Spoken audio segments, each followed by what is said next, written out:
And luckily, we have Kisumu on board, and actually, we designated the city of county of Kisumu as the chair city of the Asca. So I look forward to our collaborations for the future. Then I will talk more about in details later on. Thank you. Hi and good morning. This is Dr. Sapna Poti from the Office of the Principal Scientific Advisor to the Prime Minister of India. Our role is largely to support the Smart Cities Foundation, the World Smart Cities, and in which, of course, Kisumu is a large part. We would be bringing in rural smart village centers and also the Center of Excellence for Accelerator of the Technologies from India, with a lot of tech transfers, which would be free of cost, and also have entrepreneurship development. A lot more tomorrow during the panel discussion. Thank you. Good morning, everyone. My name is Kabiru Martin. I am an architect and a sustainable urban development practitioner in private practice with a very keen eye on how cities are growing in a sustainable way. Privileged to be here. I also sit in the board of Home Africa Limited, one of the, I think the only real estate public listed company in our stock exchange. I serve as a technical board member. I'm glad to be here. Thank you. Thank you very much.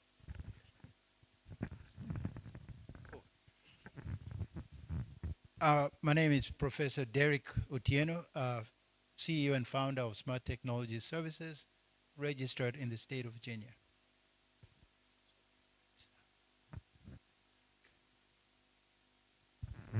Good morning. My name is Engineer Gabriel Jabongo. I'm the Secretary of the Association of Consulting Engineers of Kenya, and we are here to partner with you to make sure that we get a smart city, because you cannot have a smart city without engineers. Thank you. Morning, everybody. My name is Sam Okello, board member, Konza Technopolis, and the last mayor of Kisumu. Welcome. Good morning. My name is Benson Abila. A civil engineer who is passionate about waste management and smart cities. And I'm here representing MTACA, one of the great partners of Kisumu City, and one of the partners who are seeing the smart waste management solutions a reality. So I'm glad to be part of this summit, and I'm really looking forward to the learning that is going to happen. Thank you. I'm happy to see young people taking the lead. Good morning. My name is Salmon Ogutu Owi from the county government of Homa Bay. I am the manager for Ndewa municipality, the young municipality being a smart, sustainable, agricultural municipality. This municipality wants to learn from the feet of the giants and build the network. The other day we just launched the international research on smart, sustainable, agricultural municipality. I welcome you to Ndewa and to learn. Thank you. Good morning. I am Dr. Karina Otieno from Great Lakes University.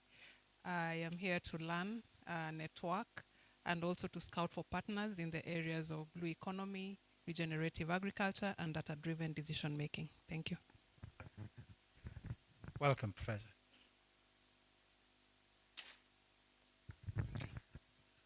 My name is Olola Oneko. I work in Kilimanjaro Christian Medical University College. I'm a professor in obstetrics and gynecology. I have interest a lot here because I'm at home. Glad to have you, sir.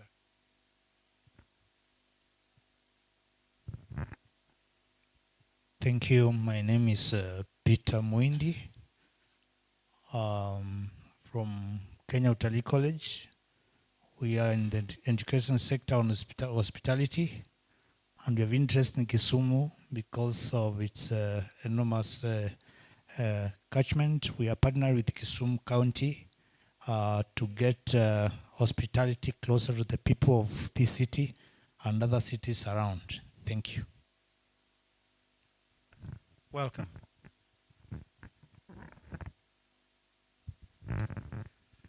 Jambo, jambo to all. Praise the Lord. My name is George Abuajo, a member of Nairobi City Budget and Economic Forum. I'm glad to be here, and I'm really interested in knowing the conversations that are happening about the planning, waste management, and affordable housing. So glad to meet other professionals and people of repute that have attended this. Thank you. Good morning. My name is Eric Ochieng. I work for Kenya Association of Manufacturers. I coordinate our activities in the Western region. My main takeaway here is how we can integrate smart cities concept with modern manufacturing. Thank you. Good morning, ladies and gentlemen. My name is Albert Ujonyo. I'm here to represent the Kenya National Chamber of Commerce and Industry as a board member. I also happen to be a board member of Kisumu Water and Sanitation Company. And when you talk smart city, you must also talk water. And that's the reason why I'm here. We, as a big stakeholder in this organization, and we are here to take the interest of the business community within the Kisumu county. And therefore, this conversation is very important to us because when you talk smart city, you talk business. Thank you very much. Good morning, ladies and gentlemen. My name is Abdul Kadir Omar. I'm a businessman in Kisumu and here to represent the Kenya National Chamber of Commerce and Industries Kisumu chapter. I would just wish to make a small comment, and I don't know, I raised this in the first meeting at the governor's boardroom, and I raise it again. Are we starting on the wrong foot, or where is the problem? Because for a meeting that was supposed to have started at 8, we have a very big number for a crowd. Thank you very much. Thank you very much. Morning all. My name is Engineer Ken Nyangaga. I'm the current chairman of the Kisumu City Board. And I'm really happy I'll be able to welcome you in the later stage. But thanks for coming along for this summit. Thank you.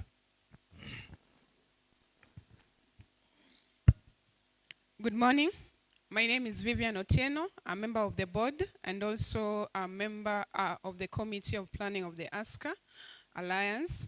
I believe as a board, we are committed to this. Kisumu City being chosen as one of the pioneers for this, and we are going to be very fully supportive for this summit and alliance. Thank you. Good morning to you all. My name is Joseph Muga Awor. I'm a member of the Kisumu City. That would be the group that is represented here by the Chamber of Commerce. But within that group, we also have a select group of exhibitions that sell anything to you, but to give is visiting Kisumu the confidence that there are people already investing here, and also why they are investing in booths so that you have a chat with them. The third group is a group of cities around Lake Victoria. We focused on Lake Victoria because Kisumu, sitting at the head of the Gulf, is very much part and parcel of the Great Lakes region. We therefore invited Kisumu, we invited Homa Bay, we invited Musoma, Mwanza, Bukoba, Entebbe, Kampala, Masaka. We invited Goma, Bujumbura, and Kigali. And some of them have arrived and some of them are still arriving. We also connected with Nairobi because that is our capital city, and you know already that they are represented here. We connected too with Konza City, the techno city, because it is such a fabulous example of what is happening in our region. And they are already here and they'll be presenting on the experience that they've had in moving the techno city forward. We invited Mombasa because it is our access to the sea. We did this because Kisumu is rapidly becoming a node on its own with the entry of the SGR railway line, with the airport expanding when they open the new tower. It's going to be a great possibility for Kisumu to be the entry point into the Great Lakes region. Apart from those cities, we also will have and already have the Kisumu County leadership. And that includes the city manager's office, the board of the city, whose chairman will be making remarks soon after mine, and the entire leadership of Kisumu, the cabinet, chief officers, and any other person who is there. They will be coming in shortly, most of them, together with the governor and the deputy governor. We also have brought in national institutions whose relevance to the things we are doing here cannot be doubted. First amongst those is the health institutions. And we have here the National Cancer Institute, whose chair of the board and member of staff is already here with us. And by the end of tomorrow, you will know why it is so immediate that we engage with the National Cancer Institute in this region and in Kisumu. There are several other national institutions that are going to be joining us. You may know that amongst one of the things that Kisumu will be proud of, if not already, is the establishment of the first pharmaceutical manufacturing plant outside of the major East African capital cities. Med Editors is here and I've seen they've arrived. They'll be talking to you and they also have a booth and they will soon be breaking ground in Kisumu for the construction of a multi-million-dollar pharma manufacturing in Kisumu. Why are these things important? We already have a vision of making Kisumu a hub for multiple things. One is as a business hub that should turn the central business district into a 24-hour business hub. Two, as a manufacturing hub. Not only manufacturing the usual hardware, but the high science manufacturing like Med Editors will be bringing to Kisumu shortly. We want to make Kisumu a sports tourism hub. And you will be hearing from two major sports interests. One will be from Cricket Kenya, who have committed to renovating the Oginga Odinga Sports Ground to its old glory as a cricket arena.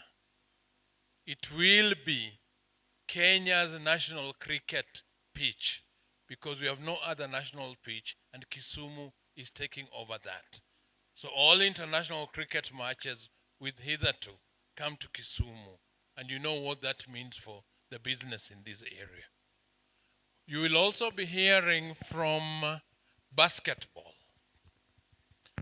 because the director of Nairobi City Thunder will be here to give you a sense on how they are part of the Africa NBA, and the fact that genetically people who can fit into a basketball arena tend to be people who have height. And height is an endowment of people who eat omena and come from this part of the country. They therefore want to develop Kisumu to bring that talent on to the playing field.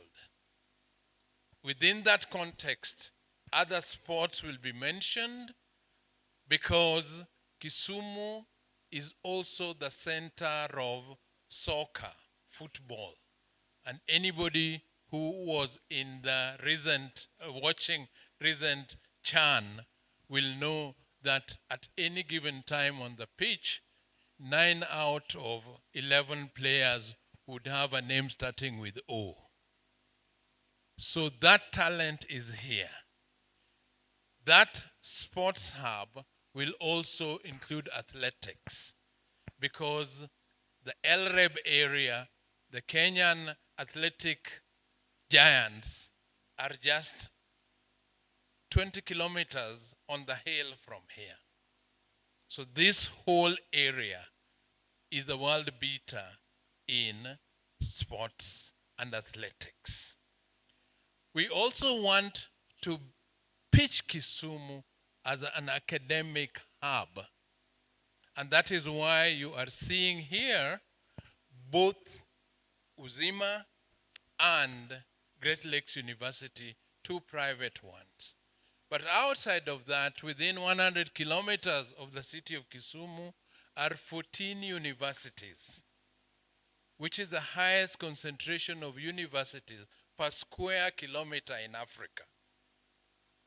So bringing that university academic power, linking it to industry and to sports and to marketing is where the smartness of Kisumu must start moving towards.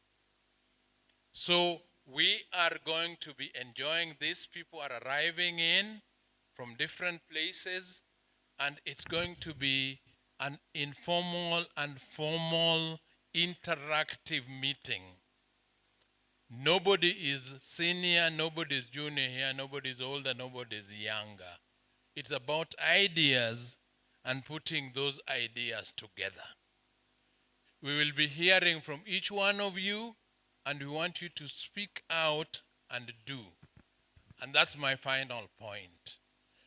This summit is different from the usual meetings that people come to listen to somebody else and then walk away and do nothing. This is about people who really want to interact. And our partners from outside of Kenya are coming to look for opportunities for partnership to either start or expand businesses. We see the academic side of Kisumu making it possible for high-tech industry to move here.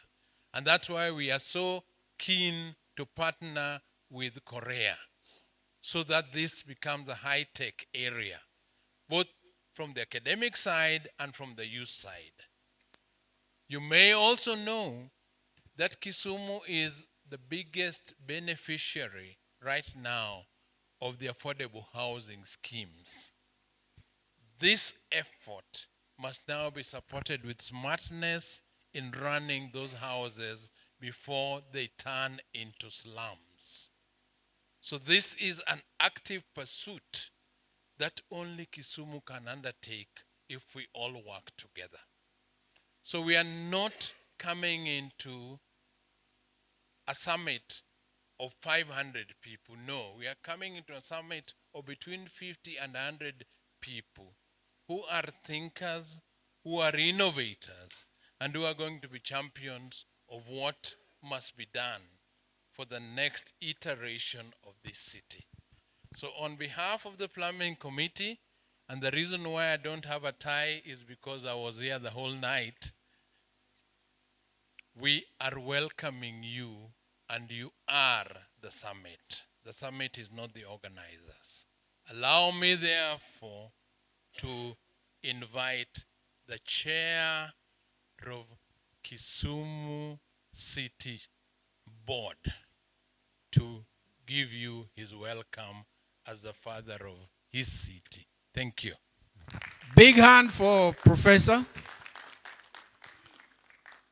We knew that he's going to give the opening welcome address, and that's why we asked him to come without a tie, because ties do choke people. And a lot of people with ties would want to remove them now. And as we call upon the city board, we'll call upon Vivian to come forward. Vivian, come forward. And as Vivian comes forward, we have several participants who arrived when people had introduced themselves, and we'd like them to be known. I can see my brother Tim. Can you introduce yourself? Good morning, everyone. My name is Dr. Timothy Olweny. I'm the chairperson of the National Cancer Institute, and I'm glad to join you this morning. Thank you. I can see whoever I know is Fazana and Professor Urinda. Can you introduce yourselves? Good morning, everyone. My name is Fazana Sundaji. I'm the Chief Operating Officer of Meditas Pharmaceuticals. It's a pleasure to be part of this conference. Good morning, everyone. My name is Caroline Achayo. I'm the Project Manager for Meditas. Thank you. Good morning, everyone. My name is Vincent Orinda. I'm a Director of Meditas Pharmaceuticals Kenya Limited. Is there anybody who came in a little late and we have missed them? Because we need to know you, because you'll form a critical part of this discussion. Yes. Good morning, everyone. I'm Antipas Nyambok, Chair, Homa Bay Municipality. Morning, everyone. My name is Sigara Gumba, Municipal Manager, Homa Bay, striving to a city. Good morning, everyone. My name is Lodvik Otieno, Chairman, Maseno Holo Municipality. Thank you. More people will keep on coming, and we will please feel free to introduce yourself and where you come from, and also from what background, so that we may engage you meaningfully. Vivian, come forward, please. Good morning. My name is Vivian Akoth Otieno. I'm a member of the City Board, and I'm here on behalf of my City Board Chair. It gives me great pleasure on behalf of the City of Kisumu to extend my most welcome to the international community, representation from the national and county governments, the business community, the civil society, the Fourth Estate, the policy makers, researchers and investors, and the humanitarian organizations. The board role in the Smart City Initiative is to influence the Smart City Roadmap, pilot priorities and policy recommendations. For Kisumu hosting Asca 2025, it is a honor and an opportunity to showcase our leadership and sustainable urban development. I warmly welcome your presence and partnership. Feel welcomed. Warwako Udala. Thank you. Thank you, Vivian. Gratitude to the board to the board chair, and also to the city manager. Now we will, isn't it break time for tea? We will have a 30-minute, a 10-minute break for tea. That's very theoretical. But the chair said 10 minutes. Please feel free.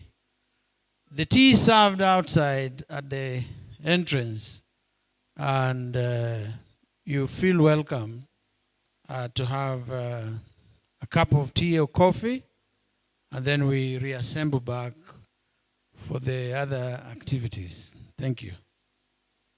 Karibuni.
2011 governance framework, giving Kisumu the tools to manage its growth sustainably and inclusively.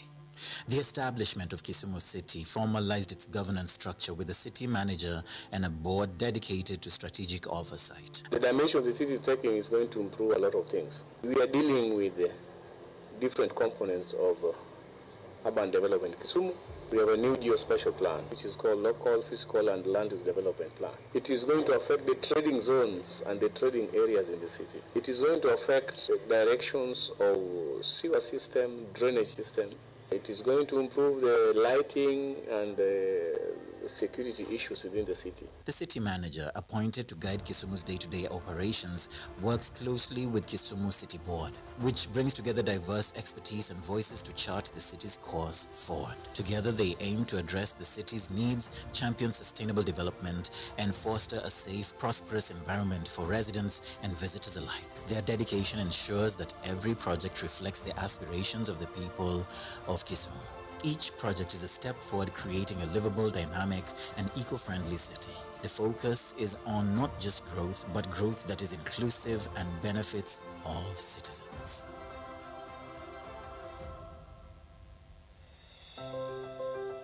Guided by the local physical and the land use development plan, Kisumu is divided into 7 growth zones, including Dunga, Nyamasaria, and Kisian. Residential areas like Riat and Milimani complement commercial hubs such as Kondele and Dunga waterfront. The central business district is strategically organized into 4 zones, fostering balanced and sustainable urban growth while solidifying Kisumu as a model African city. In conclusion, Kisumu City stands as a testament to growth, culture, and promise. It's a city with a deep-rooted history and inspiring vision for the future. Whether as a visitor, investor, or resident, Kisumu invites you to be part of its unfolding story. A story of progress, opportunity, and shared prosperity by the lake. Welcome to Kisumu, where tomorrow is already taking shape today.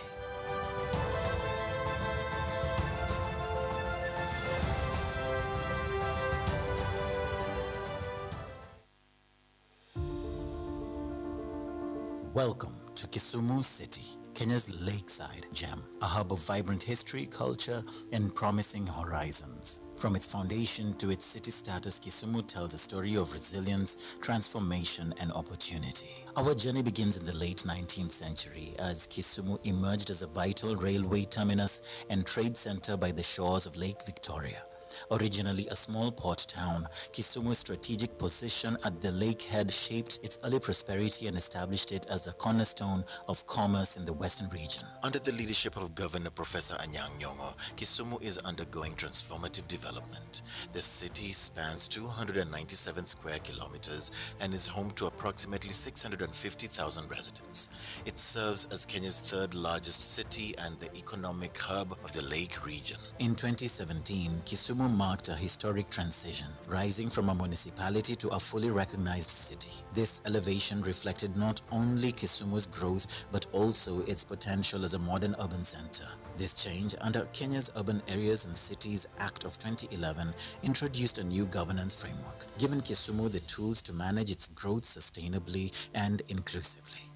The establishment of Kisumu City formalized its governance structure with a city manager and a board dedicated to strategic oversight. The dimension the city is taking is going to improve a lot of things. We are dealing with different components of urban development in Kisumu. We have a new geospatial plan, which is called Local, Physical, and Land Use Development Plan. It is going to affect the trading zones and the trading areas in the city. It is going to affect directions of sewer system, drainage system. It is going to improve the lighting and security issues within the city. The city manager, appointed to guide Kisumu's day-to-day operations, works closely with Kisumu City Board, which brings together diverse expertise and voices to chart the city's course forward. Together, they aim to address the city's needs, champion sustainable development, and foster a safe, prosperous environment for residents and visitors alike. Their dedication ensures that every project reflects the aspirations of the people of Kisumu. Each project is a step forward, creating a livable, dynamic, and eco-friendly city. The focus is on not just growth, but growth that is inclusive and benefits all citizens. zones.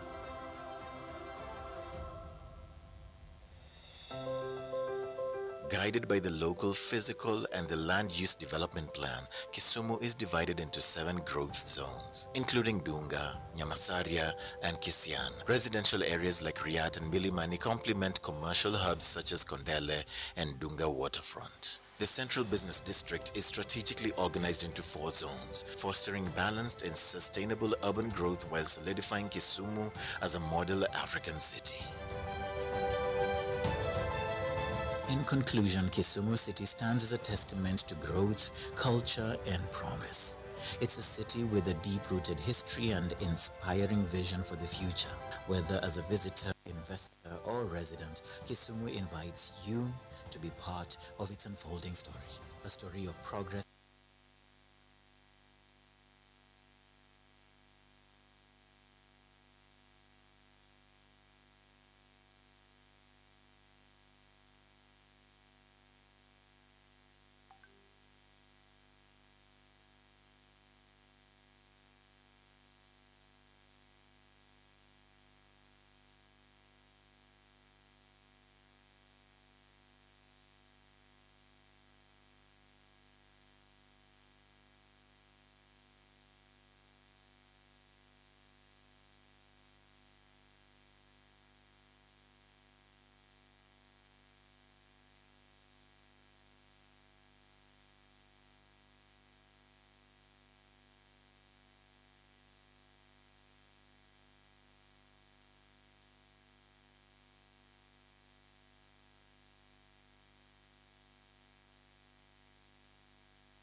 We are having quite a number of guests who have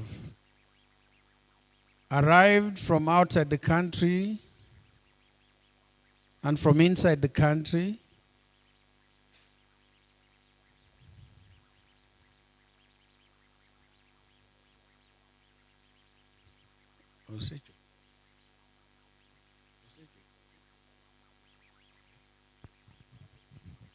Kuru.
Ladies and gentlemen, there arrives His Excellency, the Governor, and his team. He's just about to come in. So as he comes in, we will all rise up to the occasion.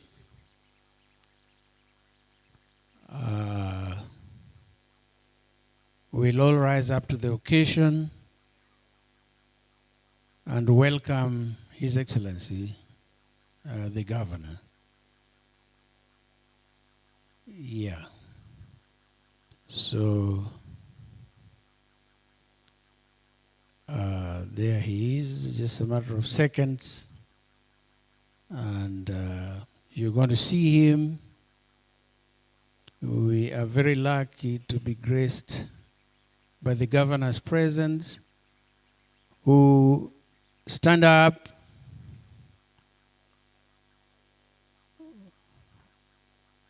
Who is the Governor for Kisumu?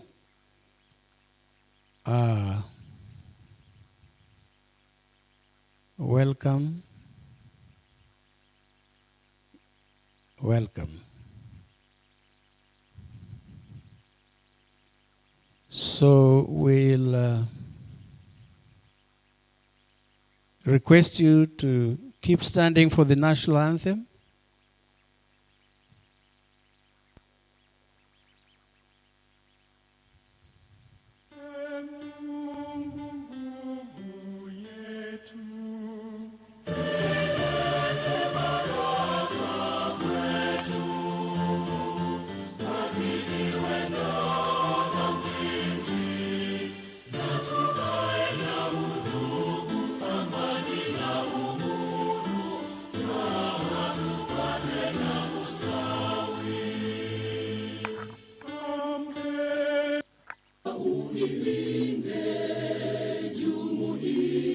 Afrika Mashariki, tuwezeshe kuishi kwa amani, tutimize na malengo yetu.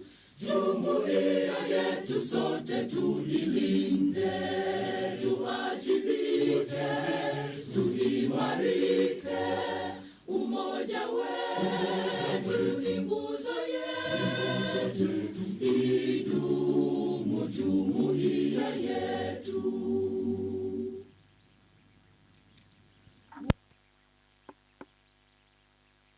Thank you very much, and kindly be seated. We're moving on to the critical section of this summit, and we would, that is Peter Chun, the president of the World Smart Cities Assembly.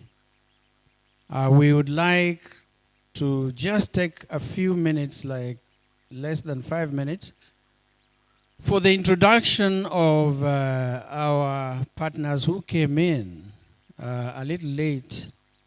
Particularly, there are several who came from outside the country and also from inside the country.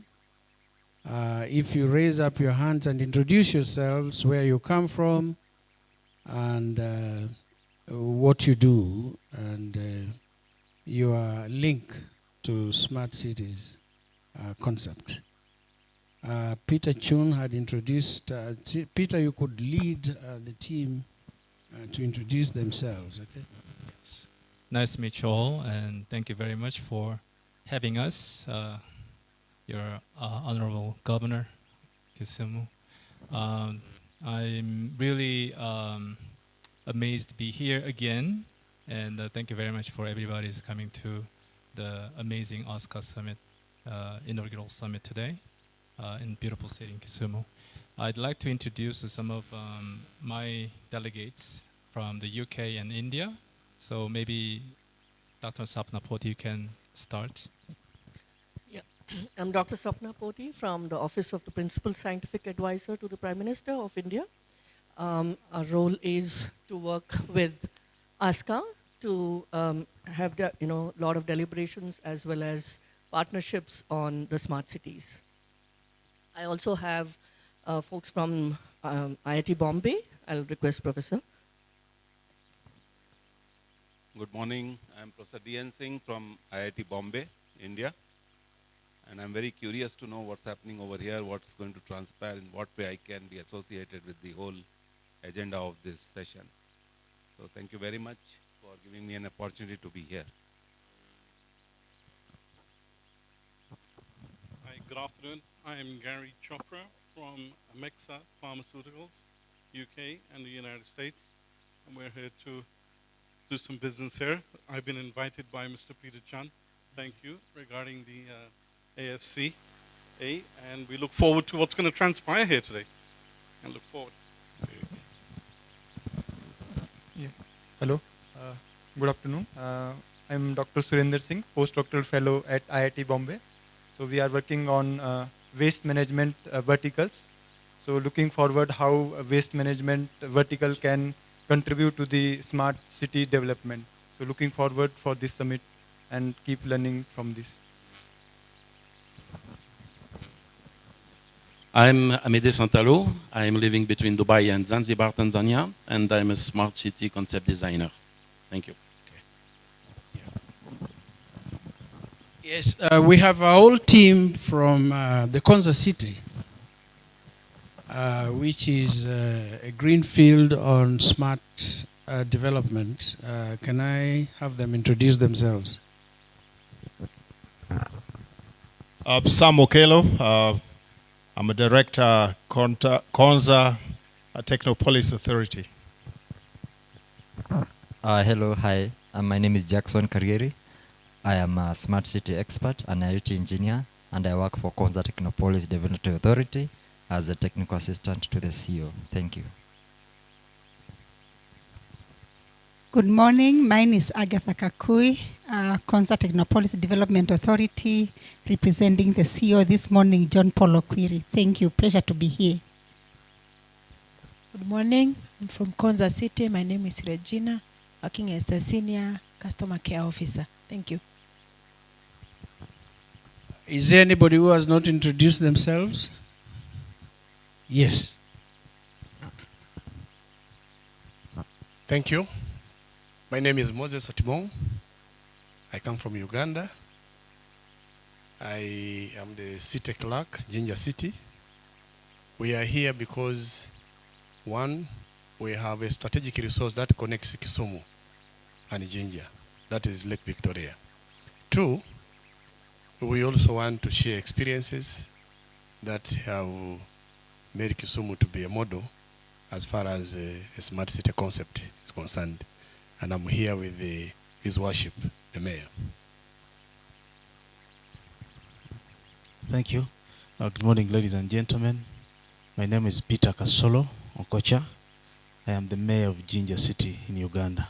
Nice meeting you all. Yeah. Good morning, ladies and gentlemen. My name is Benon Chigenyi. I am the Deputy Executive Director, Kampala Capital City Authority.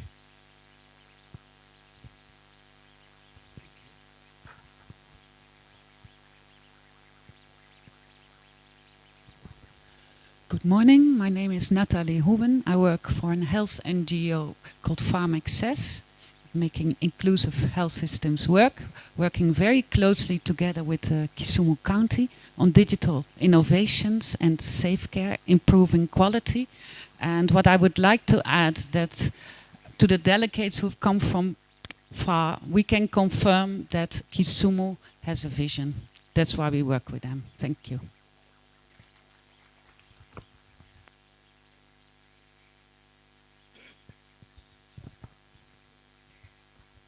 Good morning. My name is Warimu Maura. I'm here to represent Mrs. Nyong'o, the First Lady of Kisumu County. Thank you.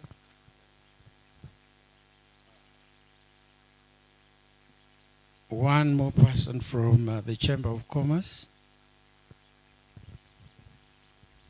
Good morning, everyone. My name is Paulina Kwacha from the Chamber of Commerce and Industry Kisumu chapter. Thank you. Thank you. And the last introduction.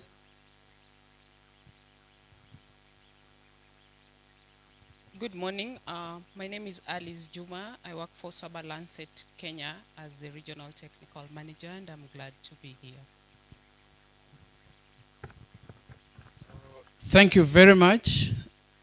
And we will straight away move to the business of the day. And I will call upon Mr. Rawinji to give us his session on challenges of the city. And I will, after that, request the Deputy Governor to come forward and make a few remarks and invite the Governor for his session.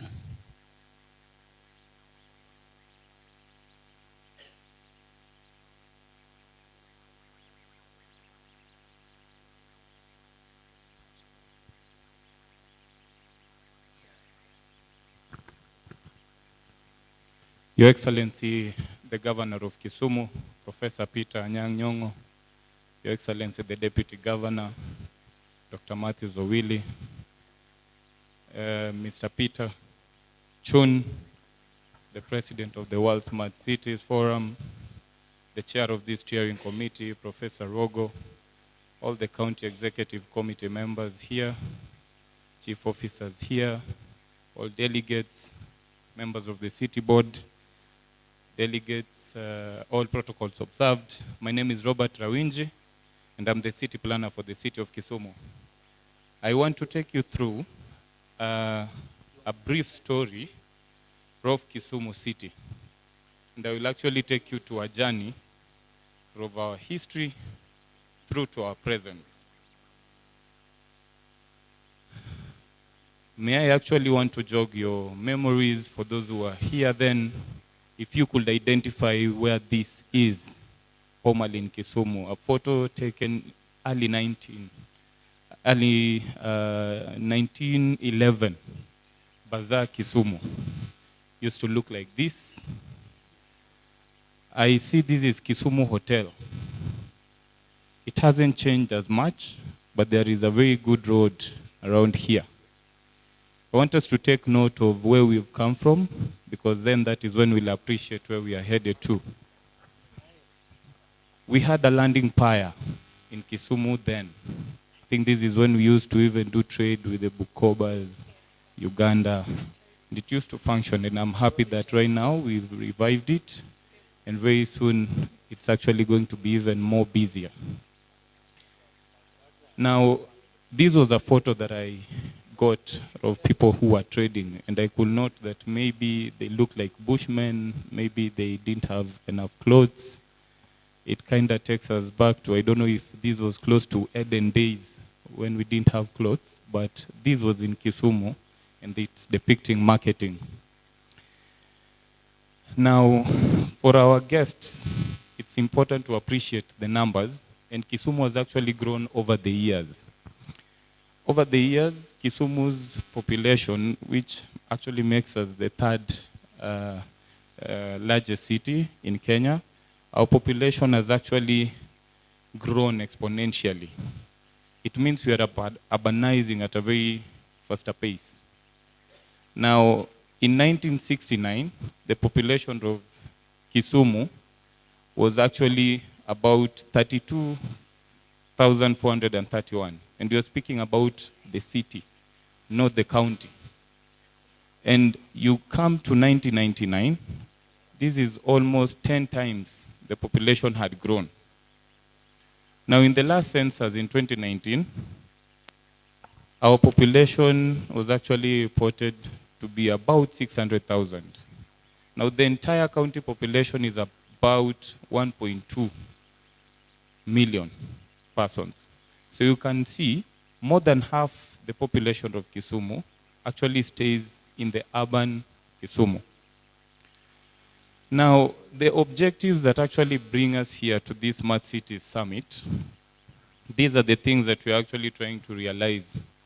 I actually saw a delegation from Homa Bay, and I'm happy because when we attended the Devolution Conference that just ended last month, Homa Bay is striving to become a city in the year 2035.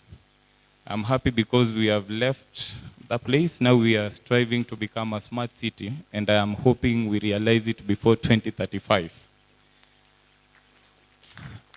Now, we have to transition from mere planning to execution. We have to position Kisumu, and these can actually be evidenced by all the representation that we've seen here, as an investment hub. We have to enhance service delivery and promote innovation. We have to promote our circular economy and build our climate resilience. We have to actually discuss and create symbiotic relationships among stakeholders in the various sectors. This actually includes even the private sector. Inclusive growth and job creation is a priority within this area. Now, we have a base for what we are doing today. The implementation plan of the smart city is actually based on the approved local, physical, and land use development plan for the city of Kisumu. Now, this local, physical, and land use development plan is a 20-year plan for the city, and it was approved in the year 2022, meaning we need to actually take some baby steps halfway in 2032 and analyze how much we have achieved towards realizing the dreams and the vision of the city. Now, it actually speaks to 4 main areas. Speaking about the urban core, which is more the historic Kisumu, we have areas that have been zoned for urban renewal and regeneration, including the slum belt and the Auji creeks. We have the eastern extension, where we have even ecologically fragile areas that need interventions that are even smarter. And then we have a northern extension. Now, this contextually is a boundary for the city of Kisumu. It spans 14 wards out of the 35 wards that comprise the county. Now, you will notice our urban core, it's actually where you're seeing all these different land uses here. And I will just come through, because if you want to see more about this and if you want to engage more, we welcome you to our offices at the city of Kisumu, because then this is when we speak more about this. Our eastern extension, you'll see it has more of these EFAs and some bit of where you have neighborhoods that you can do residentials and housing. Quick one to the northern extension. Up north, we also have areas for conservation, and we have priority areas that we have actually earmarked for certain projects. Now, action area plans are very specific for us towards realizing the dreams of having a smart city. And within our growth nodes, which you'll actually see in my next slides, we are speaking to realizing the commercial rezoning of Kisumu. We are talking about the growth nodes that include Otonglo areas, Kondele, which is more commercial, almost a 24/7 business hub, Nyamasaria stretch, the Inway towards Nairobi or into Kisumu, Kibos industrial area, and all that. And I'm happy because the president, Mr. Peter Chun, we have identified certain interventions that will be moving into some of these areas because they are already planned. So that's an advantage for us. These are the growth nodes that I just mentioned.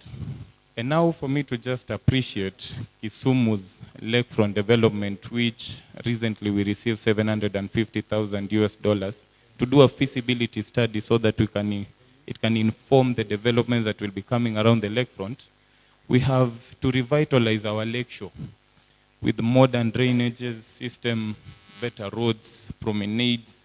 We have to actually create utilities that will support the infrastructure around these places, because a better part of the lakefront has been zoned for recreational activities.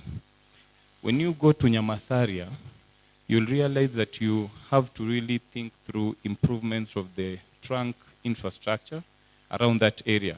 And even Kiwasco is doing some interventions, and we can see them when you're moving towards this place. River Nyamasaria has been causing us some trouble downstream, and so we have to actually think of the resilience around mitigating some of these measures.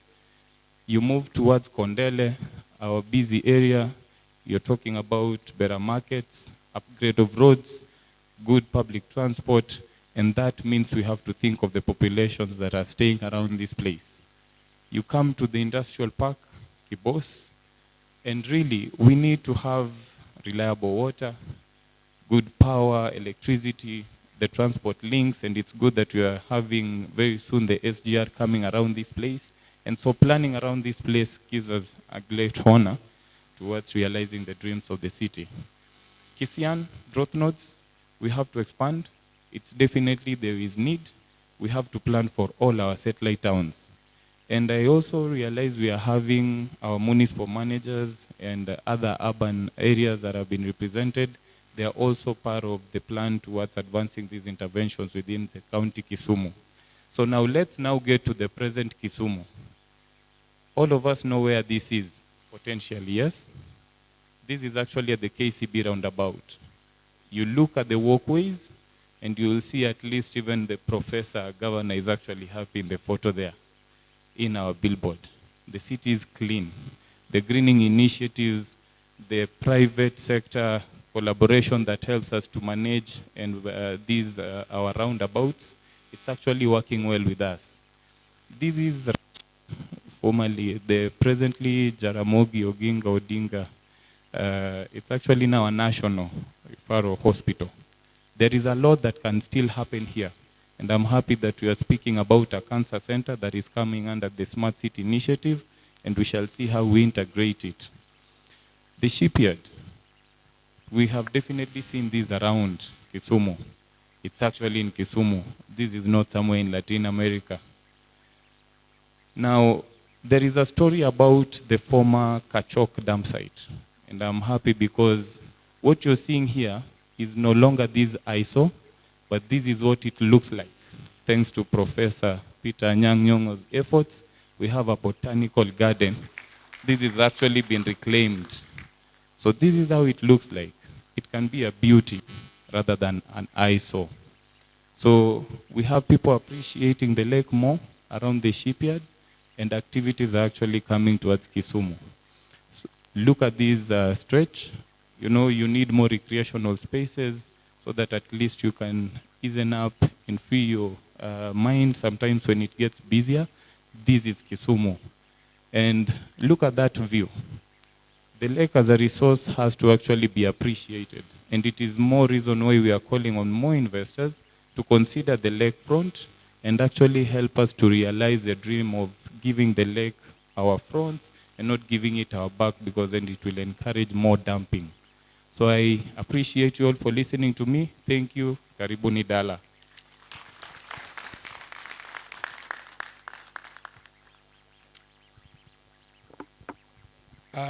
Thank you very much. That gives you the preview for Kisumu. I'll now hand over the mic to His Excellency, Dr. Willie, the Deputy Governor.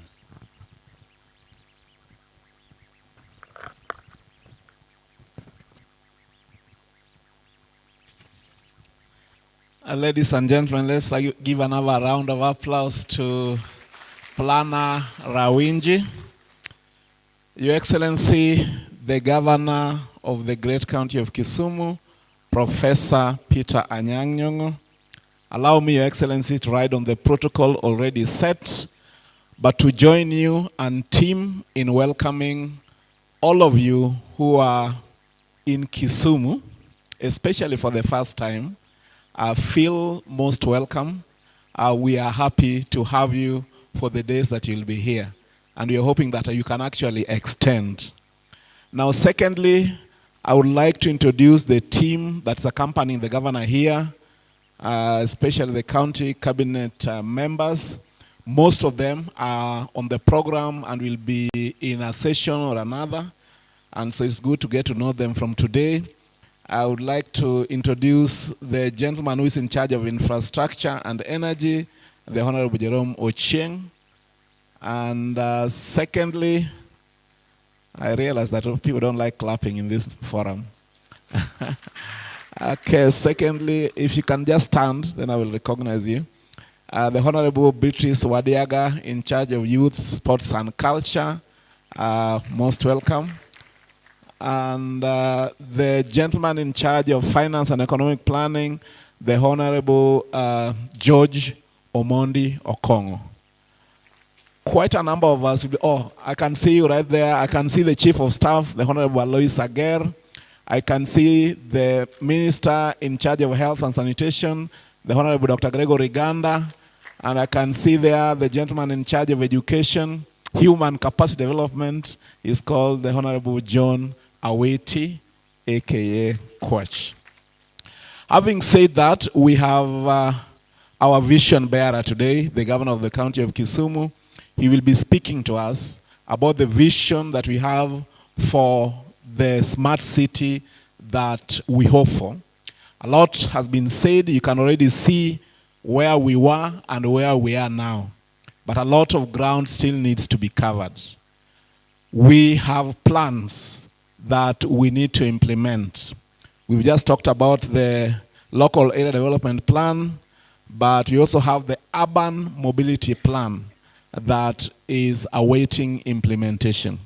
We are looking forward to a Kisumu that is facing the lake, not turning her back to the lake.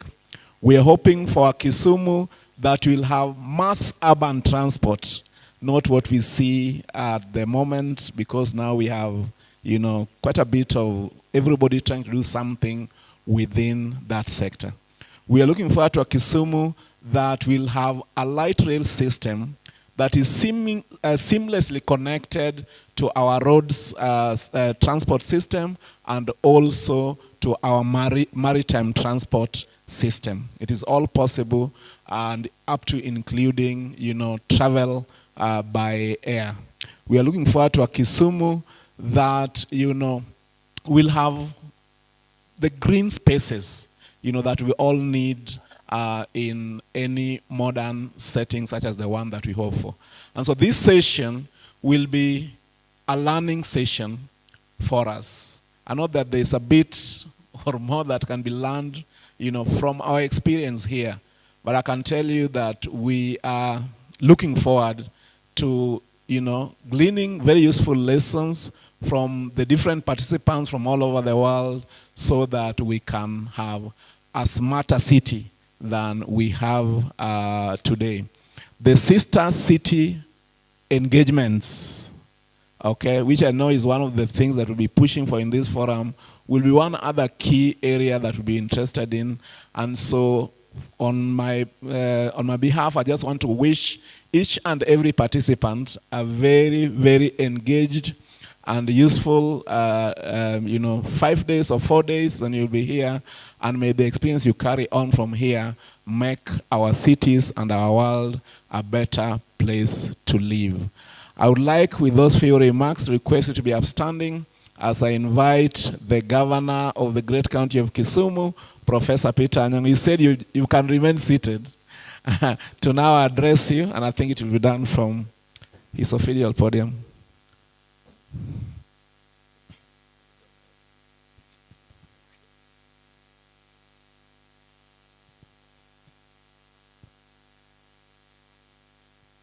But at least you can clap for him as he, Karibu, Your Excellency. Hi, good morning. How are you? Are you enjoying Kisumu? More is to come, isn't it? Thank you very much. I want to welcome you to our city, and I'm thankful that you have come to this very important conference and discussions that we are having here. The president of the World Smart Cities Association, my brother and my friend, Peter Chun, we share a name. He's Peter and I'm Peter. Maybe God knew something was happening in future. But could ask our mothers why they chose those names. Anyway, the Burundi ambassador to Kenya, His Excellency Evelyn Habonimana. Where is Evelyn? Ah, yeah. And Princess Katerina de Silva, UK. Are we here, Princess? She's on the way. Please land, we shall see you. Municipal leaders from across the region, distinguished delegates, honorable ladies and gentlemen. I have the honor and pleasure to speak to you this morning as we gather here to this initiative, so critical to the future and growth of our continent, not just our city. The future of Africa, Africa's development, is local. The future of our economic renaissance is local.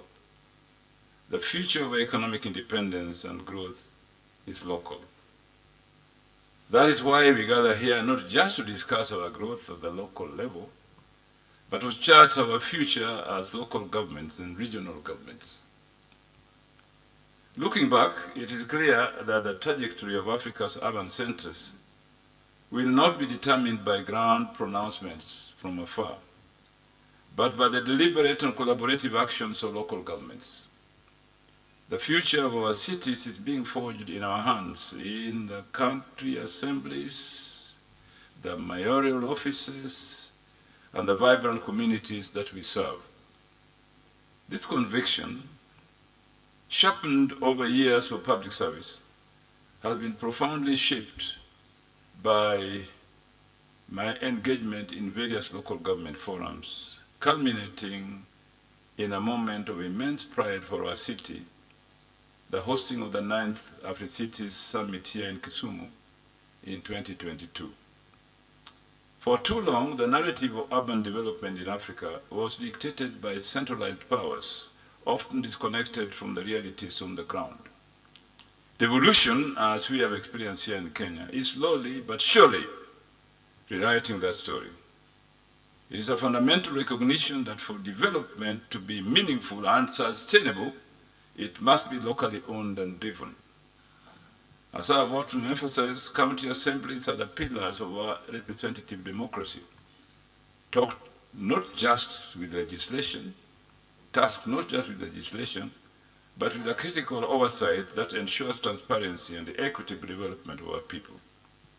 True transformation, however, extends beyond the boundaries of a single county. Our shared challenges, be it climate change, youth unemployment, or the strain on public services due to rapid urbanization, demand a united front. This is where the power of collaborative forums like this one comes into play. Engaging with fellow leaders from across the continent allows us to share best practices, learn from each other's trials and tribulations, and forge partnerships that transcend boundaries and borders. It is in these spaces that we move beyond transactional politics and embrace a transformational leadership that places the well-being of our citizens at the forefront. Ladies and gentlemen, hosting the Afri-Cities Summit was more than just an event. It was a powerful affirmation of our vision for Kisumu and a catalyst for the tangible changes that you see in our city today. For the first time, this pivotal summit was held in an intermediary city, a deliberate choice that underscored a crucial shift in the discourse on African urbanization.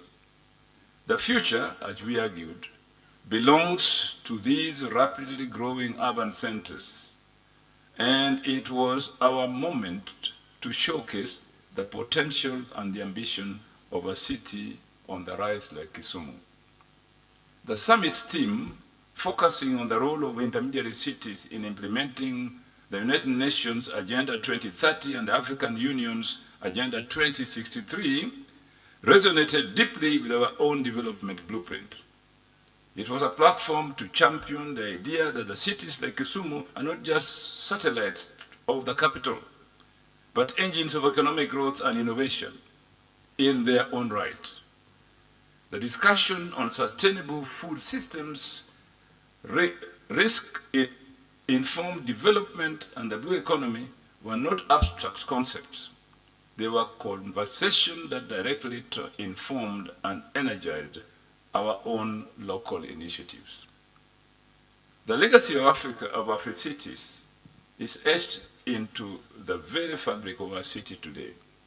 The preparation for the summit spurred an unprecedented acceleration of infrastructure development. Roads were upgraded, public spaces were revitalized, and our hospitality sector received a significant boost. But beyond the physical transformation, there was a palpable shift in mindset. We saw the birth of new partnerships. The summit provided us with a unique opportunity to showcase our commitment to creating a smart and workable city, and as envisioned in our Kisumu Integrated Strategic Development Plan. The beautification of our streets, the development of non-motorized transport infrastructure, and the modernization of our public transport systems are all part of a deliberate effort to create a city that is not only economically vibrant, but also socially inclusive and environmentally sustainable. Ladies and gentlemen, Africa's urban space is growing faster than anywhere else in the world. Studies reveal that by 2050, about 60% of about 60% of Africans will be living in cities and urban centers. This growth comes with both challenges and opportunities. How we manage this transition, therefore, will definitely shape the continent's economic future, social cohesion, and environmental sustainability. As people of Kisumu, we are delighted that we are the pioneer hosts of Africa Smart Cities and Townships Alliance Summit. Just like we pioneered hosting of Afri-Cities as an intermediary city, which places us at the very heart of Africa's smart and sustainable urban transformation. I personally fully embrace the idea behind the formation of Africa's Smart Cities and Townships Alliance, Asca, to accelerate the development of smart, inclusive, and sustainable urban spaces. In actual fact, this is an initiative that brings together governments, private sector players, academia, civil society, development agencies, and most important of all, the people themselves, the communities, and so it is critical move for tomorrow. The Asca does not just focus on major cities only, but also on townships, informal settlements, and secondary cities. This is a blessing because Africa's urban reality is not just about skyscrapers and high-speed trains. It's also about townships, peri-urban settlements, and informal economies. Take an example of digital transformation, which is at the heart of the smart cities and townships idea. When guided by a local context and a community needs, it can unlock immense socioeconomic value for the people. I am therefore certain that nurtured as well as its birth, as seen here today, Asca's vision to build smart cities and townships that are inclusive, sustainable, resilient, and digitally enabled will be achieved, and through that, people can be assured of growth in the following areas. 1, digital infrastructure. In order to promote access to affordable internet, smart grids, and mobility solutions. 2, innovation hubs to support local entrepreneurship, tech startups, and township-based solutions, considering that the idea of a smart cities is not just about technology, but about using technology to solve real problems, from housing and sanitation to traffic and energy. 3, capacity building that will enable them aptly equip their municipalities and communities with the skills to implementing smart solutions. 4, policy alignment through initiatives or working with governments to create enabling policies and funding models. And 5, public-private partnerships to encourage collaboration between investors, tech companies, governments, and local communities. Ladies and gentlemen, thank you very much for coming to this important meeting And I hope that by the end of it, we'll be wiser than when we came here. Thank you, and may God bless you.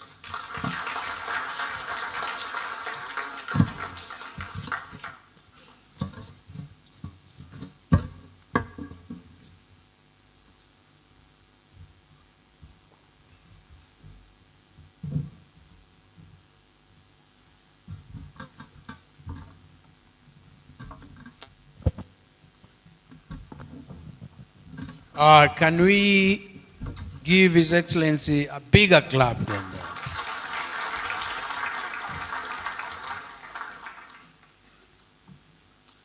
Thank you, Your Excellency. In this section of the opening, official opening, we also have a talk by Peter Chun, the President of World Smart Cities. Yes.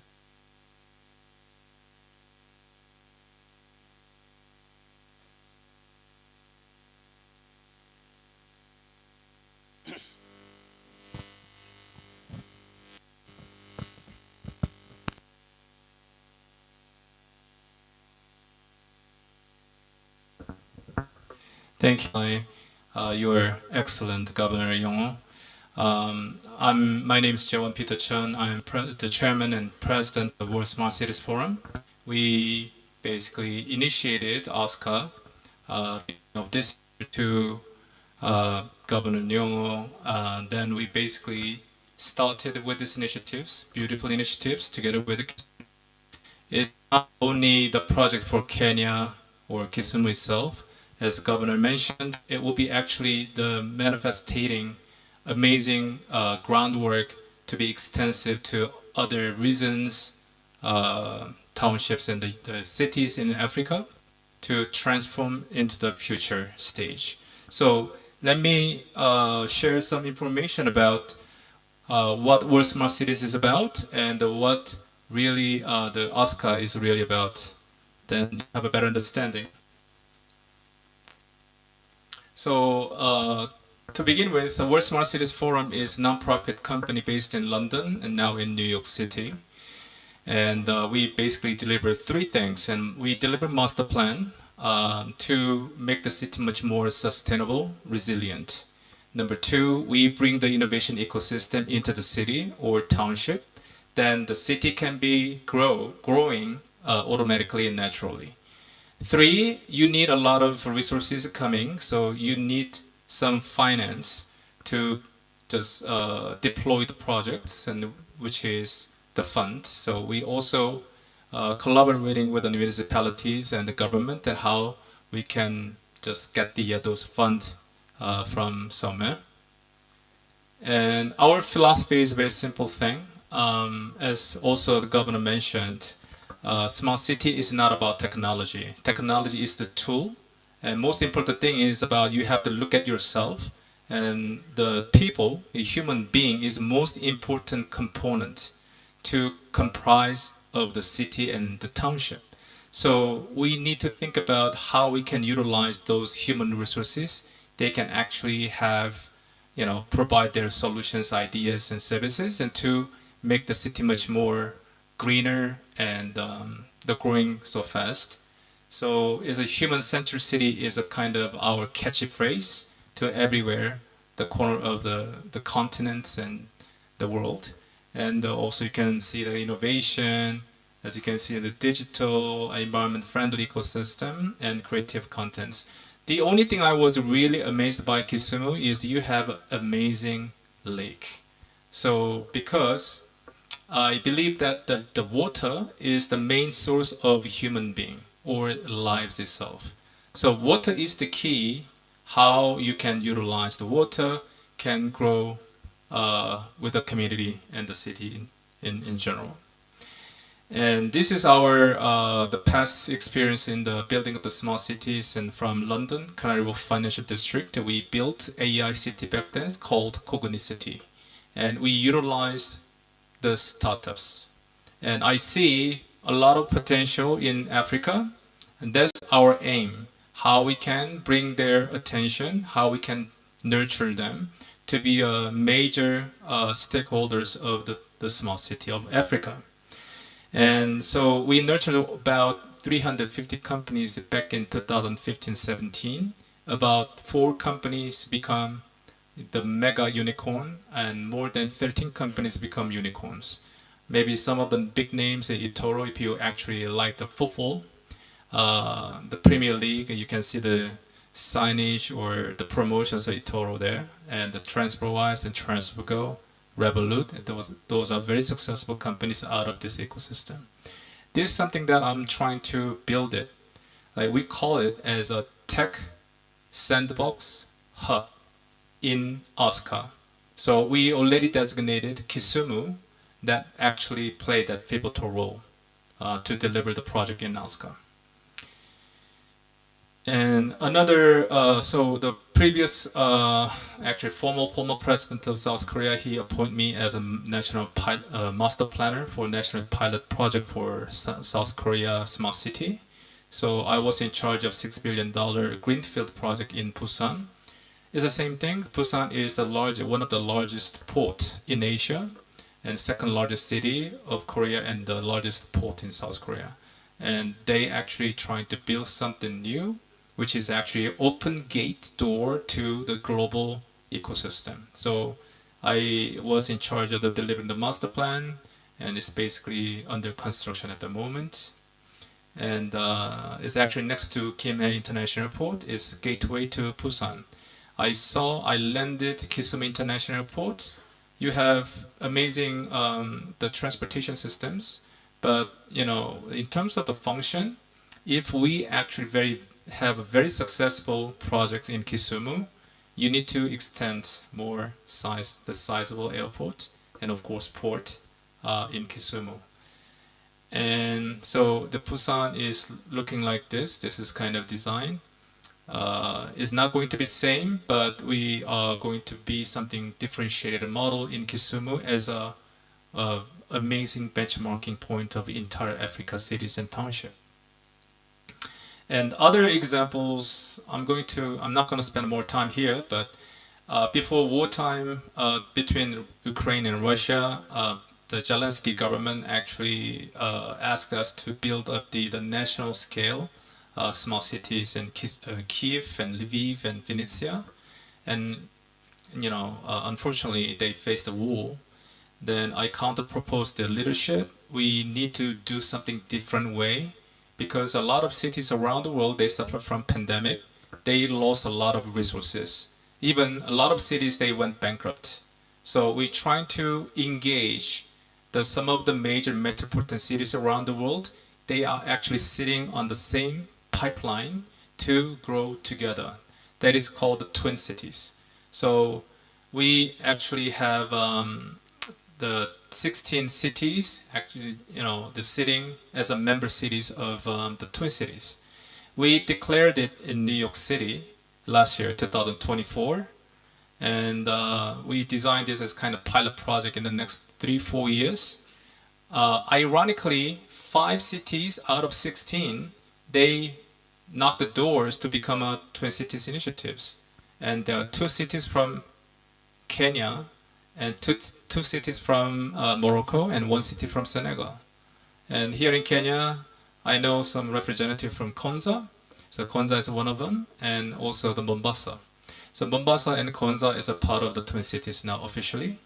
And so that was actually the first questions, because the standardizations of the define the categories of the small cities are a little bit different from metropolitan cities in Europe, Asia, and the United States, or maybe the South America. So Africa is something a little different, because you have 1.6 billion population in this continent, and EAC has 330 million population.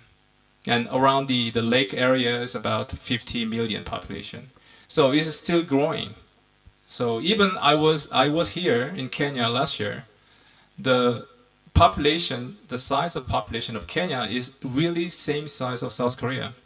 And now it's 57 million. Korea is decreasing. It used to be 53, now it's 52. And so we see that a lot of potential, and also in the African region, we actually special eyes on East Africa, starting from the lake area. So luckily, Kisumu is a hot in the middle of it. And so I'm going to skip this one. The tech city cluster, like we are trying to build urban test beds everywhere. We are trying to do, and we are going to test something out and begin between the R&D process and make some of the solutions and technology going into the commercializations. And of course, you need to have investors. We're building up the innovation ecosystems, and we bring the investors coming into this ecosystem. And open data markets, because we're talking about the digital transformation, as Governor mentioned earlier. So digital transformation is the key for the next generation. So because we don't have to waste a lot of resources to building the copycat from the skyscrapers from China or maybe the United States and Korea. No, it's not about it for here. As I said, the virtue of a small city is how to maximize the people's happiness. And we don't want to lose the people leaving the city, leaving the county, right? So we're trying to just eyes on the next generations. We need to train them throughout the very amazing education pipelines. And we also get every stakeholders of cities and county to experience the components of the cities. We start with the water and waste and mobility, security, energy, and life and culture. So Kisumu is actually, we are doing it, everything, not at a time, but just one by one. And so environment-friendly city is also very, very important. I heard that the Kisumu is one of the cities in Kenya is a very clean city. And I saw the quality of water of lake a little bit yellowish now. And I think make the clean waters in the lake Victoria is very important. Then I think the water purification and water energy, kind of utilizing waters and to become something, resources, that will be very important part with the Asca project in Kisumu. And the tech sandbox, we are trying to build a hub. And we are actually currently working very closely with the Indian PSA, Principal Scientific Advisors of the Government of India, and Dr. Sapna Poti is here, and Professor Singh from IIT is here. So they are actually working amazing jobs on the project called RSVC, Rural Smart Villages Centers, and utilizing the solutions and technology through the universities and IIT. So we try to combine them together. We are building the center of excellence of the programs in Kisumu. So Kisumu will naturally become the tech hub to help a lot of townships and a lot of cities in Kenya and Uganda, Tanzania, Burundi, and Rwanda, and probably maybe other adjacent countries covering the entire East Africa and South Africa. I'm going to skip this part. So now I'm going to talk about very, very short.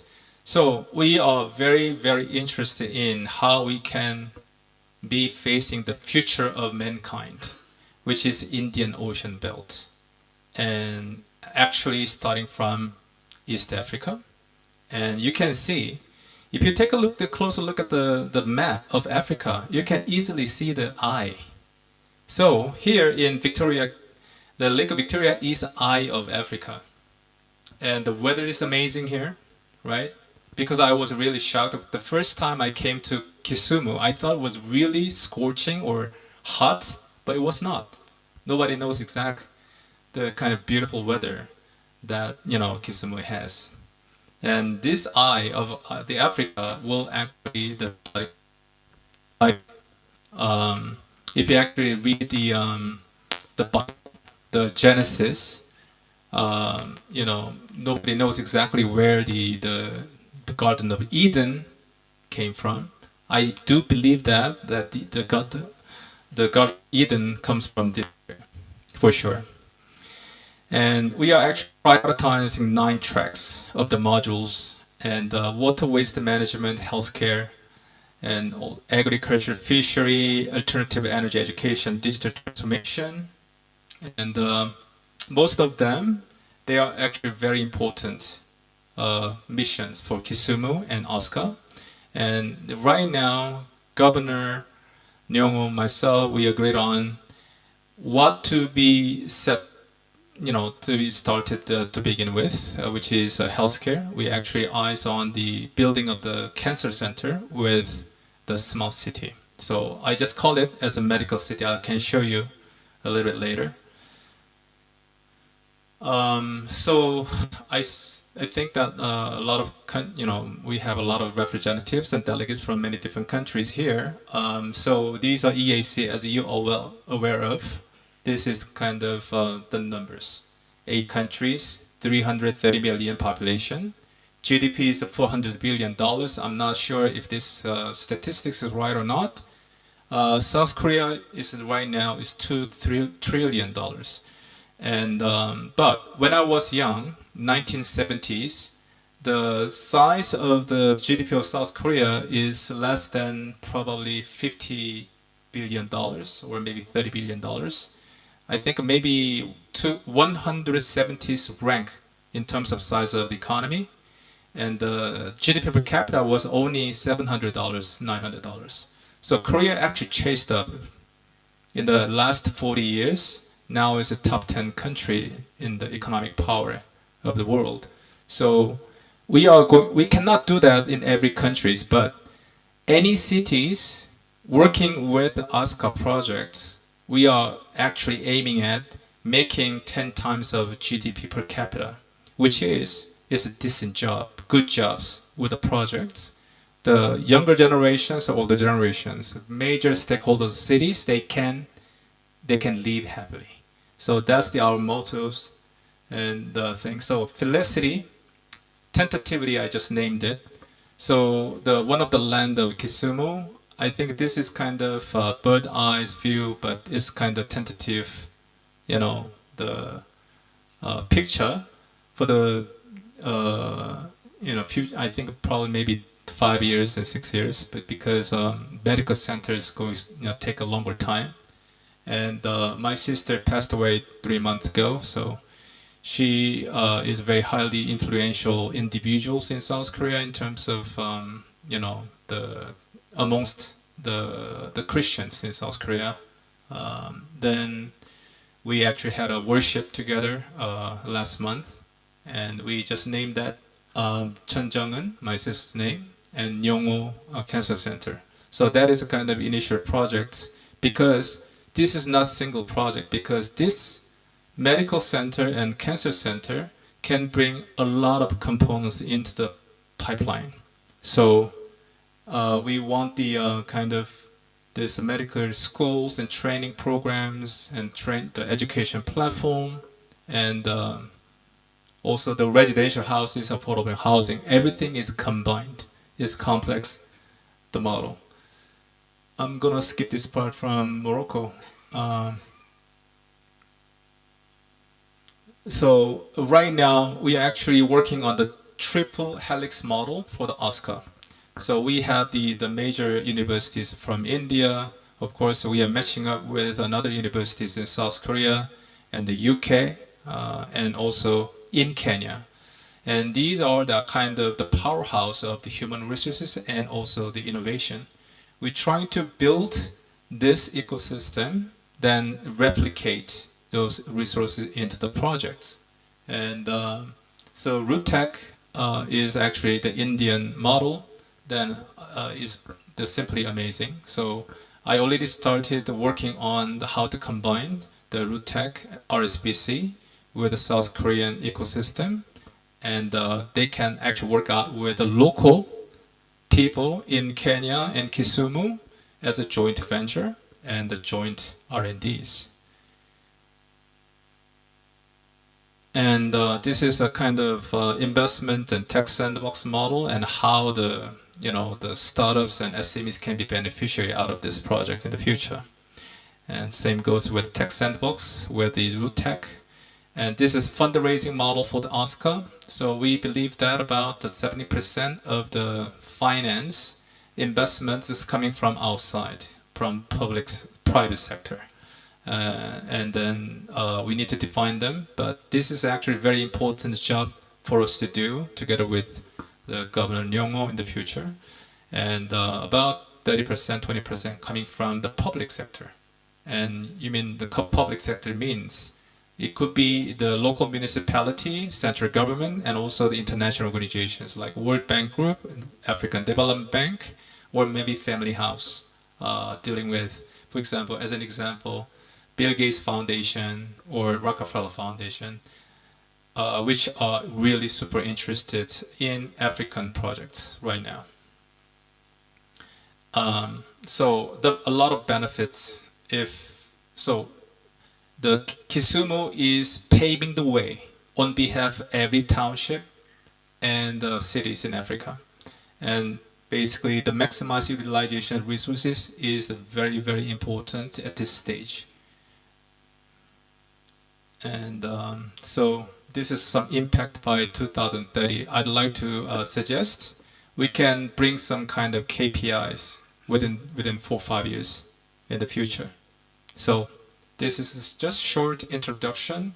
There are a lot of things I can say, but I think it really help you to understand what Asca is about. Thank you very much for your time.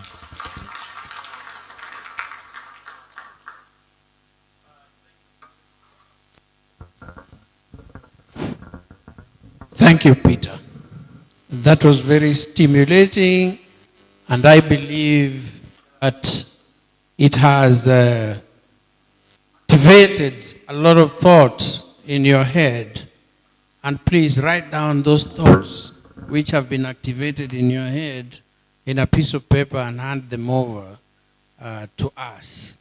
We will use that to navigate our next movement in our discussion, because this is basically a business discussion. It is not lectures where you take notes.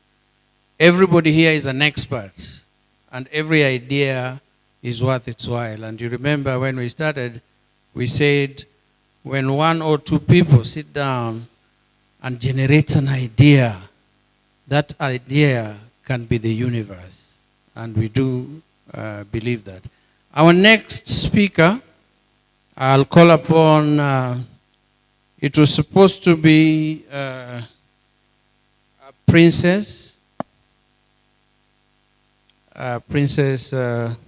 Katerina. Has she arrived? Okay, now we move on to Excellency Evelyn Habonimana. We welcome Excellency Habonimana, the Burundi ambassador to Kenya, to come forward. I believed that the Excellency was in the room somewhere.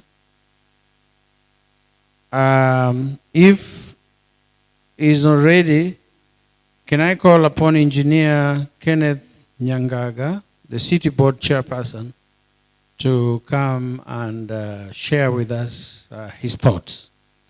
Engineer Kenneth.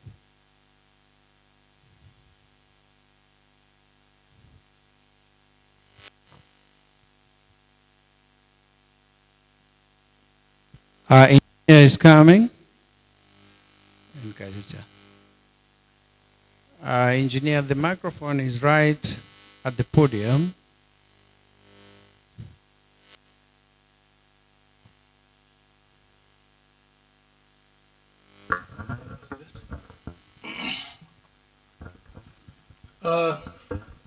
Ladies and gentlemen, as the chairman of the Kisumu city, we earlier on welcomed all of us that are here. And now that His Excellency the Governor is here, the Governor will recognize your presence, and all the visiting people from international visitors, we welcome you into the city of Kisumu. The local businessmen, we welcome you to participate with us in this auspicious summit. We recognize that there are a lot of researchers that are here, investors who would be keen to understand what we have in Kisumu. Has already been shown to us how Kisumu has grown. Kisumu has grown from inception, 1902, to date. We have grown as a city, and we intend to grow further as a city. But what are we doing to grow? We want to bring into this city some form of smartness, because as the governor has clearly said, the future of this world is the cities. He said that 60% of the population world over will be based in the cities. And Kisumu, we want to position ourselves so that come all these developments, we shall be able and ready to accommodate this population that we expect in the city, in the cities. So as a board, we want to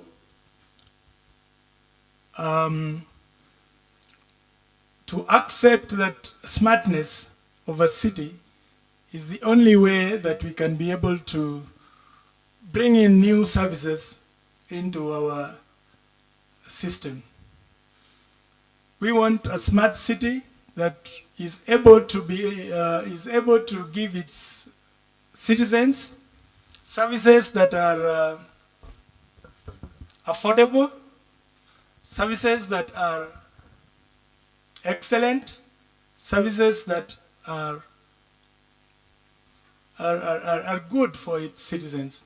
So in Kisumu, we clearly want to say that we want to look forward to any investors that would be able to come in to partner with us so that we can develop the city.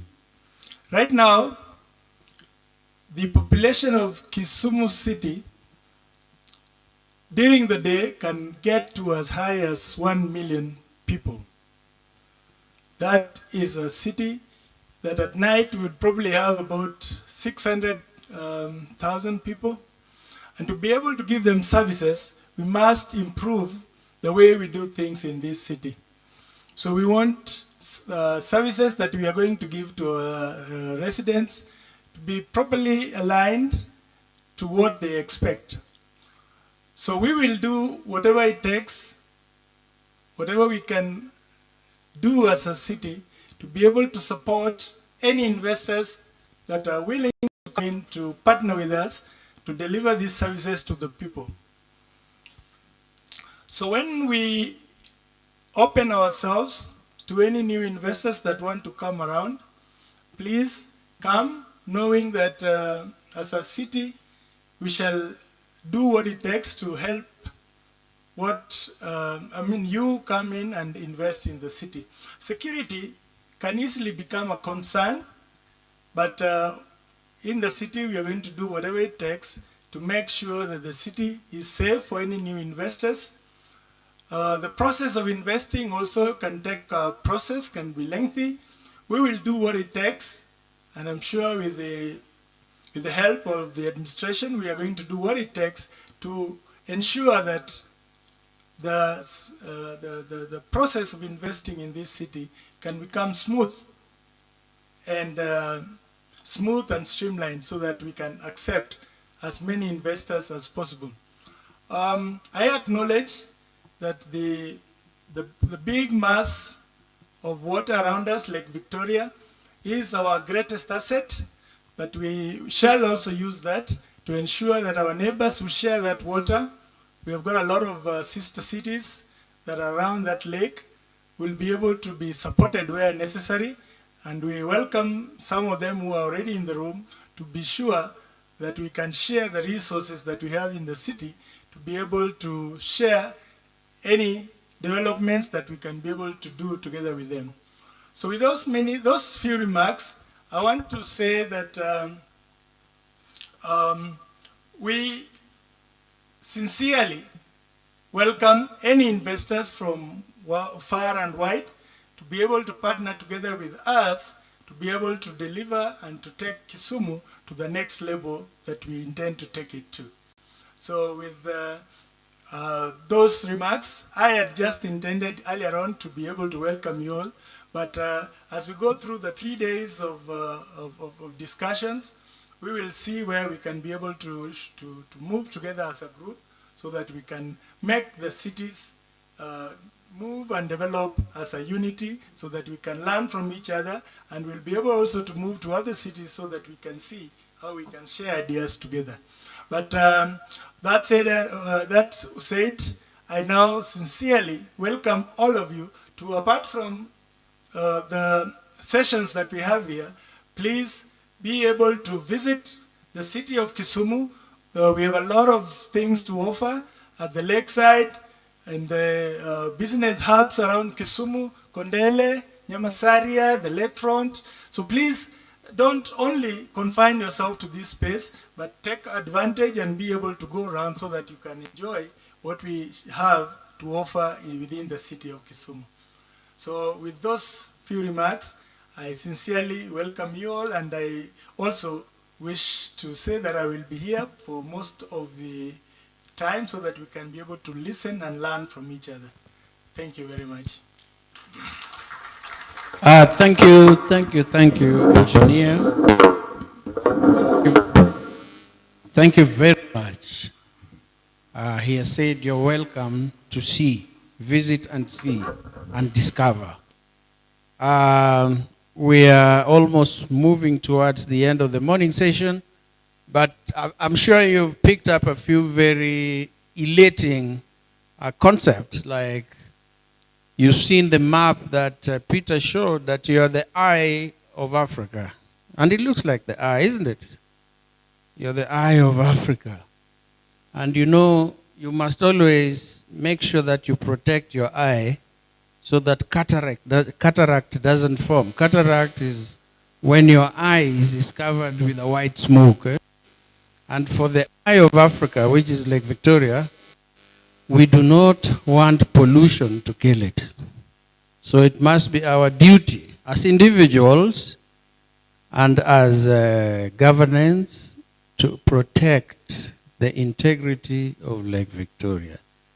Apart from using it as a mobility space, what is important is water that you drink, the fish that live inside, and that is what sustains life. I'll call upon Peter Njenga. I hope His Excellency, the Ambassador of Burundi, has showed up.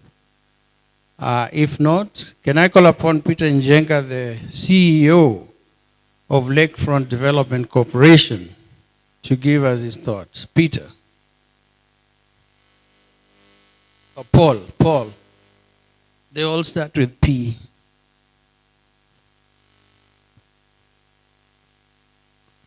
Oh, I am hearing that Paul and Peter were all apostles.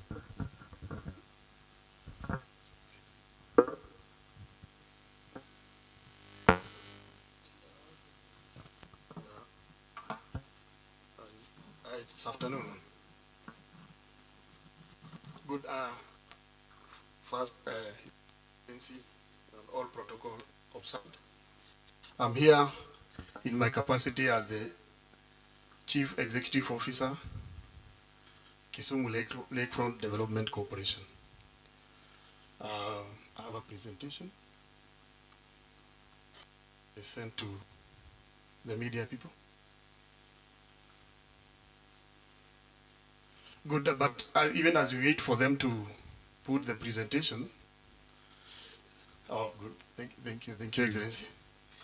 as they have put the presentation, I wanted to echo the word of Mr. Peter, who talked of making the one aim of the smart city is to making people happy. So the Lakefront Development Corporation, we have a lake, as you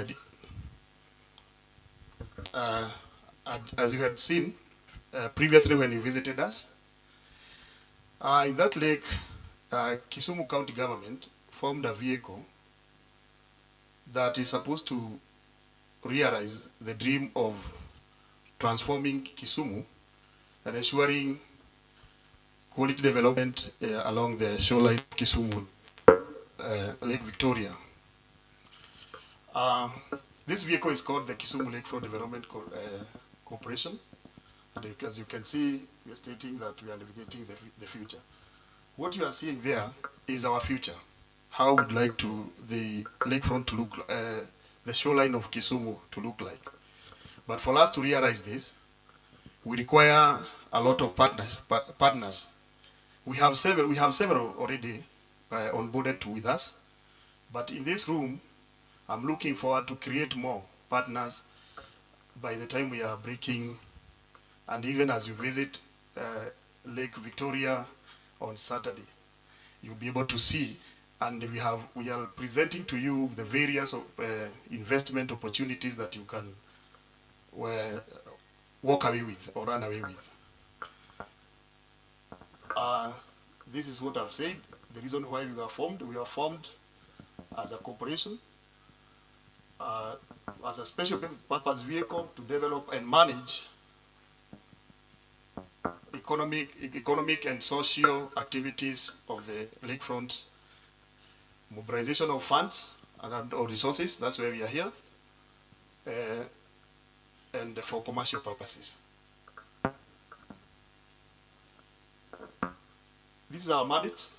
One is to create the master plan, but the master plan is already created for the lakefront. We have it. Develop policy framework for investment, mobilize funds, as I alluded earlier, and approve land allocation along the lakefront. In that pictorial, the first pictorial that we had, these are some of the projects that have been identified. I'm not saying that this is the final. As we continue and as the time moves by, we might also identify other projects. But for now, we have identified the following project, as you can see. The first one is backfilling and reclamation of the lake. And this is what we want. This is a picture, the way we would like the lake to look like after reclamation and backfilling. And we have this at an estimated cost of $45 million US dollars. The second one is the promenade, the 46 kilometers promenade. As you can see, we have it there. Already we have secured funds from African Development Bank, as it was highlighted earlier by the earlier presenter. And we have this one. They have already done the EOI. It's closing tomorrow, the expression of interest, after which they are going to do the shortlisting of people so that they can make this a bankable project, ready to go to the downstream activity, which is now project implementation. The third project that we have is the fish processing plan that has been identified in our master plan. The fourth project is the waterfront, Dunga waterfront reconstruction. I'd like to say that, to state here that this project we already have done, the feasibility study is already done, and the report is just waiting for validation and public participation, out of which we have secured funds from which is coming from Rincon Institute for public engagement and the validation of the report, so that now we can take this project again to the market for public participation for project implementation. The other project that has been identified along the shoreline is the golf course, upgrading the golf course. This is the way it looks like right now, and it is envisioned to be like this in the future, an 18-hole golf course. You can see, we want that when people come to Kisumu, when they visit Kisumu, they can enjoy, they can play, they can have some recreational activities to take part in. So this that's the other project that has been identified, and we have the housing projects that we also looking forward for interested investors to come in and take. Our partners or the stakeholders that we work with as a lakefront, we have the Kenya Ports Authority, the Lake Basin Development Authority, Kenya Maritime Authority, Kenya National Chamber of Commerce and Industry, Nyanza Club, Kenya Railway, City of Kisumu, and the Kenya Shipyard. The partners, the strategic partners that we have already, as I was saying, that are already onboarded, and they have already started even showing interest and even giving us funds. One of them is the African Development Bank. African Development Bank is they are the one who have already put in their budget, set aside a budget of 750,000 USD to help us or to assist us in the project preparation and coming up with the proper documentation to enable us to go to the market and to close the deal on the project implementation. We also have the big win, the Lincoln Institute. I've mentioned them earlier in my presentation.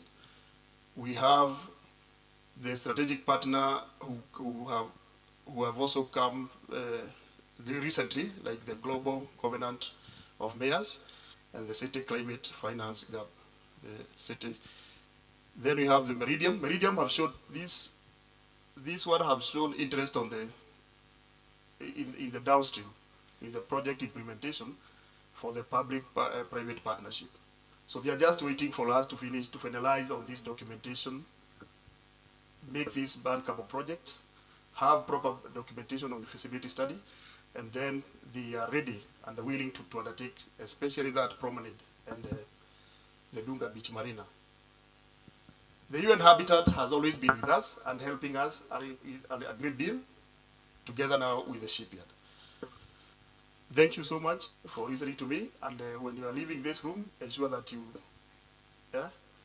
register your interest in undertaking some of these projects that we have that are highly profitable. I think even by thinking about it, when we change the livelihood of Kisumu,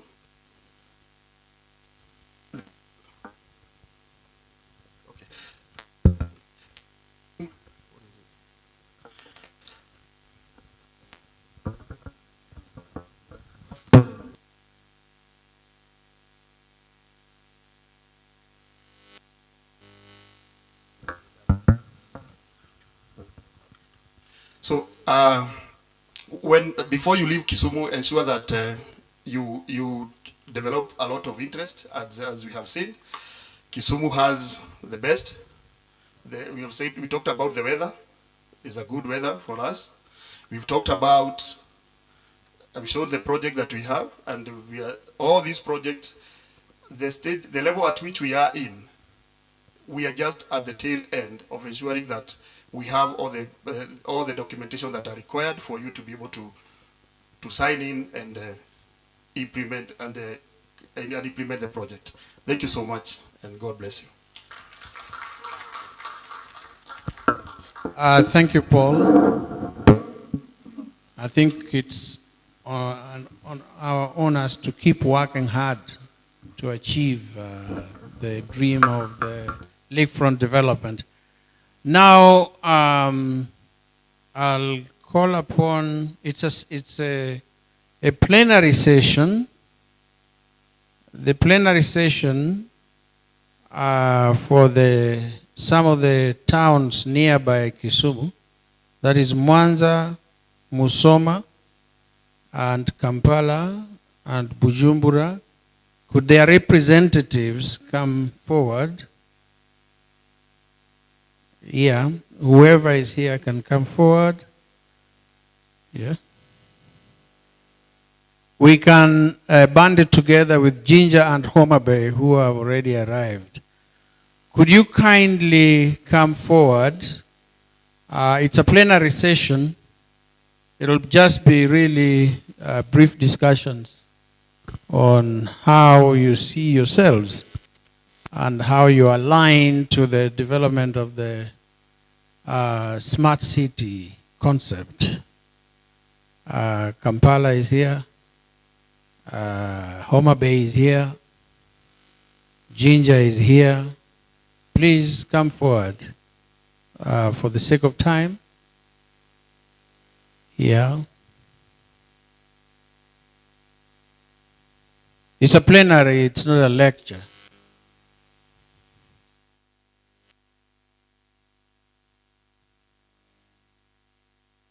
Homa Bay is coming.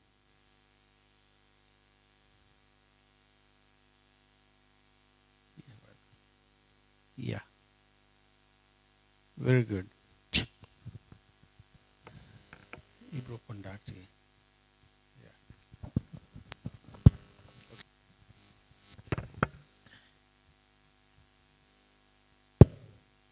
Thank you very much. I'll take over and guide you through the next 15-20 minutes.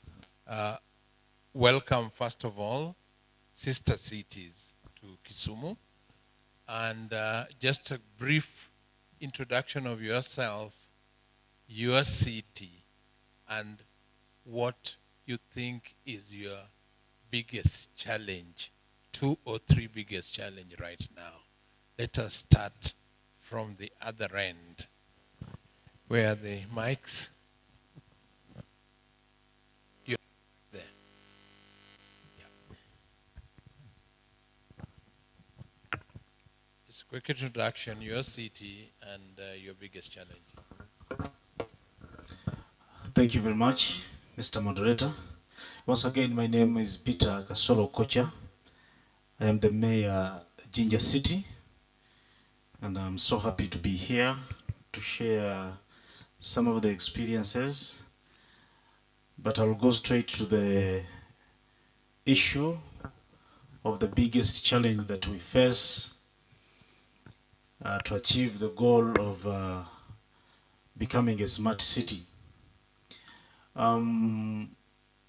First and foremost is the policy issue in the country, whereby from the central government, I see that there are some gaps in allowing us to use the available legal frameworks to implement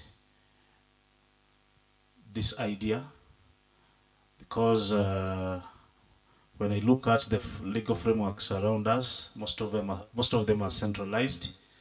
The decentralization system in Uganda is not so much strong that could help us to achieve what we need. Then the other issue is also to do with physical planning, because I see in achieving all this, it comes with liberty in physical planning and implementing what we have as a local government. But you find that in Uganda, some factors like now the land, which we need to use in implementing and achieving the smart city approach, the land in Uganda,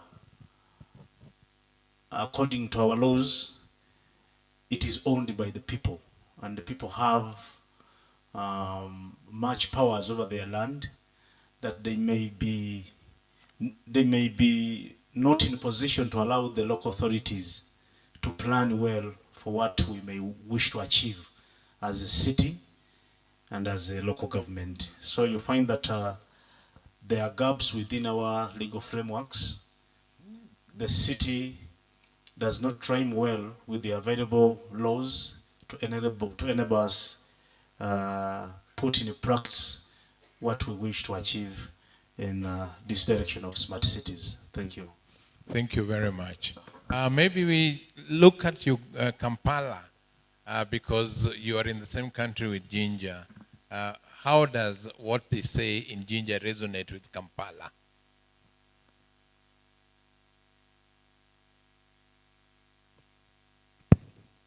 It's live now. Thank you. Yes, we have common problems. Introduction first, please. Thank you. Good afternoon to you, ladies and gentlemen. My name is Benon Chigenyi. I am the Deputy Executive Director at Kampala Capital City Authority. I am very excited to be here and have a learning opportunity, but also share what is across the Victoria. Speaking about the challenges of Kampala, Kampala grew from a small town into a municipality in 1947, which became the city of Uganda in 1962. So we can now say we are about 63 years. The Kampala that Professor Peter Nyang came to at Makere was a small population, and the roads were sufficient then. The populations have exploded. We're speaking about a city of 1.7 million people by night and about 3.5 by day, with a complex problem of a land tenure system that allows private ownership of land. In increasing the size and bringing speed, the infrastructure of Kampala comes with the price, an expensive land take, because you're dealing with proprietary rights in the city. That becomes a very critical issue for the people of Kampala in achieving many of the things that they would otherwise quickly adapt to. That notwithstanding, there are very many opportunities that Kampala has picked up, a very thriving, innovative population with quick uptake of technologies and ready. We have about now 17 universities, so research and innovation is abundant and available for us to be able to quickly partake of the innovations of the smart city approaches. And we can share on many fronts about this as we proceed in these sessions. Thank you very much. From the biggest of the cities around the lake, Kampala, to the smallest town in the room, Ndewa, do you have any problems at all in Ndewa? Thank you, Chair. My name is Salmon Ogutu Owi, the municipal manager, Ndewa municipality. This is the youngest municipality, only 2 years old. Number one, the only one with the concept of smart, sustainable agricultural city to be in the African year 2063.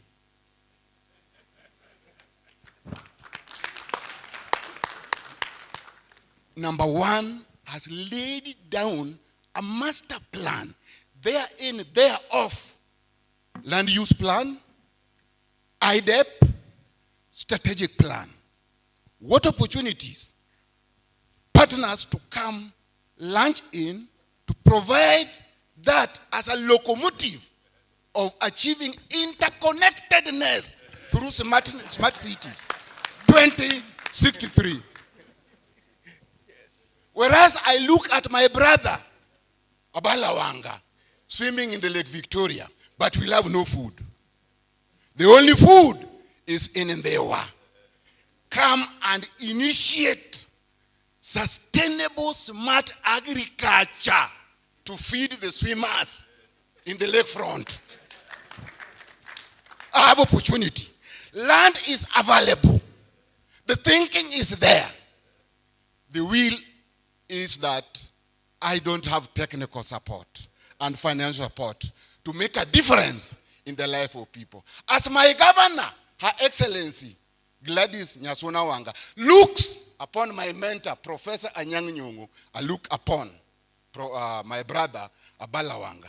I look for this as a twin city and African and global twin cities. Ndiwa is the municipality to be a city 2063. Thank you. Wow, wow. I think that, Sapna, you'll have a lot to talk about smart agriculture, rural agriculture, and they were tomorrow. So please be here tomorrow because India is doing exactly that and you want to learn. And that is Ndewa, the youngest. 2 years old. And you want to be, you are already smart. Thank you very much. Okay, next to you is Homa Bay, the city that has been so much in the news recently for good reasons. Over to Homa Bay. Thank you so much. My name is Sigar Agumba. I'm the municipal manager Homa Bay. Homa Bay, there before I was the municipal manager Yugis. Then now, 4 months ago, I was transferred to the headquarters now to manage and coordinate a few other things moving forward. First of all, I would really extend the gratitude and greetings from Her Excellency, the Governor of Homa Bay, Her Excellency Gladys Wanga, and take this opportunity to thank our host and mentor, planner, Governor Professor Peter Anyang' Nyong'o. He has been so passionate about matters urban planning. And he is also championing our agenda for futurities development for urban entities. I thank you, Your Excellency, the Deputy Governor, Dr. Willie. Moving forward, Homa Bay prides in hospitality along the lakefront. We are moving somewhere. We were somewhere but growing. Also on matters proper service delivery, that is people's participatory through the citizen fora. Then currently we have a new revised people's adaptation plan driven physical and land use spatial plan. That's taking us forward, and it's based on that document that His Excellency the President did launch and encourage us as the people of Homa Bay to strive towards attaining the city status. So already the road networks and a number of interconnectedness working to partners to plan the peri-urban context of the municipality, gearing onto the anchorage of the plan that we currently have. We can say that we are somewhere, but already intra-contemporary sisterhood with the city of Kisumu, we work so much together because as a person, as the National Chief Whip of Kenya Managers Caucus, we have been working very closely with the manager of the city of Kisumu, Abala Wanga, in the national leadership, taking into context of the comparison analysis of how other municipalities work and the gaps that we have moving forward.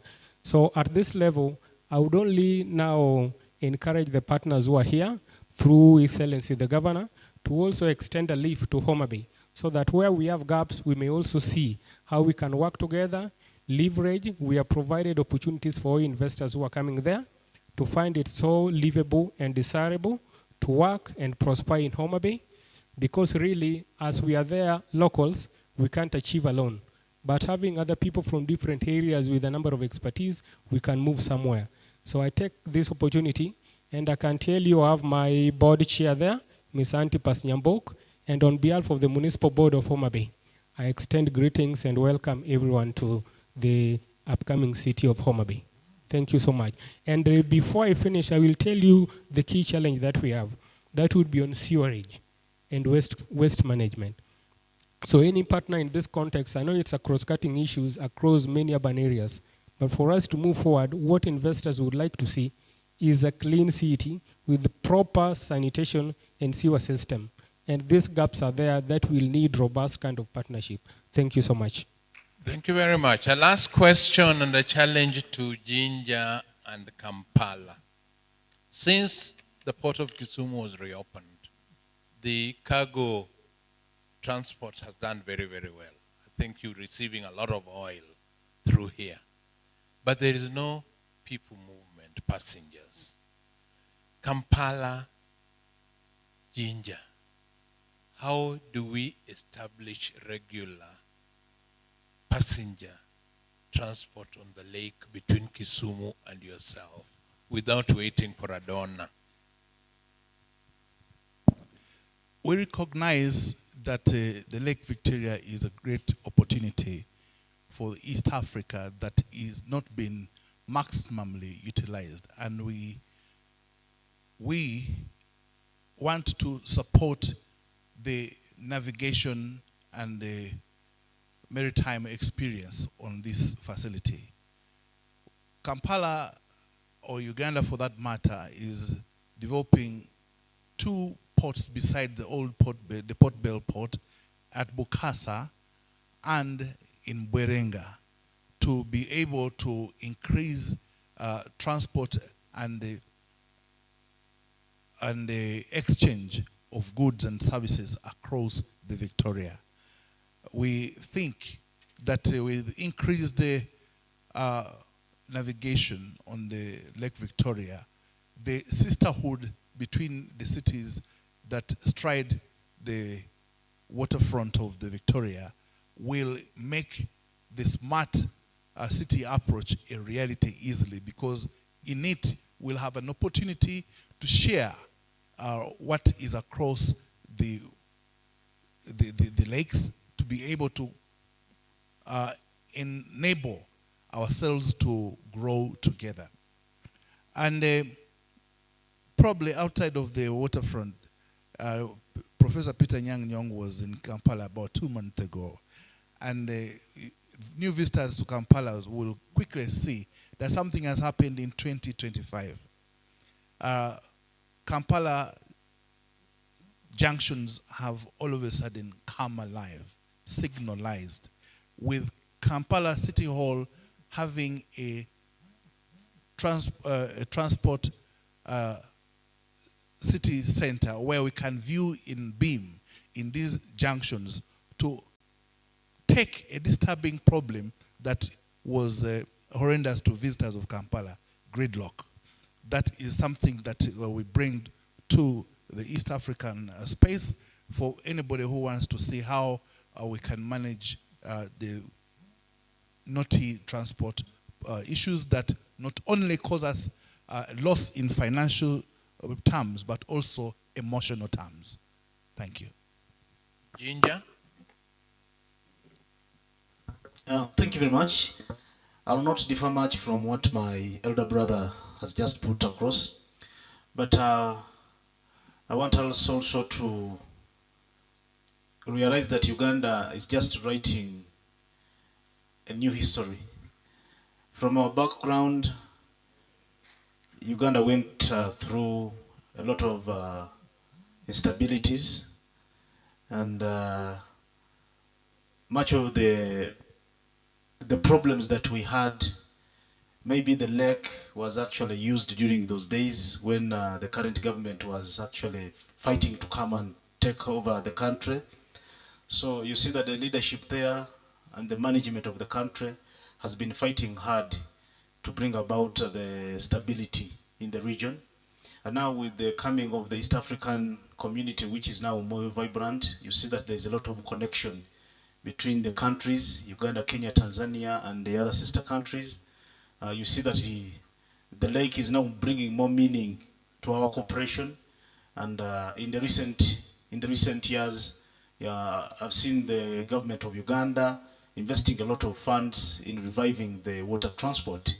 And I think moving forward, we shall see this water actually being put to maximum use, not only for cargo, but also people moving from one country to another. You know, Jinja being so close to Kisumu, I would have used the lake, not the road or air, and enjoy that water and tourism. And of course, Jinja is a center of tourism in the country, given the fact that we are the source of the Nile. So giving the tourism touch more meaning, we need to invest much in the water transport. And of course, achieving the smart approach we need to put this water to much use, like I've seen my brothers here in Kisumu, the way they are using the waterfront and their prospects. You know, I've seen what the city engineer showed us here. You see that now the water is being put at the center stage of bringing about the beauty and the smartness of the city. So as Jinja City, of course, we need to engage more with the government, and now with the Kampala being our lead city, we can bring about this meaning. You know, the waterfront in Uganda, having the airport in Entebbe, having Kampala this side of Gaba, and what he mentioned, and now Jinja at the source of the Nile. You see that we need to do much, and of course also to invite more of investors and open investment to the entire Africa and the world, to make our city more smarter than it is today. And of course also bring people on board, because sometimes the cultures differ, whereby in Uganda you see that our tourism is bringing in more visitors and resources, but the natives in the country, they are not good fans of their local and domestic tourism. So this is something we need to open up even to our local people to embrace the tourism aspect, which can actually bring about the smart city approach that we're talking about today. Thank you. Well spoken. The tourist circuit between Kisumu and Jinja and Kampala through the waterway, and with Kisumu now being starting shipbuilding. Let's have a meeting of a few rich people from Kampala, Jinja, and Kisumu, and by next year we'll have several ships going there. We'll set that one up. But finally, the smallest town. We have some investors here from the UK and India. Give them one or two last words on Thank you, what Chair. they were. Thank you, Chair. The youngest municipality has established international research hub with the Preston University, African School of Economics, Tom Mboya University, and Ndewa Municipality. This hub draws academics, the academia, to produce evidence-based, smart, sustainable agricultural city. We are not going here and there with the decision. We are working on precision. We are requesting partners to come on board to push this agenda for our realization of smart, sustainable agricultural city, evidence-based, with the community hub. I have the research hub and the community knowledge hub. Both are producing indigenous knowledge and academic knowledge. Thank you. Thank you very much. Over to Dr. Rai.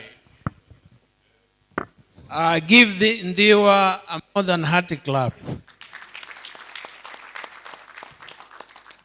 Ndiwa is the last born, and the last born is the person who is loved by the mother most. Or who is the mother? Now we come to the end of the morning session. We thank you very much for the participation. We thank the plenary team. Whatever is left, the team which comes late will deal with it in the afternoon. And now we invite you, and I request Madam Beatrice to pray for lunch. As we go for lunch, I will request His Excellency, the Mayor and the Deputy Mayor, to brief visit to the booths which are here. They're right inside here, to kind of see the displays. And the lunch is 45 minutes. And then we come back and continue.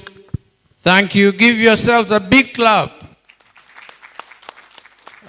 Beatrice, could you kindly? May we bow down for a word of prayer. Father, in the mighty name of Jesus Christ, we come before you this afternoon, Jehovah. We thank you for your guidance throughout the morning session, Jehovah God. And as we are headed towards taking our lunch, Jehovah, we pray that you bless it before we take it. In Jesus' name I pray, trusting and believing.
Where are you from? We are from that Tomboya. Tomboya. Estate. Tomboya Estate? Yes. Next to Kondele. Majorly we serve the Bunga community. Yeah. The director is called Dr. Monica. Dr. Monica, good to remember. Yes. Thank you. What Pinani? We move, eh? Nani is Benson? Benson. Yes. Benson. Thank you very much. Okay. Next. We want to just about 3 of them or so. So when he comes here, let him hold.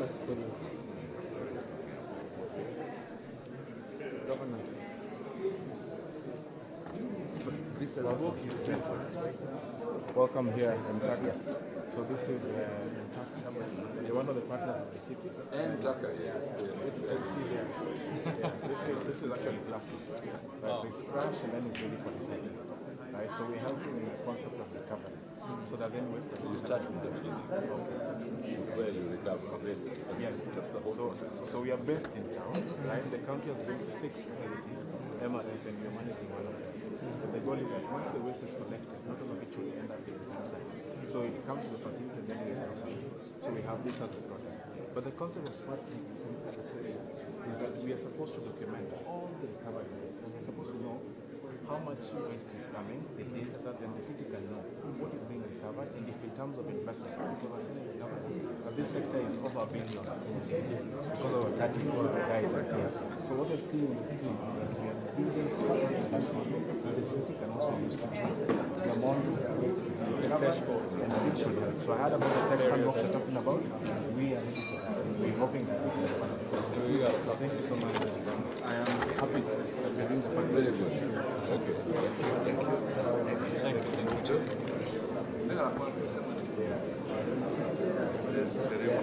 Very briefly, what you do?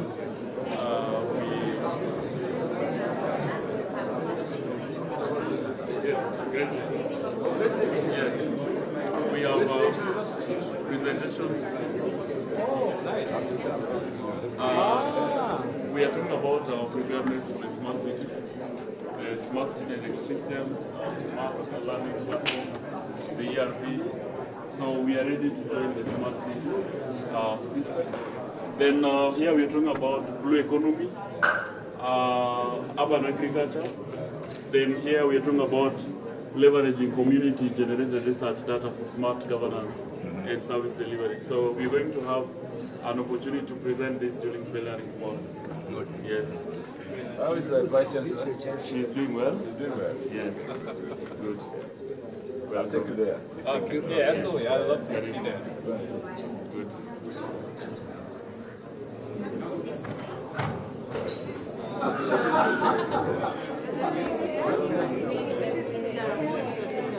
Teaching and referral hospital,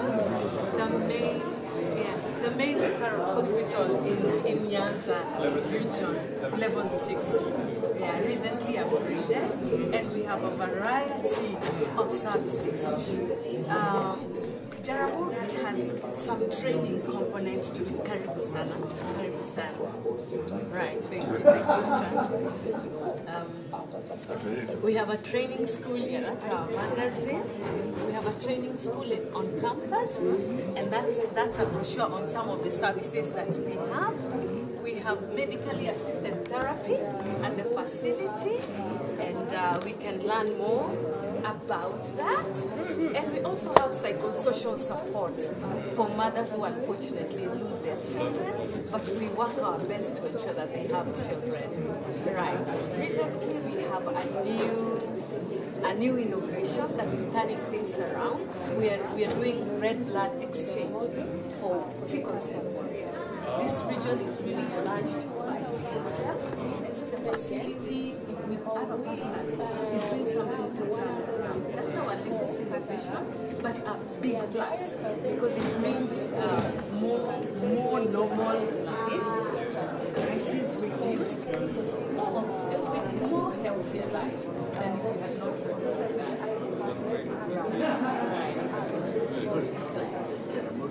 Karibuni sana. Lorraine Anyango. Right.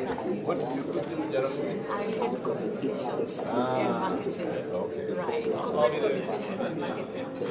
Thank you, sir. Thank you so much for having us. Karibu, sir. How are you? Yeah. I did something on sickle cell the other day, and I had to do the deal. I'll send you the publication. They did say that one. We'll come back in.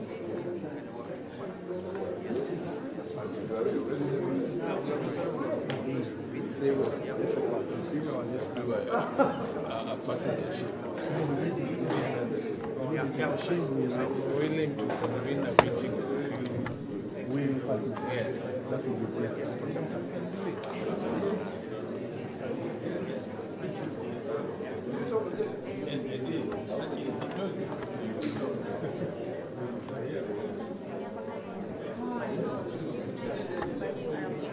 Hi, how you doing? We're doing well. Yeah, very well. Let me introduce you to this guy. Nice to meet you, It's a Fuzana. medical company. They are setting up here pharmaceutical production plant. Pharmaceutical plant. So you can explain. Yeah, so basically we're trying to do first of its kind. We basically got the sister company Managed Pharmaceuticals in USA, including subsidiary, the Kenya company, which we do local manufacturing. So we're using blockchain and continuous manufacturing. So what that enables us to do is do batch productions in a very short space of time. Where normal production takes 5 to 6 weeks, we can do it in 2-3 weeks. And because we're doing continuous manufacturing, that means that we're using technology so that the plant can be built very quickly because they'll come in pods, self-assembled, and then basically it can go up rather than this way, which means that we can speed up the manufacturing at a very effective cost price. We want to go green, so it's a green project. Absolutely. We want to make sure that we're compliant with any waste management and everything. Yeah. And the ultimate goal is to make sure that the product itself is cost effective because we want to, medication, as you know, in Africa is very expensive. A lot Actually, of it the comes. IFAS, the Commissioner IFAS, that's the entire hub of the biomedical. So one of the major pharmaceutical companies, they produce, I think maybe 50% of the world's production of pharma.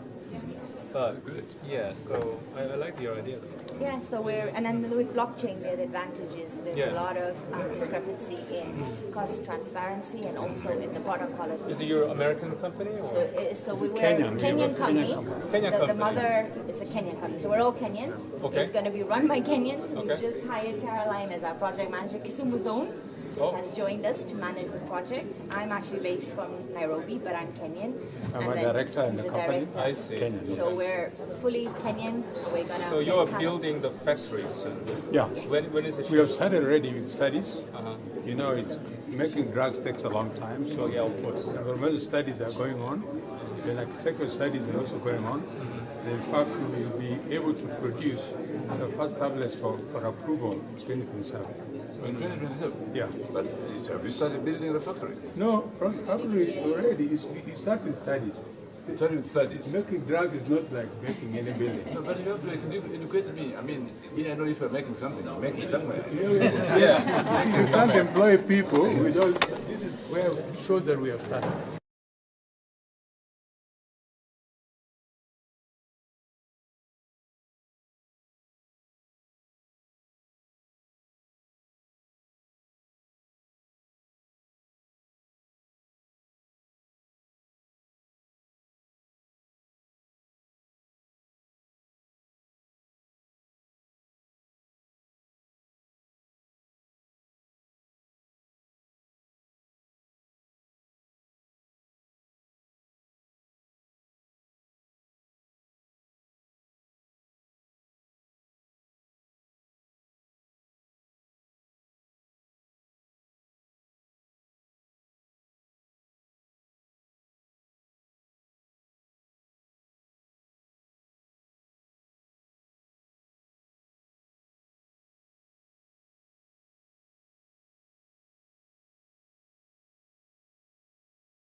voters and is home to approximately 650,000 residents. It serves as Kenya's third largest hub of the region. In 2017, Kisumu marked a historic transition, rising from a municipality to a fully recognized city. This elevation reflected not only Kisumu's growth, but also its potential as a modern urban center. This change, under Kenya's Urban Areas and Cities Act of 2011, introduced a new governance framework, giving Kisumu the tools to manage its growth sustainably and inclusively.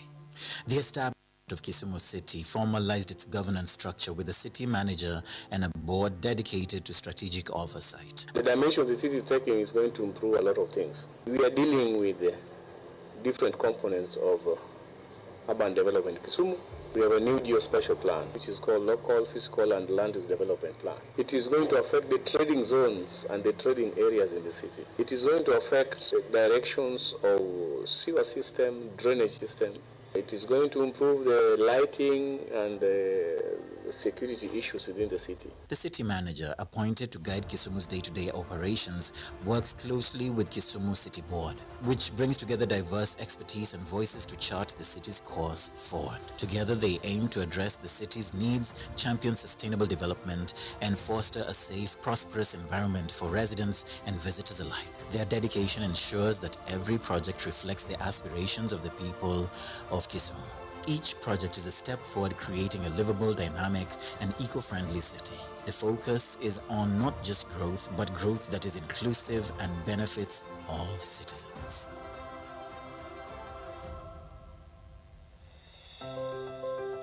Guided by the local physical and the land use development plan, Kisumu is divided into 7 growth zones, including Dunga, Nyamasaria, and Kisian. Residential areas like Riat and Milimani complement commercial hubs such as Kondele and Dunga waterfront. The central business district is strategically organized into 4 zones, fostering balanced and sustainable urban growth while solidifying Kisumu as a model African city. In conclusion, Kisumu City stands as a testament to growth, culture, and promise. It's a city with a deep-rooted history and inspiring vision for the future. Whether as a visitor, investor, or resident, Kisumu invites you to be part of its unfolding story. A story of progress, opportunity, and shared prosperity by the lake. Welcome to Kisumu, where tomorrow is already taking shape today.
Anafuata ama apati?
Dr. Matano, don't come back alone. Come with a partner.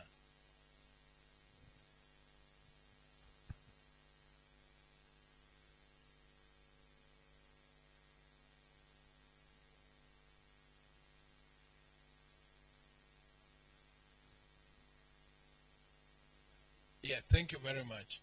And farm access?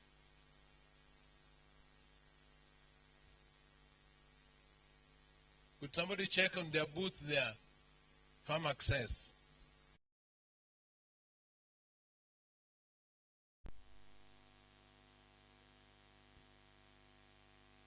Farm access?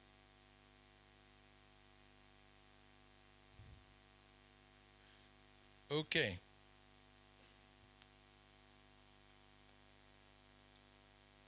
Yeah, welcome everybody. Do upstanding Governor Merudi Tena. Karibu, Governor. This is going to be a very good session with the presentations from 3 groups. 2 are health and 1 is sports. And because of that combination, we shall give the first chance to Twende Sports. You ready? Okay.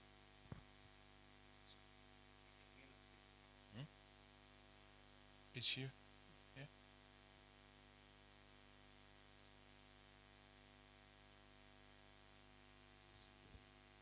Okay, wait.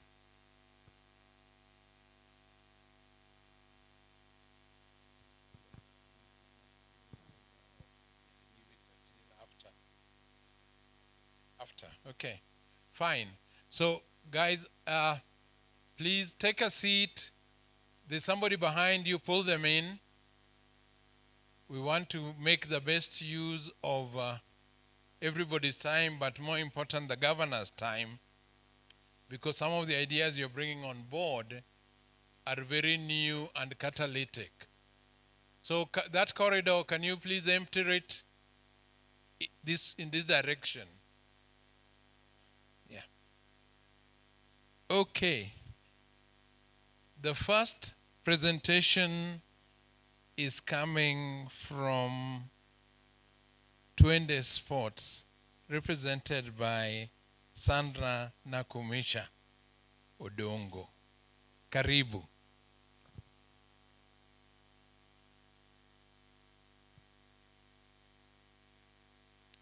As I mentioned earlier this morning, Kisumu wants to be a major sports hub. And we have 2 presentations on sports during these 2 days. The first one today is by Sandra, and she'll give you a background. Thank you very much. Slides, please, tech team.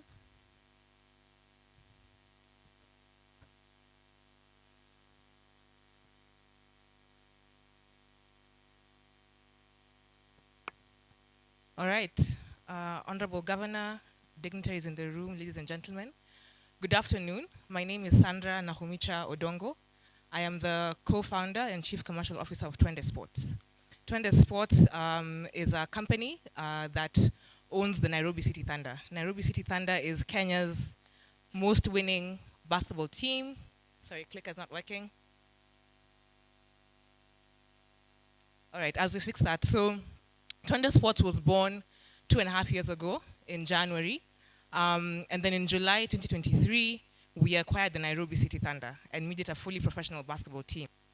What that means is that we gave all the players professional contracts, we put them on health insurance. That season, we became the first Kenyan team to ever qualify for the Basketball Africa League. Now, the Basketball Africa League is a continental competition run by the NBA. I'm sure most of you know the NBA. It was founded in 2019. Last year, December, was the first time in the history of the tournament that a Kenyan team was ever qualified, and that was Nairobi City Thunder. So today I'm going to walk you through what we are building as Twende Sports, and what the intersection we see between sports and smart cities is, and the opportunities that are there for Kisumu City to explore this area as potential to create opportunities for young people and improve the health of its citizens. So at Twende Sports, we have 3 mutually reinforcing pillars. The first is the professional team, Nairobi City Thunder. The second is infrastructure. So right now we play at Nyayo Stadium, that's where we train and have our games. The Nyayo Gymnasium holds about 1,000 people, which is tiny, tiny for a sports facility. The roof is leaking, it's not a prime facility, so we have in place plans to build our own arena of about 3,000 capacity where we can actually host games and other entertainment events. The third piece is the academy. So being a pro team and the success we've enjoyed over the last few years, we've had a lot of people coming to us and saying, oh, my son, my daughter needs a place to go after school, or can I get a program to integrate them into basketball? So we are now launching an academy. So over the last 2 years, this is basically what we've been able to achieve. As I mentioned, we're a very young company.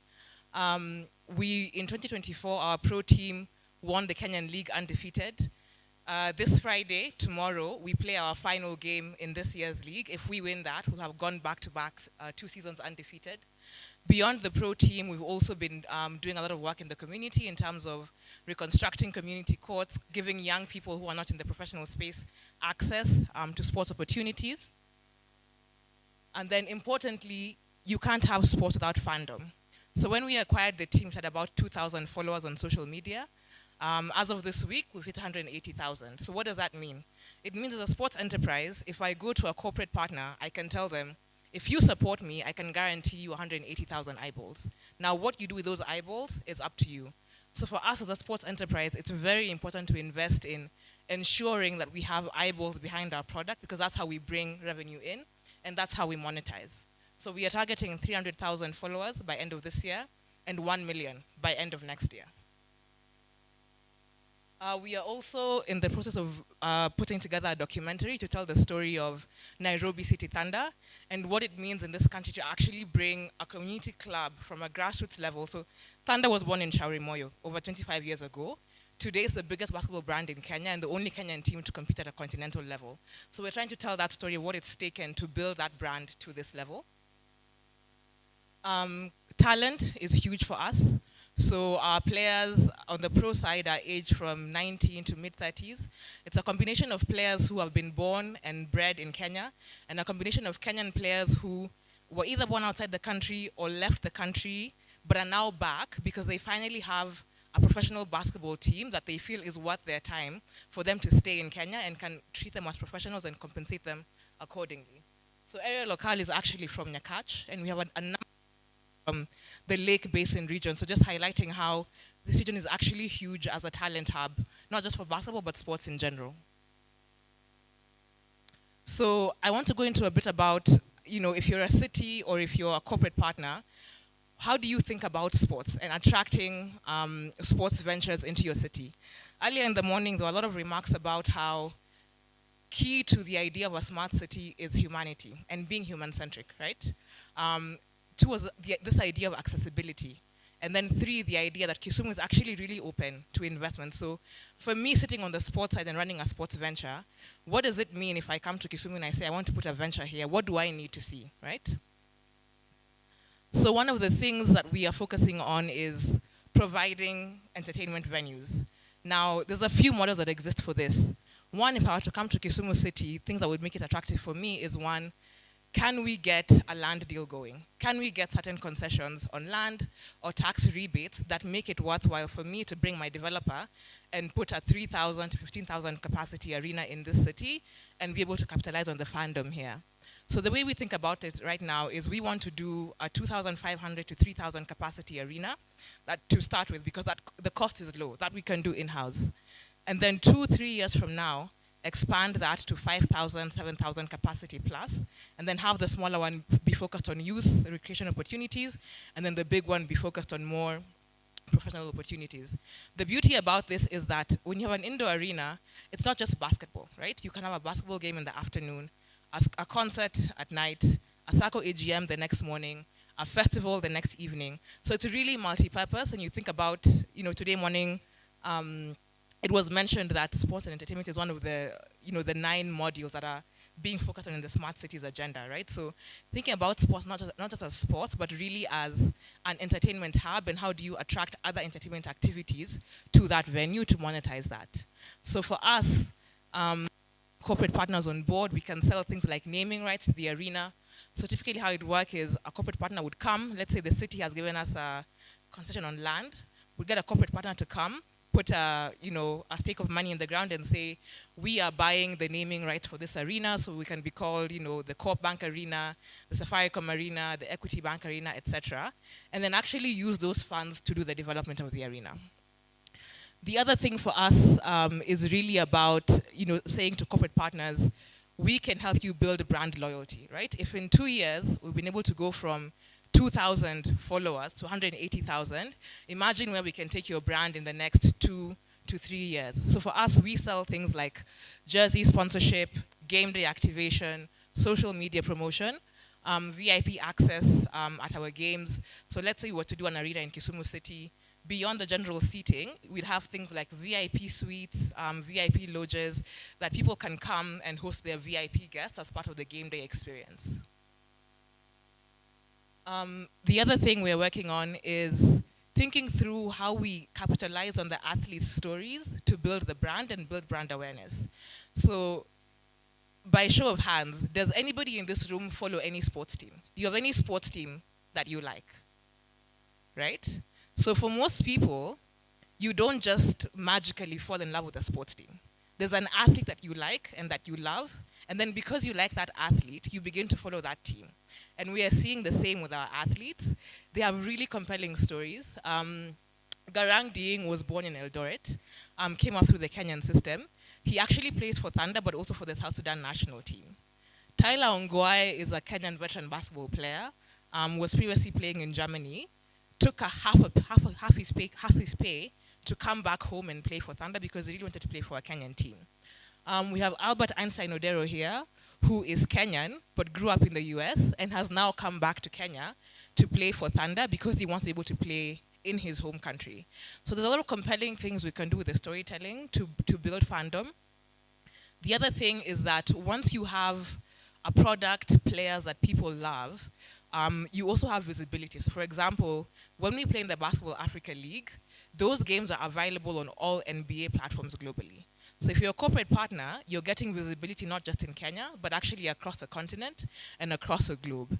And as I mentioned, there's a documentary we're working on as well, right? So you can imagine, once this goes live, the kind of visibility that Nairobi as a city will get, because it's actually the name of the city on the team. It's Nairobi City Thunder, right? So there's a lot of opportunities to also have sports tourism and bring fans into your city through sports. When we played in the Basketball Africa League in May, we played in Kigali, and hundreds of fans from Nairobi, from Kenya, Eldoret, Kisumu, got on buses to Kigali to support the team. And at that tournament, there was different countries represented. There was Libya, there was South Africa. So you can imagine if a city like Kisumu is hosting top-tier sports events, what that does for tourism in this region. So I think, just to wrap it up, I would say that from a talent perspective, there's also, there's incredible potential at the youth level. So Thunder being a pro team, there's still opportunity to create pathways for these young people who are trying to understand, one, can I make it as a pro athlete? But the reality is that only 1% of kids that play sports in high schools become professionals. So as a city, you need to ask yourselves, what's our philosophy as a city around sports? Are we trying to get professionals into the sports space? Are we pursuing sports for health reasons? Are we pursuing sports for accessibility reasons, just to give people a chance to have recreational opportunities, etc.? Once you know what that path is, you can then collaborate with ventures like ourselves to say, if Thunder Sports is to come into Kisumu, what makes sense? Do you want us to focus on a professional team? Do you want us to focus on youth sports and those talent development pathways? Do you want to focus on infrastructure, etc.? I think for me, as somebody who is running a team in Nairobi and looking at Kisumu, there are a few things that stand out. Number one, this is a talent hub. So if you look at the sports in Kenya and the talent that comes out of this region, Western, Nyanza, the North Rift region, especially in high school competitions, this region dominates. So if I'm doing anything academy related, a lot of my talent is already coming from this region, so it makes sense to come here, right? So then for me as a businesswoman, the incentives need to be in place. Why should I come to Kisumu as opposed to Eldoret or as opposed to Naivasha? This being a city is very compelling, right? Also, I think if you don't live in Kisumu, you might take this for granted. But Kisumu has a very calm vibe. Like, this city doesn't feel chaotic, which I think is something that is really going for the city. So if I'm hosting a tournament or a series of games in this city, I know I can sell game tickets. I can package that with tours on the lake. There's already a thriving hospitality industry. There's talent in the region. So I think it's really a matter of being a bit more strategic. For me, I would urge the county to think about how you can convene those of us who are in the sports and entertainment space who are looking to branch outside of Nairobi and tap into this region for talent. Because for us, we are looking beyond Kenya. We have players from South Sudan. Our general manager is from Somalia. We have interest in talent from Tanzania. So Kisumu is actually really accessible as a talent hub from Uganda, South Sudan, Rwanda, Tanzania. So let's think about that. Call us to the table to see what we can do together. Otherwise, Prof, thank you very much for this invite. It's a pleasure to be here and open to conversations and collaboration. Thank you. Anybody, any question? The potential, yes. Where's the mic? There's a potential Kisumu, you have talent, but no sports arena. No, they're bringing the mic. Oh, I thought there was a mic. Oh.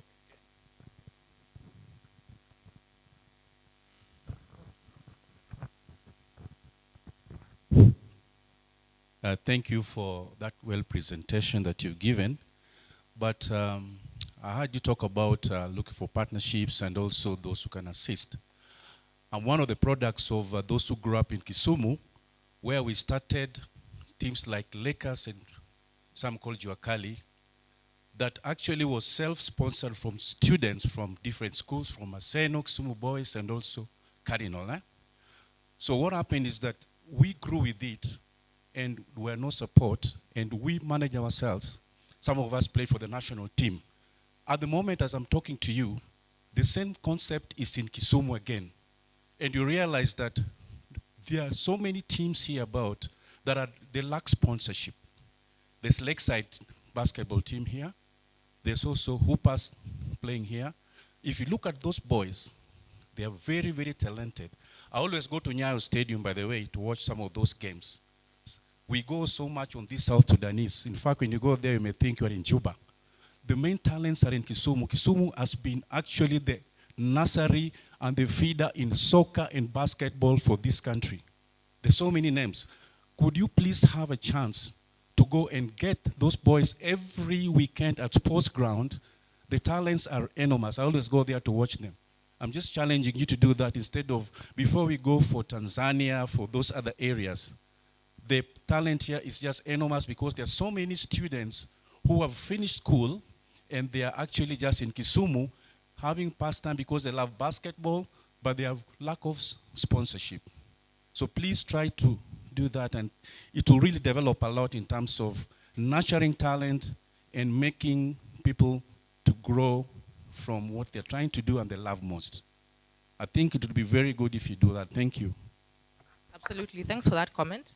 I think just as part of our academy effort, one of the things we'll be doing is working with scouts across the country, because talent is not concentrated only in Nairobi. Actually, we know there's a lot of talent outside Nairobi that just doesn't get visibility. And Kisumu is one of the areas we've identified as a big, big hub for that talent. Fun fact, Lakeside was one of the teams we looked at when we were looking at a team to acquire. So there's a chance we come back this side to grow it. So I also have a question. Thank you very much for your good and interesting presentation. There has been a very active football federation in Kisumu, Kisumu Youth Football Federation or Association, not sure if you're aware, but there were over 2,000 youths playing football every weekend. So if you would be interested, I could put you in touch with the original organizers. I thought that would be maybe a complimentary entry into Kisumu. Thanks. Fantastic, thank you. Happy to be connected.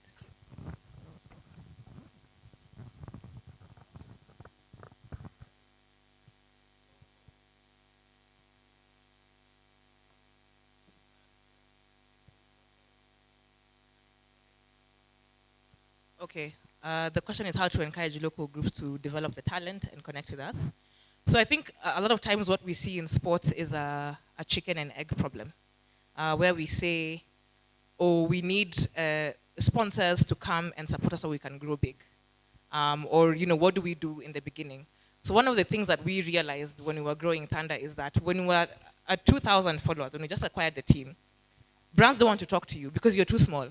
They're like 2,000, what am I going to do with your audience, right? And so there's a certain element in which the groups, so the small sports clubs, the small businesses around them, have to take that first step to invest in your own visibility. Very basic things. Grow your social media pages, invest in your marketing, grow the eyeballs behind the team. Once you do that, it's a lot easier to attract talent. I think there's also opportunity in terms of connecting with Thunder and Twende Sports. I would say probably the talent aspect would be the easiest to begin with. My email is sandra@twendesports.com for anybody that wants to reach out. That's sandra@twendesports.com. So happy to have a conversation around, what the talent side looks like there. I would also say that sometimes what we don't see much of, but we need to be doing when we're trying to do a bit more of in Nairobi, is that you'll find one team trying to go at it alone. So like Thunder or Moja trying to do something alone. But when you come together as a group of teams, you can actually petition your federation to start to change things on the ground or the local community. If I was sitting on a corporate desk and I were to get 4, 5, 6 teams bringing me a joint proposal, I'm a lot more likely to support that because there's numbers behind it as opposed to everybody trying to go at it alone. Yeah. Girls Thank you. basketball. All right. Girls basketball, we have an amateur girls basketball team. So beneath Nairobi City Thunder, Thunder is a pro team. Beneath that, we have amateur teams that play in the Nairobi Street League. So a men's team, a women's team. That league, Nairobi Street League, suspended the women's tournament a few months ago, so we paused the girls' tournament. But there's plans to actually grow that team beyond amateur into a pro outfit as well. Yeah. Thank you. I'm Christopher Ndijo, and I just want to thank you for the good presentation that you had, and I would like to get a proposal from you so that you can help us in rugby. The Kisumu Rugby Club is a self-sponsored club and also is a community club. So we'll come and ask for some of your proposals so that you can help us so that we can also be semi-pro. Thank you. Fantastic. Rugby is actually a darling of my heart. And by the way, we are having a sevens tournament. Dallas Sevens. Dallas I'm Sevens. aware. So This- I played rugby for Kenya actually, 2014 and 2016. I played for Queens and Homeboys, so rugby is very, very close to my heart. Let's speak after this Thank you. panel. It's visible to be in Kisumu or Nairobi. Kisumu has 7 counties. Each one of those counties has several wards, which are basically rural. And basketball is an urban game, the way we promote it. What are the plans to increase reach to the rural population? Because apart from making Kisumu a smart city, we're also thinking of making the rural areas smart villages. How do we psych the rural areas to pick basketball and give them facilities? So my recommendation to the county leadership would be to think of sports infrastructure as not one unit. I'll give you an example. If I were to task you and say, please go and develop an agriculture strategy for the county, if you came back to me and said, oh, we have a strategy that can feed 1,000 people really well, that would be a failure, right? Because everybody must eat. So it's the same thing in sports, right? If you want to bring up the entire ecosystem, we have to think about infrastructure, not as just one piece, but the ecosystem. Me as a private partner, if I'm thinking infrastructure, I'm going to come to the center of the city because I can monetize there. I know that I have foot traffic, I can sell tickets, I can sell concessions. But if you think of sports as a public good in the government responsibility sense of the matter, then you'd actually want to think about, if I have X million shillings to spend, I might be better off actually putting a small outdoor court in every ward or in every school, so that, or in one school that's like a catchment school for the different schools in that area. So I can say, at least in each ward, we have X number of basketball courts. As you work your way down to a bigger facility. Myself, as a private business person, it's highly unlikely that I will go to wards in rural counties and put infrastructure there. But as a government, it's on the government to think about, if we are thinking about sports and health as a public good, how do we need to change about how we think about infrastructure to give access to rural kids and rural communities? And it goes beyond basketball courts, right? It's things like fields or walking areas where people can actually just take a walk in the evening. So there's a certain element of planning when you're looking at the rural space that's different from the urban space. It's harder to monetize for private investors, but there's a way we can make it work if there's concerted effort from the government to say, we are willing to go into those spaces and provide it as a public good. Thank you very much. Sandra, thank you very much. Let's give her a clap. And let us all join Nairobi Thunder and make the next Thunder be Kisumu. Next presentation is health and is coming from Medaditus.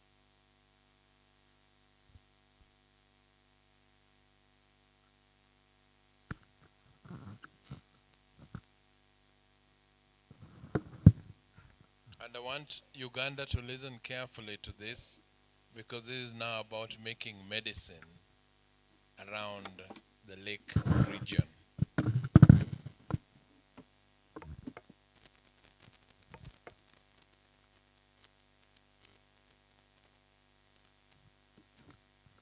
Excellency Governor, we want to thank you for the opportunity of giving us this time to share all protocols observed. Medaditus is a company newly registered in Kenya as Medaditus Pharmaceuticals Kenya Limited. It is a subsidiary of U.S. company, which is Medaditus Inc.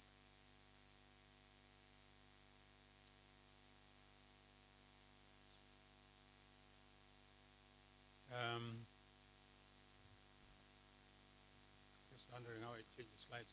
Will you roll the slides for me? Okay, next slide. That one. It's very interesting how the story started. Governor Nyong'o met the CEO of Medaditus Pharmaceuticals. Can you hear the back? You can't hear? You can hear now. The governor met Medaditus Pharmaceuticals CEO, Dhiren Taka. And the governor told him that I have one bullet which I must use as part of my legacy. This bullet turned out to be making drugs in Kisumu. So the governor put together a team, a task force that was to work with this American company to develop the idea and to bring to the ground this company. I'd like to ask the members of this task force if they are here, because I'm the chair of this task force. If they are here, please, can you just stand so that people can see you? I see Dr. Roy here, Dr. Rogo, Professor Rogo. I saw, yes. This is the team that has brought this company to the ground. Now, the context is the company is being developed in the presence of a challenge. Poor access to quality, affordable medicines is one of the challenges that are being addressed. You can see that pharma manufacturers in Africa, it's only 400 about there. But in India, there are more than 10,000. Just to give an example. There is heavy reliance on importation of drugs and lack of consistent quality and reliable supply chain. And we have substandard and falsified medicines which are prevalent. What Medaditus is trying to bring to bear is one, to accelerate manufacturing using very modern technology. And the technology is a portable, continuous manufacturing. Also, we are applying technology, blockchain technology, to ensure integrity and quality of the drugs, as I will explain. We are using prefabricated, specialized manufacturing spaces, pods, which accelerates the manufacturing process. Now, MetaDigital is in partnerships with the Kenya government, of course, the county government, and there is a commitment from Governor Nyong'o's team, government, which has resulted in making available 10 acres of land. A lease has been signed with MetaDigital, and this land is near Great Lakes University. And commitment from MetaDigital is to build a 5.4 billion Kenya shilling, or $40 million, manufacturing plant in Kisumu. The focus is on non-communicable diseases for now. So we're going to make drugs for cancer, and I'm sure the cancer project here would benefit.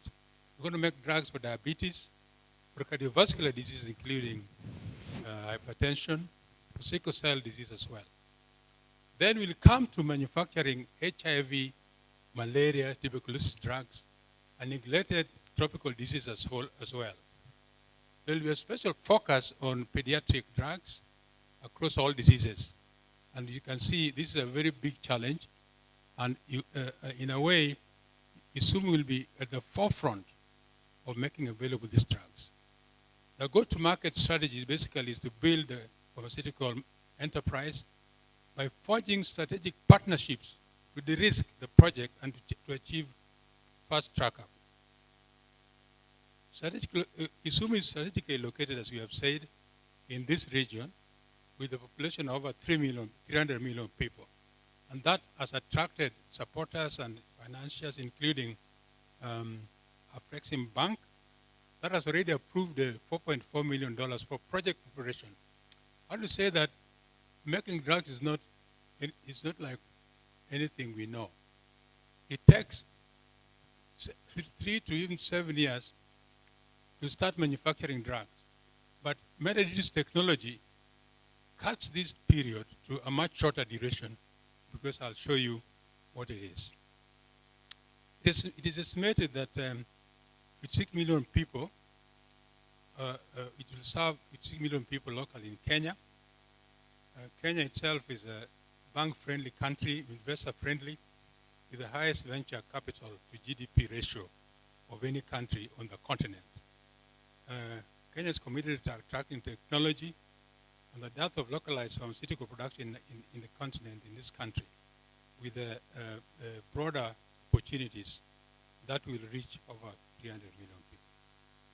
Now, the solution that MetaDigital is providing, number one, is what we call continuous modular manufacturing. Now, listen to me very carefully.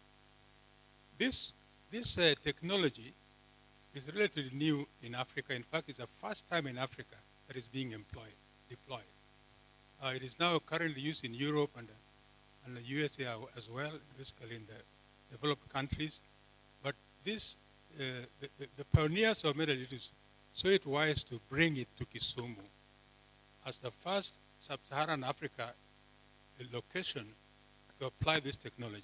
The technology is a vertical technology where ingredients, the active pharmaceutical ingredients, are built downwards instead of what we call batch manufacturing, which is horizontal. Now, because of this technology, we can make drugs within a short period of time, within days. In the other technology, which is batch technology, it takes a while, even up to a month, to make drugs. Now, the quantity that is produced by this technology would be up to 2 billion tablets a year for one particular drug. Now, to transition from one product to another is also much shorter with this technology, because it doesn't take long to clean the vertical system as opposed to the horizontal batch manufacturing process. Also, quality assurance, we know, is by batches. You often hear that you're testing batches for quality. In this process, quality is assured by each tablet. That's a difference. And in many ways, because of this technology, the cost of production is reduced by 50%. So affordability becomes a key area for this technology.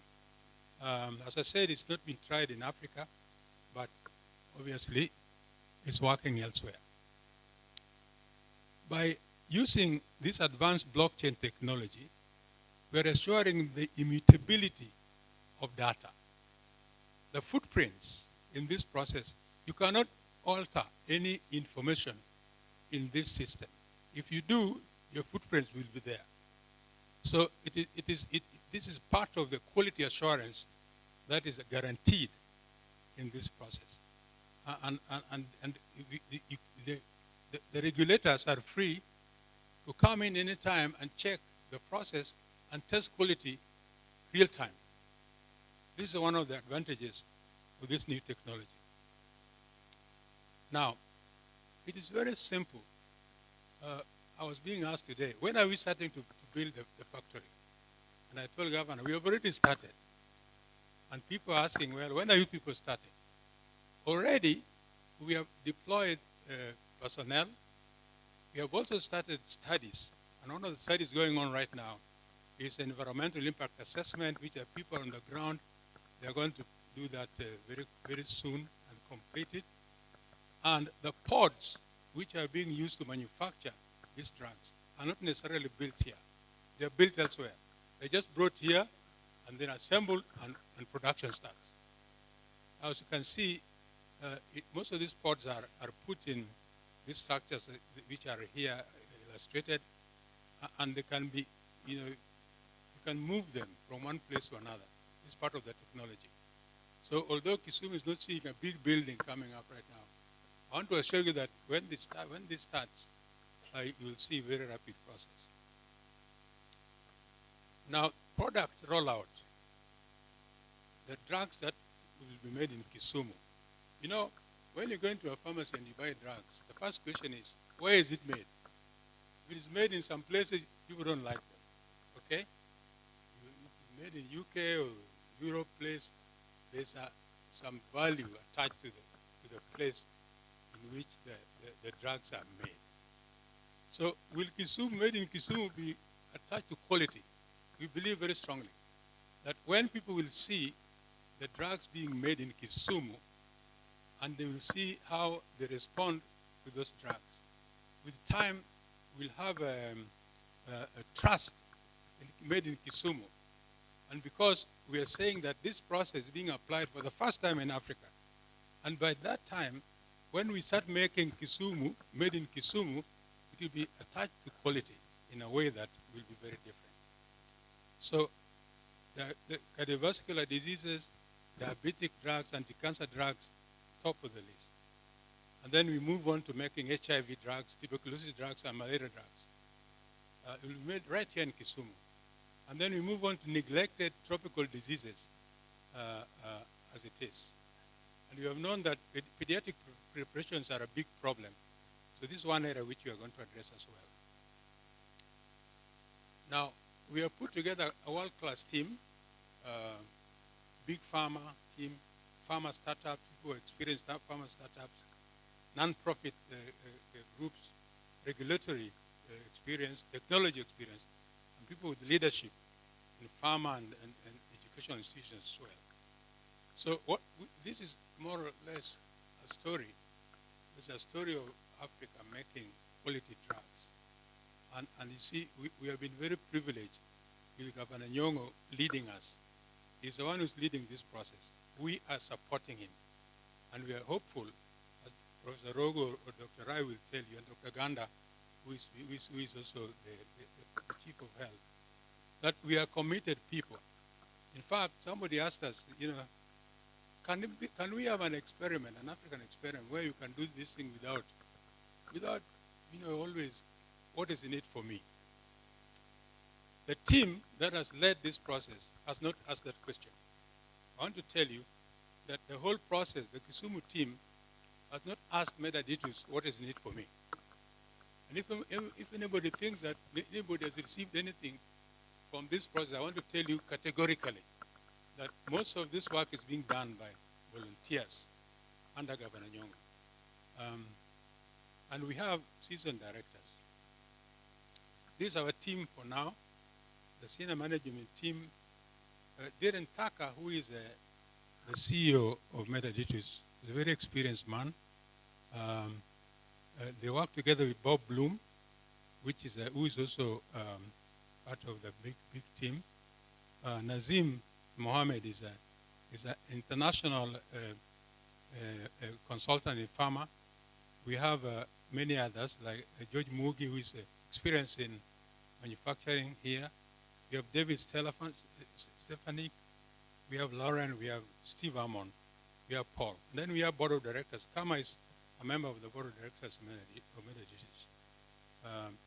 I'm also in the board of the Kenya pharmaceutical part of the company. Dr. Ganda, Dr. Rai, and the others who have played a very big role in this process. I want to tell you that all of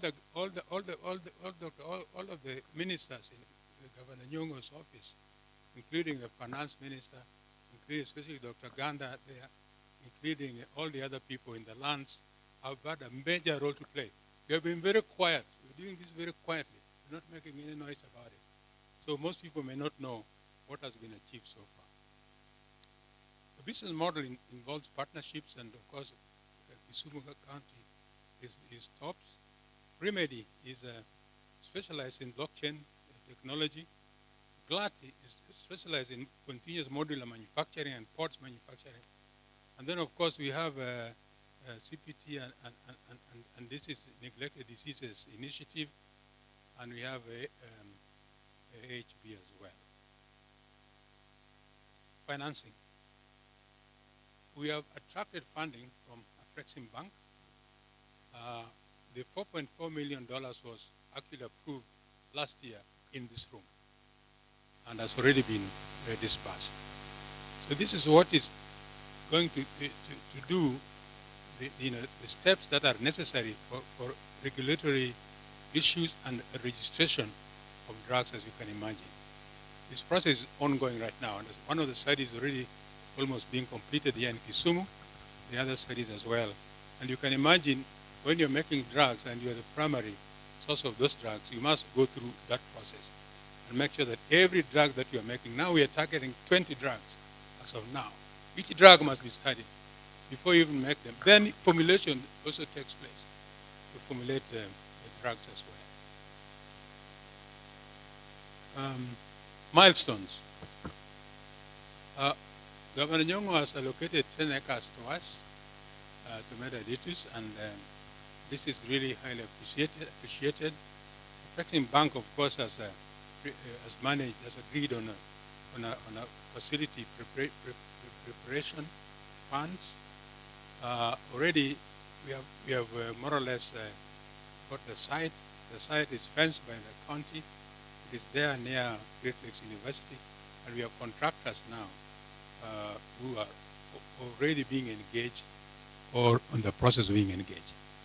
We have, in fact, recruited staff. In Kenya, I'd like to introduce to you Fazana, who is the Chief Operating Officer for the country, for the company. Yeah, Fazana, please stand so that we can see you. And then we have also recruited Kisumu's very own Caroline, who is here. Is Caroline here? Caroline, please stand. We need to give Caroline a big clap because she's our first recruit in Kisumu, and hope that she will be able to drive this agenda. Yes, I talked about contractors. Yes, next. We will raise up to $7 million in equity funds and commission the studies which we have started and select continuous manufacturing machinery which is also in process. And we're hoping that by 2026 all this will be done and we will then start to manufacture drugs in 2027. Governor Nyong'o wants it to be done like yesterday, but you can imagine that making drugs is not a walk in the park. You cannot make drugs in a year or two. The reason we can make them in 3 years is because of the technology which is being applied. Next. Yeah, so the time to locally produce quality and affordable medicines is now, so that we can grow in pharma industry, we can have healthier people, can have greater economic impact. And this is the voice of Robert Bob Bloom and Dhiren Thakur, who are pioneering this whole process. I thank you. Questions? Any? None. So you'll soon. Thank you for your presentation. Two things. One is you are building the manufacturer in Kisumu, right? So I didn't miss the kind of first part of your talk. What kind of the tablets you are planning to produce in the stage 1? And another question is you basically mentioned about the blockchain. So blockchain is basically you need to just make sure everything is transparent from the producers to the final stage of a consumer, right? So is that kind of added value, business model, or that blockchain will be, someone else can just build it for you? The drugs I mentioned are the following: cardiovascular drugs, which includes antihypertension drugs, diabetes drugs, and anti-cancer drugs. These are the first ones we're talking to. It is basically non-communicable diseases control drugs. That's the first one. Then we move on to the second layer of HIV, tuberculosis, and malaria drugs. And then thirdly, we can look at neglected tropical disease drugs as well. Now, blockchain technology is applied to make sure that there is integrity of data as we manufacture. And it is open to anyone to come in and check the quality of data, check the process at any point. It will be this transparency in doing this. So anybody will be welcome. The regulatory processes will be welcome to do that. We are talking to Pharmacy and Poisons Board. They don't know much about this process, so we'll have to train. We'll have to have some training to make sure they can actually do this. And blockchain technology will give them the assurance that our process is really of high integrity. One final question. So you chose Kisumu rather than Nairobi, for example, right? Because if you just produce all the drugs and you need to sell it through the whole, wholesaler or, all the kind of channels and to sell those. And why did you choose Kisumu rather than Nairobi? Why we chose Kisumu, I want one of us to respond, one of the people from the task team, Professor Rogo.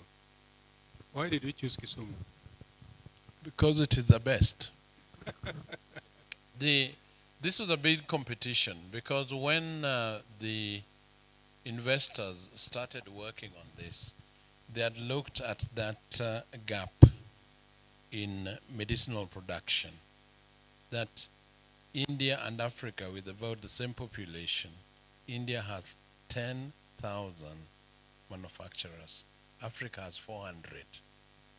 And those 400, if you count, Kenya alone in East Africa, we have about 40, and Kenya has 38. Most of the ones that we have in East Africa are basically small, attached to the Indian company that basically makes tablets and so on, but nothing more than that. So you look at the gap, and you look at the amount of the need. It's just unbelievable. And for a long time, the global health investment has been talking about manufacturing in Africa, but nobody wanted to go into this except in South Africa until COVID. So when COVID hit us, all of a sudden the planes were not flying, the ships were not moving, and Africa had no medicine. So now this is now a race to do that, not only medicines, but vaccines too. So the last three cities that competed were Dakar, Senegal, and Kigali, and Kisumu. So we had to host these people here and convince them that we were better than Kigali and Dakar. Dakar was had an advantage in that is in the West Coast, very, very close to the US. Big market in West Africa. Bilingual, French speaking too. And it also had a very active research and vaccine market. Kigali was attractive because of Kagame. Organized everything there, ease of doing business. You go in and within a short time, everything is sorted out. Kisumu had double disadvantage. One was being a secondary city, because so far there is no secondary city that is producing medicine in Africa. It's all in the capital cities. And two was that the Nairobi was so dominant. So I will not give you the trick, but the three of us managed to convince them that Kisumu was better. There was three things. One was a leadership. I think the governor did a very, very good job. He presented a calm face of somebody reliable, and that was politics. The second one was the location. That Kisumu, with its sitting on the lake and connectivity now, air, road, railway, and lake. In fact, we took them on a boat ride just to show how quickly you can reach Mwanza and how quickly you can reach Burundi through Kigoma. So they saw that this was really central. Then Kisumu also, people don't know this, has very, very good high voltage power supply. I know Kisumu won't believe it because of the frequent blackouts. But that blackout is because we have more voltage than we can consume. So Kenya Power spent most times trying to contain that, rather than that. Because all other industries had gone down, especially sugar industry, that was a big consumer. So they looked at that and they said, you have power, you have water, you have good connectivity, and then the final one was human resource. They looked at the brains here, and there was just no comparison. There was just no comparison. We were so way ahead of Dakar and Kigali. And when they went to Kigali, they found that anybody as bright as me was from here anyway. So there was there was no comparison. So they looked at that and they said that this is a place where you can actually grow local human resource. And that one clinched it. So Kisumu now, I think that the land is there. In the next 2 years, we're going to have made in Kisumu medication, and that's great. Yeah, it's fantastic. In fact, they went to eight countries, including South Africa. And in the end, we were only 2 countries, Kenya and Rwanda. We beat Rwanda. I was so happy when we did that. And the main reasons which Kama said, one of them, the biggest reason, was they looked at us, they eyeballed us, and they saw that our level of integrity and our level of expertise was much higher than any other country. You give us a clap, please, so that we can also feel happy about that. They did that. Okay. Good. Yes. No. We are done. So let us I want to give Governor a big round of applause. He's the leader of all these processes, and we thank you for that. Thank you. Thank you very much. I think that before farm access... Excuse me, sir. Yes? Yes, at least, I wanted you to hear the voice of a woman. I wanted to find out whether you have any kind of threats that you can tell us, especially from the angle of patents and protection of intellectual rights. Because as you have said, we have them in Kigali, in Dakar, South Africa, and of course the US. And you know, through digital sequencing, information can easily be leaked out, and you find that counterfeits or duplicates of whatever you are doing is copied elsewhere. So how do you go around protecting your innovation and making sure that whatever you do is innovative and also original, and that there are no counterfeits in the market? My name is Dr. Sarah Olembo. Thank We are not worried about those because our methodology is not copied unless you use the same one. The quality of drugs that we make will tell, and will make people have a high level of trust with what we make. So we're not worried about people copying us because they will not touch us because our technology is much higher. They'll have to do the same thing to compete with us, and we are very sure. One thing, Kamal, that you must allow me to say, this team from the US were told that Kenya is a very corrupt country. How are you going to manage it? So when they asked us that question, we said, don't worry, just look at us. We are people whom they have now ascertained. Don't want any bribe from them. We want to just do the thing and do it for our people so that it's done correctly. So today, they are, 3 years down the road, they have not seen anybody asking them for money, including ourselves. In fact, we volunteer. We're just volunteers. Nobody has paid me any money from that country, from that company. But we are doing the job. So that has been one of the tricks that has made this thing very successful. Thank you. Thank you very much. Makofi.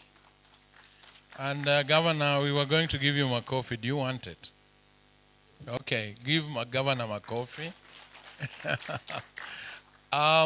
Before we go to farm access, I'd like to ask Peter to introduce the guests that he has that came after lunch. Yeah. Yeah, before we just go on, I'd like to introduce our ambassador of World Smart Cities Forum, Princess Catarina de Silva.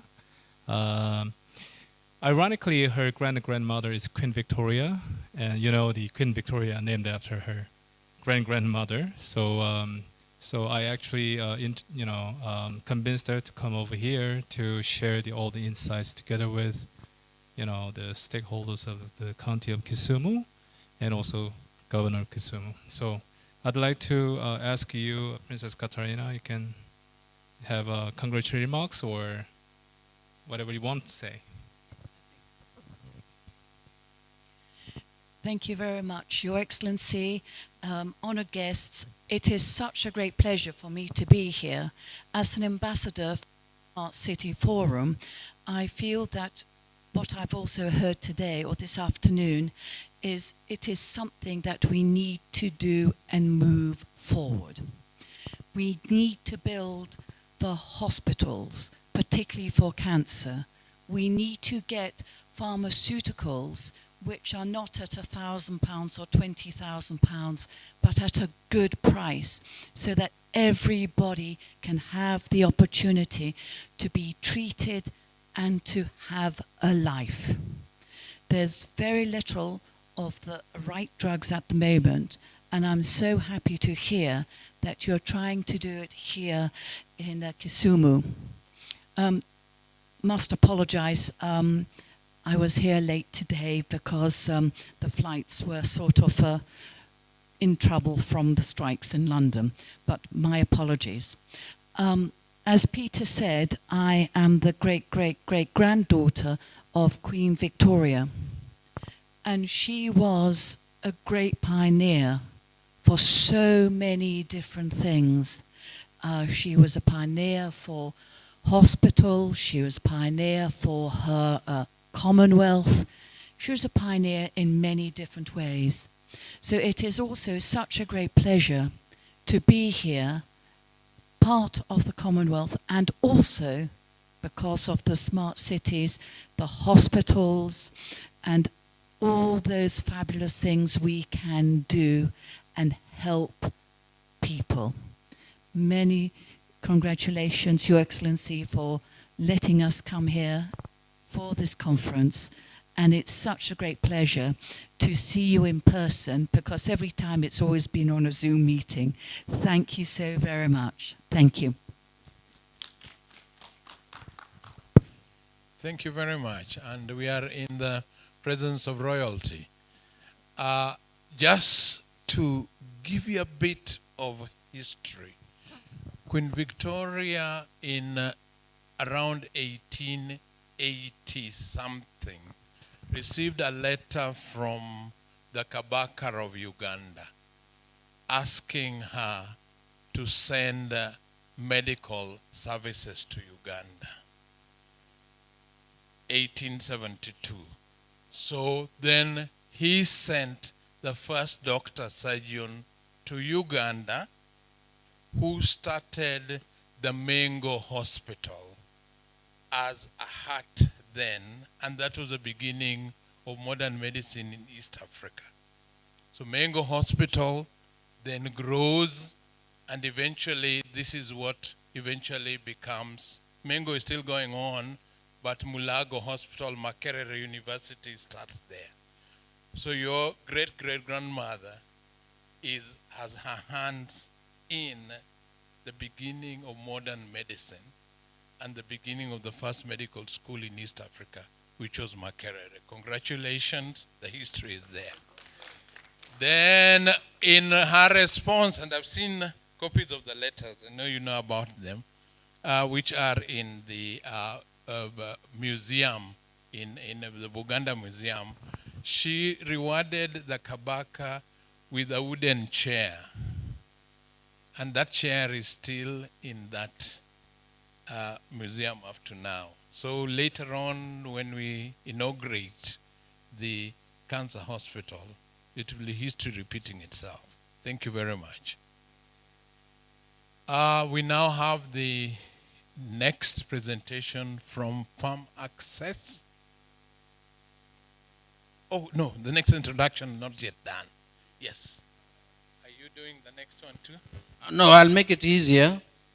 That we are also honored to have a delegation from Ukraine, led by Bernard Aete, Dr. In order of accuracy, I'll call upon Aete to introduce the delegation from Ukraine. Aete, please. Macedonia. It's from Macedonia. Your Excellency, the Governor of Kisumu, Professor Peter Nyang'nyong'o, all protocols observed, ladies and gentlemen. Allow me firstly to just thank you, sir, for the honor and the privilege to allow us to come alongside the guests whom we have invited. Sir, I will just take 2 minutes to make you remember something, that in Rata in the year 1993, you did give me 100 shillings for presenting a poem about Mandela.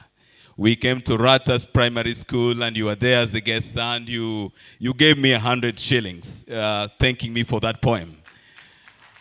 I am most grateful, sir, that the words that you spoke to me then, that education is important, is key, has come to life in my life. Because now, so I can report to you that I did finish my doctorate, and I did it in microeconomics, following after your footsteps. So I'm grateful, Your Excellency. Secondly, sir, allow me to mention that sometimes 2 years ago, the reason why I've come and the reason why we can invite our friends to come, there was a presser at your office, which presser was being given by the Ethics and Anti-Corruption Commission, where they opined then and said that Kisumu is the least corrupt county. So I will tell you that at that time we were somewhere at the coast with the Prime Minister of Macedonia, my friend. When he listened to that and thought through what was presented by another agency, indeed his appetite as an investor, as a head of another government, grew, and it became higher and higher for Kisumu. So 2 years down the line, with a number of discussions, friendships, and a number of things that we have done together with His Excellency the Prime Minister, sir. Today I can report that he has found it fit to send his delegation here. He was to be here personally, but the protocols were so complicated that he couldn't. But he sent us a large delegation to come. We delegation are led by Anna. I am a native of this land. I come from Uyoma. I'm a resident of Kisumu, but education and work makes us work outside. The Prime Minister of Macedonia has been a friend for many years because we did with him some courses some times back. And he got lucky, he became the Prime Minister. Now he's able to do the kind of things that he wants to do. I'm grateful to the county government of Kisumu for having organized this, the Africa Smart Cities and Townships Alliance. We believe, and my foundation, Dr. Ete Foundation, greatly believes, that our work is to complement that which you are doing to support you. Because having a professor of your caliber and stature run a city so beautifully, so seriously like this, is something that we must all celebrate. Sir, I can tell you, as a professor of microeconomics, that looking at Kisumu County, both the fundamentals of macro and microeconomic elements of development are quite sound, so that those tailwinds to spur growth in this region are quite okay. That which you have done, that which I've had here being discussed, the presentations which have been made here in sports, which presentations have also been made in health, and in so many other areas, really makes us proud of Kisumu as a county. That is why I decided to invite a team from Macedonia. His Excellency the Prime Minister does say that he will come. Protocols, I will tell you, are very difficult to manage sometimes, but their team is here. So allow me to just invite the head of that delegation, some of them because their flight got here around midday, the private machine that they used, some are a bit tired, they are in their hotel rooms, but then we have an interest in developing in the area of cotton, so that we are thinking of building a ginnery in Kisumu, thinking of how we can do value addition, not only in cotton, but in sweet potatoes and in other areas. And indeed, we are also thinking of how we can spur growth in e-commerce, so that that which we have here, Your Excellency, can be pushed and be pushed as far as it can go in terms of development. I just want to thank you, because I'll not take this microphone, sir, most gratefully, most graciously, that, sir, I thank your office for this facilitation and for the ability to host this delegation. So I'll request Anna to come and make a speech. Thank you. Just in 2 minutes, and then we'll be seated. Thank you. Thank you, Dr. Ate. Good afternoon, everyone. Thank you so much, first of all, for invitation. Governor, thank you so much for having us today. It's a pleasure for us. It's an honor, a big honor.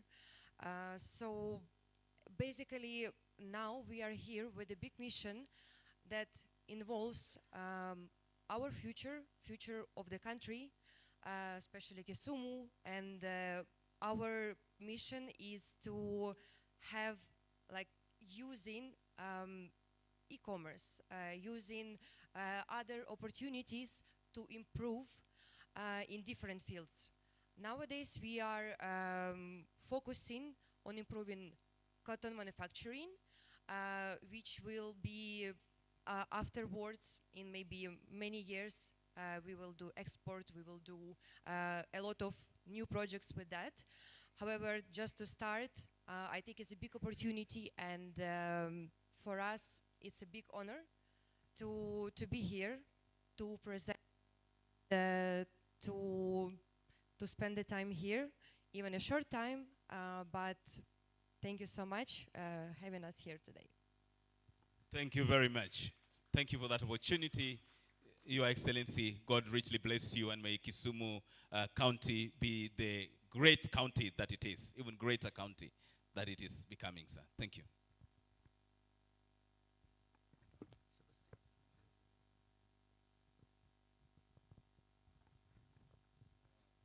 Thank you very much. Sorry for my English, because it's not super. Sorry. Yes, I come here first for invitation. I'm very, very proud for stay here. It's very, very good opportunity for the city and Africa, and very, very good for opportunity for the Macedonia. Why? Because Macedonia is very interesting for exports. Yes, in cotton. I'm aware how the sorry. I'm good. My good connection same in Bangladesh, where I live 6 months. I hope how is produced the cotton. And it's very, very good opportunity. Same here in Africa. Thank you. I think what he's trying to say is that because of the tariffs that Donald Trump had put on Bangladesh, Bangladesh had been the traditional supply base for the cotton industry in Macedonia. So it has become very costly and very expensive for them to export their cotton to Macedonia. Those tariffs have not been have not hit us as hard as they have hit Bangladesh. That is why they want to just partner with the local farmers. We are interested in just doing education under the PPP arrangement. Have the geniary here. We train our farmers. We give them the seeds. We give them the enablement so that we can go forward together. That is, I think, what he's trying to say in brief, and that is what we want to do. God bless you, Your Excellency. Thank you very much. Is there anybody else who came in after the introductions in the morning? Yes. Do you want to introduce yourself?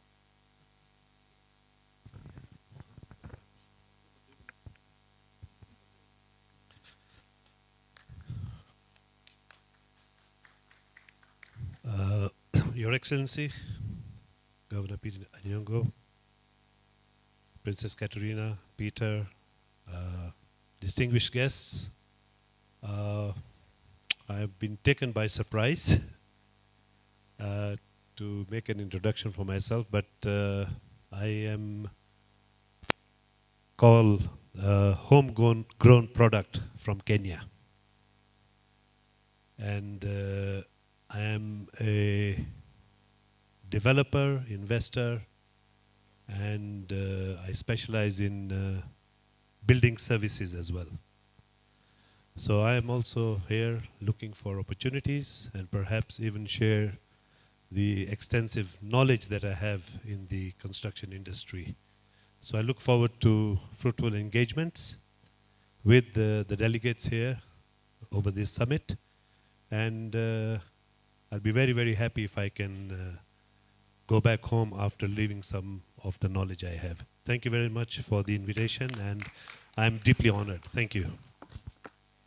Maybe name? Yeah, my name is Manminda Singh Jandu. I am third generation in this country. My grandfather's generation came to Kenya in the early 1900s, and they came to a place which is not very far from here in Mount Elgin. There is a sawmill there called Swam Sawmill. So they came to do some maintenance work at the sawmill, and then in the 1930s they came to install new machinery the sawmill had purchased, and from there on they decided to stay back. The family settled in Kitale and in Nairobi and in Arusha. Then from there on the family has grown, and we had family present in Dar es Salaam, Mombasa, Kampala, so all over the region. So indeed it's a pleasure to be here, and thank you very much for that patient hearing. Thank you very, very much. I think that what's standing out here is that the biggest asset that this region has is its own sons and daughters. You'll see what they can do to bring back whatever they get out there. So you'll see Macedonia here brought by one of us. You'll see the pharmaceutical company brought by others. And I think that maybe the county should now create a special department that just works with the sons and daughters, diaspora, wherever. because that one is an asset that you cannot replicate easily. We move to the next item, which is farm access. And Natalie, karibu. Good afternoon, Your Excellency, Princess Katharina, all protocols observed. My name is Natalie Huben, and I'm the lead here in West Kenya for a health NGO called Farm Access. And you were talking about sons and daughters of this region. I hope that I can call myself now also a daughter of this region. I just wanted to say I've been 27 years in Kisumu working in healthcare. So I can attest that I have seen the development in healthcare firsthand from where it was there to now. And I can also attest that we're based here because we can see, and I said it this morning, this is a county with a vision. So we fully understand the choice of smart cities to be here. It's a good choice. Thank you. That's what I wanted to say before I started. I hope I can get my slides up. Yeah? So let's start. Okay. So Farm Access. Farm Access is a health NGO where we believe in making inclusive health systems with work, providing quality care. But what for us is very important, and which is also aligned with the mission here, is digital innovations and using data as a currency of trust, and which is also patient-centered. Next slide. So I think it was mentioned already, the common themes here, the overburdened health systems, the weak digital infrastructures, and that's all the areas we are all committed here in this room to work together and see how we can improve. We work in several countries in Africa, Kenya, Nigeria, Ghana, Tanzania, Uganda. But that map comes up funny. The world looks different. And also in India. So, next slide, please. Okay, this is some things missing from the slides. I think this is not how it's supposed to be, but I can tell. So, we're building patient-centered data models. That means improving patient journeys to data-driven solutions. So patients know when they go to the hospital that their file is there, that their information is there, that the information is theirs. Other people not running away with it. This is one of our goals. Important is quality. Quality, we believe, is the backbone of everything. And Kenyan government at the moment, as you know, is taking quality very seriously with the Quality of Health Bill. But this county was taking quality already serious for many years. Oh yeah, is taking quality already serious for many years. And they work together with us in a public-private partnership called Safe Care, where we improve quality of healthcare in the health facilities. So we go over and check and see what's there. Medical credit fund. Of course, funding is needed. I'll go a bit in a deep dive in the next slide. We're providing loans to healthcare businesses to support growth. One of the things which is really needed. A practical solution. Enabling demand-side financing. I think our governor here was also ahead of the rest in Kenya when we co-financed and developed a low-cost health insurance together for indigents. And much of what is happening now at the national level, we can attest that it was built on the building blocks from Kisumu and the experience in Kisumu. And we also believe in whatever we do that you advocate it on scientific evidence, so you know what you're talking about. We're collaborating with public and private sector to deliver more value. I wanted to mention Medical Credit Fund. It's been the first impact fund for health SMEs. As we know, there's shortage in the health sector in sub-Saharan Africa of around $25–30 billion. The Medical Credit Fund tries to provide loans and cash advances to help. So over the years, we've provided 12,000 loans, up to 185 million disbursed. And we have a high level of loan repayment, and 2,100 health SMEs have been reached. And what I said, I also find it important to make it practical so you understand. So the products we support are working capital, equipment for health facilities, construction for health facilities, and we do cash advances.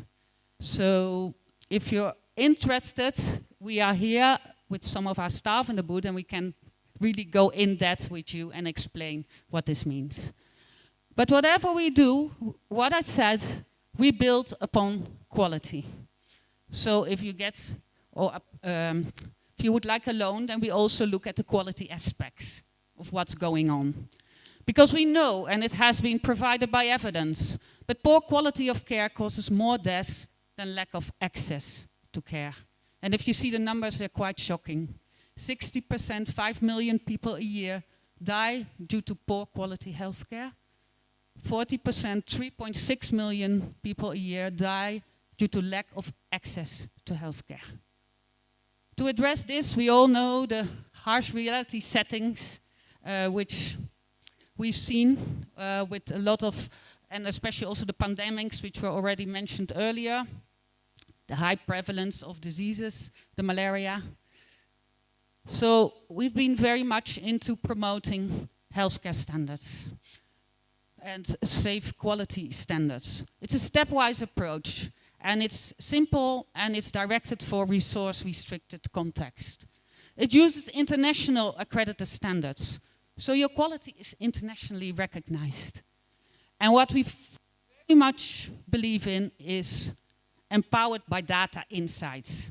So have the data available at your fingertips for decision making, for where you will put your resources in. Have it visible on your phone, on your dashboard, anytime, real life. And we believe also it enhances impact and your medical business performance. So what I mentioned, it captures data real time and informs actions. You can very quickly see where you do well and where you don't do well. Am I doing poorly in my lab? Am I doing poorly in human resource or in diagnostics? Immediately it's visible. And you have a quality improvement plan where you can know directly what you can do. Also, we can show, if you have several facilities, you can compare, benchmark, who's doing what where. And also the government is now getting good insights on the quality. So what I mentioned, quality and data is a currency of trust. So it helps health professionals and facilities, private partners, investors. It's easier to get investors if you can demonstrate and that you have good quality care. People trust you. Same for government and public partners, if they can provide this evidence and take it forward. And my last slide. So Safe Care, we work 21 countries. Also in India, I wanted to mention. We started working there from last year. It's a very trusted quality benchmarking system. We have 32 Safe Care partners using the platform. We have over 7,000 people for health facilities connected to the Safe Care platforms. And over 8 million people, patients, that thanks to Safe Care can now access quality certified care. And that includes Kisumu. I wanted to thank you very much for your attention and this great initiative. Thank you. Any questions, Natalie? Any questions, Natalie? Safe-Care has been in Kisumu, and probably Kisumu region has its biggest investment in Kenya. Yes, from the beginning. And I think what I mentioned at the beginning, the link, because Kisumu has been so visionary. So they've been an example. And we've built on the example, and as you can see, rolled out in 21 countries worldwide. Thank you. Thank you. Yes. Thank you for your sharing your whole thing about, because we've been trying to build up the medical city with the cancer center. On the flip side of the coin, we also, because there are a lot of patients, the patients is not reach all of them, right? So we need to think about the insurance, proper insurance, and we just want to know exactly what's the percentage of the group of the people, potential patients, can be covered by the insurance, right? Okay, I think actually the best in the room to answer this question is Professor Camarogo, because this is also about the national health insurance, which is nowadays called SHA. Prof, I'm happily handing over the phone to you to answer this question. Thank you, Natalie. I was going to ask that we side chart this, because it's a very, very big area. But where Kenya is right now, Kenya was one of the first African countries to start a form of social health insurance. Started way back in 1966 under what was called the National Hospital Insurance Fund. It grew to the point where it covered roughly 9,000 households. It was a household cover, and each household, if you multiply by 5, then gives you an idea of how many people have covered. However, the current government, when they came in power, they squashed that and came up with a new one called social health insurance. SHA, S-H-A. And that is what's there right now.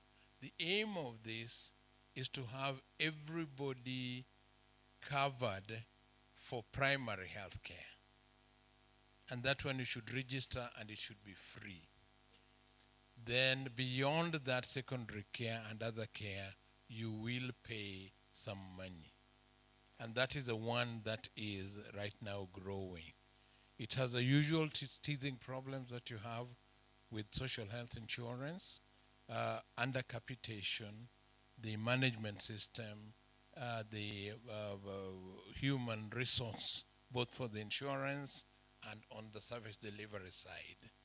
And it is hoped that when we are through with those teething problems, then we are going to get people covered. When it comes to chronic diseases, there's also a special fund that covers chronic diseases that the government put aside for that.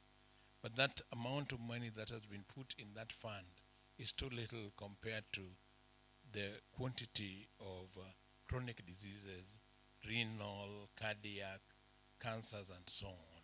So we are in that transition stage from an old to a new one, but also transition in terms of partial coverage to full coverage.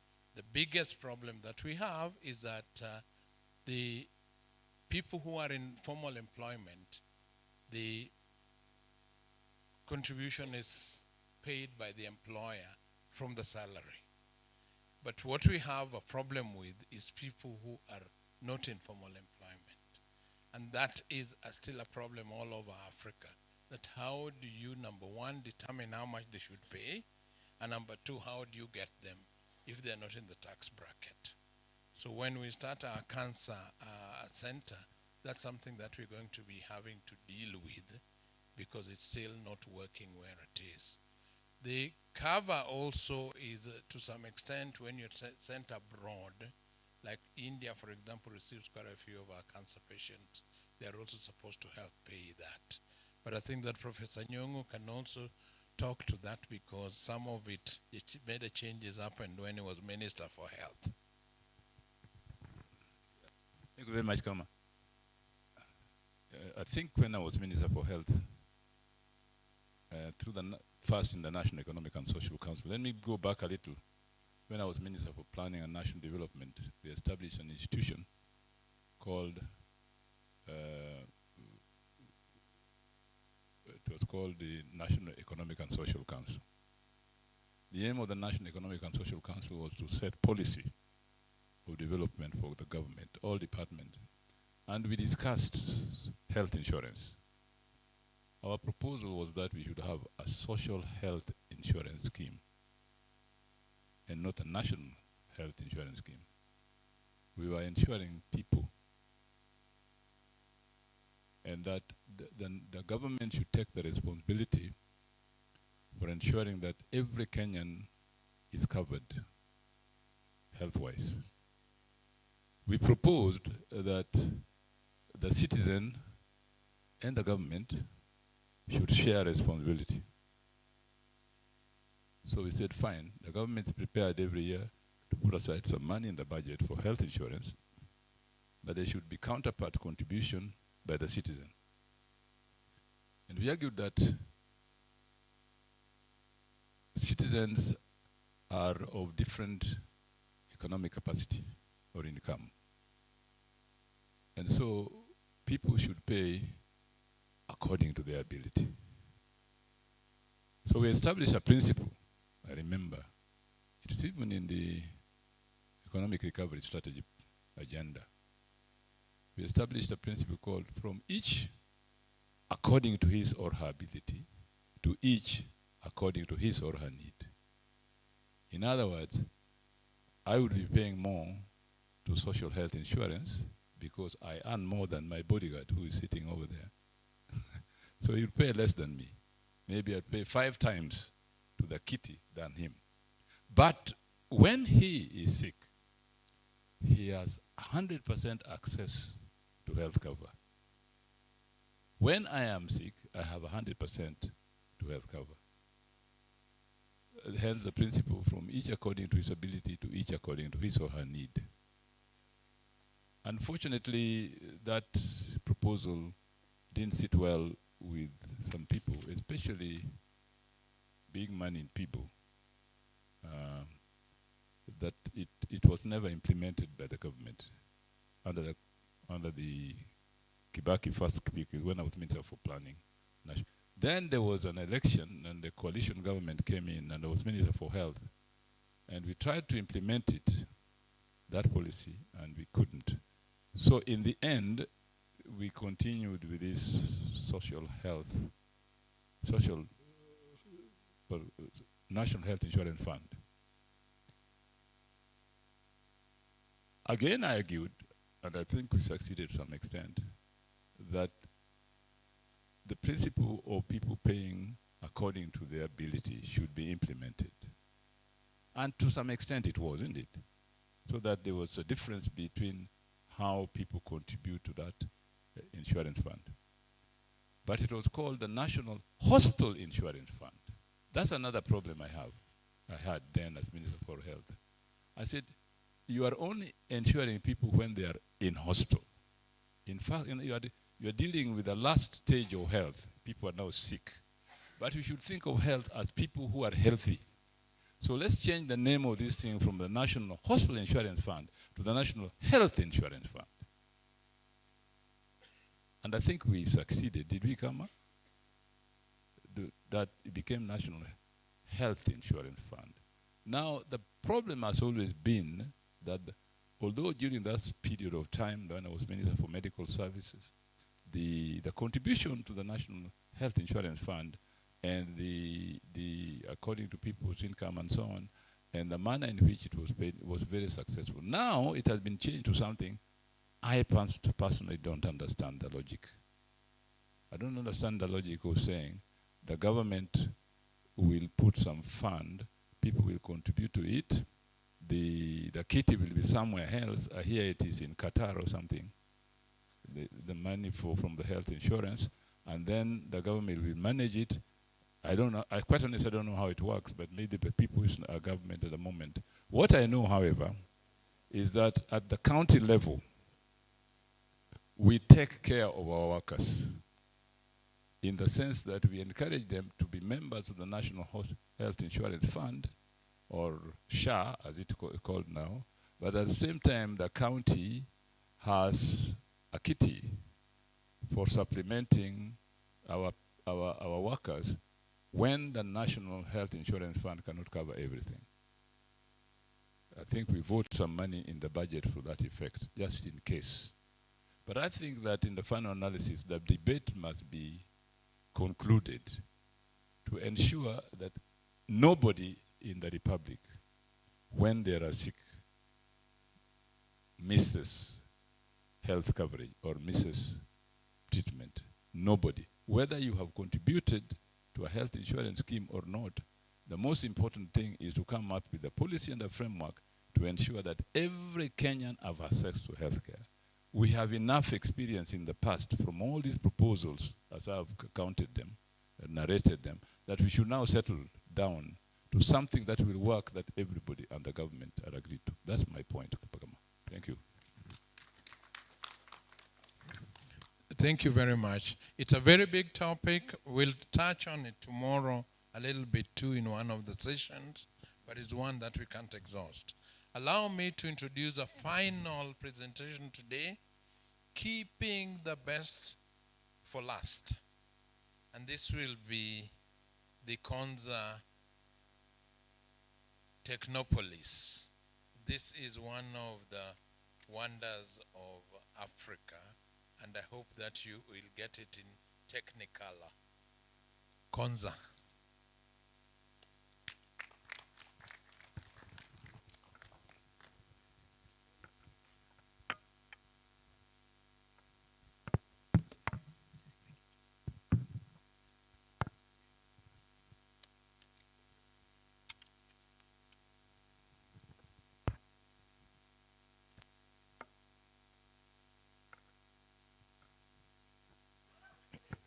Hello, hi, good afternoon. My name is Jackson Carrieri. I'm from Konza Technopolis Development Authority. And just a background, as they are preparing the presentation to be displayed on the screen, is that Konza Technopolis Development Authority is the agency that is responsible for overseeing the implementation of Konza Technopolis to be a smart city. So this is a national government project. So we are the agency that we are overseeing the implementation of Konza Technopolis to be a smart city. And to our visitors, Konza Technopolis is about 60 kilometers from Nairobi. So ideally, when you look at the map of Kenya, you will find that Konza is somewhere located within 3 counties. That is the county of Machakos, county of Makueni, and the county of Yado. It's okay, we can start. Ideally, I have a very brief video to introduce a recap of Konza Technopolis on the status of the current project of what we have. Can you play the video on the next slide?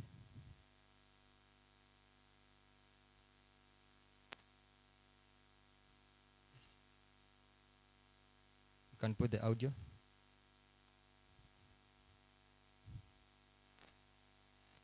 So ideally, the journey started back in the year 2009 with the cabinet approval. Then after that, we started with the master planning of the entire city. So master planning is to ensure that the city is, and then we now go to full implementation. The implementation of the city is done into phases. So we have phase 1, phase 2, and phase 3. Please, you can work on the audio.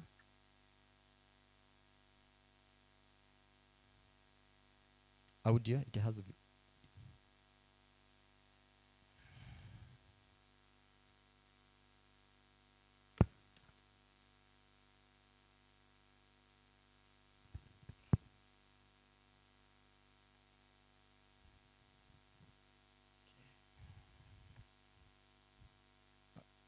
Okay, it's okay. If it's okay, we can continue with the slides, no problem. We can continue with the slides. Go to the next slide. So that is the model of Konza from the architectural model of the specific designs of the buildings that we are currently implementing. So we have the status of Konza Technopolis as it is now. I wanted to show you because everything is on that video. It's okay, you can go next. So this is the roadmap of Konza Technopolis. From the year 2009, first we started with the cabinet approval, whereby first is the conceptualization and approval. And then between 2012 and 2014, we had the master planning development. So initially, Konza Technopolis, the authority itself was located in Westland, that is Capital West. That's whereby we are doing most of the paperwork when it comes to master planning and the master planning of the entire Konza Technopolis. Go next. Yeah, you can stop there. So between 2014 and 2016, that is when we started with the implementation kickoff. So implementation of Konza Technopolis is done into phases. So we have phase 1, phase 2, and phase 3. So ideally on phase 1 is about 400 acres, whereby our key focus now is to ensure that we do the horizontal infrastructure. So under the horizontal infrastructure, we are focusing more to ensure that we do the streetscapes, we do the utility tunnels and the rest. And then between 2016 and 2020, that's when we did the implementation phase, whereby we did the phase 1 development, launching of Konza Innovation Ecosystem, Konza Greening and relocation to Konza Technopolis. I remember this was during the COVID period. That's when we migrated back to Konza Technopolis, that is the city. And then between 2021 and 2022, that is the acceleration stage, whereby we launched our second strategic plan. And then we also did a national data center.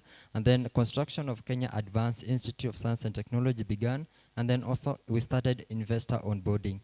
And then from there, 2022 beyond this aggregation stage, whereby now we are focusing more on vertical development. So this to ensure now for our investors, they are fully covered so that all the buildings that currently happening is well planned. So currently we have done about 80% of phase 1 that is committed to investors, and 90% of the infrastructure development of phase 1 currently is completed. And then we've been able to create more than 3,000 jobs, both directly and indirectly, and also more than 50 million injected into the economy in terms of salary and monthly remunerations. You can go to the next one. So what are our key foundations? We are built under key foundations. For example, we are looking at the Kenya Vision 2030 and specifically under economic pillar. So within the economic pillar, we have our key priority areas focusing on tourism, agriculture, livestock, and trade. And then apart from that, we have the better plan. This is the agenda for the current government, whereby focusing more on improving livelihoods, welfare of Kenya. And then we have the UN Sustainable Development Goals, looking at a universal that respects human rights and human dignity for the rule of law. You can go to the next one. So this is the map of Konza Technopolis, which is very important. What you can see at the far end, it may not be clear, but at the center, this is now currently phase 1. This is the entire map whereby I was talking about that it is seated within 3 counties. So you can see that on this side, we have Machakos County. On the other side, we have Kajiado County. And this other side is Makueni County. So apart from that, we have the buffer zone. So we have a radius of a 10-kilometer radius. This to ensure that the city is not, does not attract like slums or mushrooming of unplanned development. So we have a controlled development of a radius of 10 kilometers within the city. So being able to create about 70, we can look at 73,000 acre of Konza Technopolis and then 10-kilometer radius of buffer zone. Go to the next one. So this is our key development approach. Looking at the government, this is the key foundation, focusing more on foundation, that is the horizontal infrastructure, looking at the policy, and those also on attracting private development. And then we are not working alone, we're also working with our investors, especially on the innovators, academia, and other industries. So what is a technopolis? Ideally, a technopolis is a city that is being supported by technology, whereby we're using now technology to run the city and solve any kind of city problem. For example, you're looking at pollution. We're using sensors within the city to ensure that we're able to detect these solutions and be able to take any corrective measures. When it comes to traffic, we're using technology, we're using intelligent traffic system to ensure that traffic within the city, in and out of the city, is well controlled, and we're able to collect all this data for analysis. So this is just ideally of a model of a city that uses now technology to ensure or to improve the livelihood of its citizens. This is the master plan. This is the current picture of Konza Technopolis. At the far end, you can see that is Mombasa, Mombasa Road. This is part of phase 1 development and part of the construction site. This building is a Konza complex, whereby now that is our office working areas. You can go to the next one. So these are some of the old photos you can see at the far right end. That is former president, late President Mwai Kibaki, together with our Prime Minister Raila Odinga. And then the far end, we have the current president when he was the DP, laying the foundation for Konza Technopolis. These are some of the construction works of the previous construction activities that was happening at Konza Technopolis. Go to the next one. Yeah, so this is the master plan of Konza. You can see the master plan of Konza Technopolis of the 5,000 acres. One key important thing is that it is being divided into zones. So we have a zone for education area, we have a zone for mixed use area, we have a zone for recreation activities, we have a zone for commercial activities. For example, if you are an investor and you're coming to put an investment that focuses more on education, we have the KISE, this is Kenya Institute of Science and Technology. When you go, currently it is located within the education sector. Now, if you're building a data center, currently the Konza National Data Center is located within the technology band. So we've been able to segregate or be able to separate each and every type of development into a specific zone. So this to ensure we have concentration of each and every development. Then, so these are some of the construction operations management activities. You are looking at the horizontal infrastructure, what currently has been done, and then at the vertical development currently, you can see about the Konza conference that is currently ongoing, the Technopolis project, the Konza office block, furnished apartment, Kenya Advanced Institute of Science and Technology. We are talking about the Riara University that is also almost completion. Also talking about other investors that currently are happening. For example, we have Lucky Jeans, we have the affordable housing units which are being done, about 2,000 units. So as we speak, currently we have a lot of vertical development within Konza Technopolis. So these are some of the best, some of the statistics of status projects that has been happening. For example, what we've been able to do, to be able to do about 7.5 megaliters of water treatment plant. So what happened, being able to plan the city side that within the 400 acres of phase 1. So we have the high end and the low end areas. So when it rains now, this water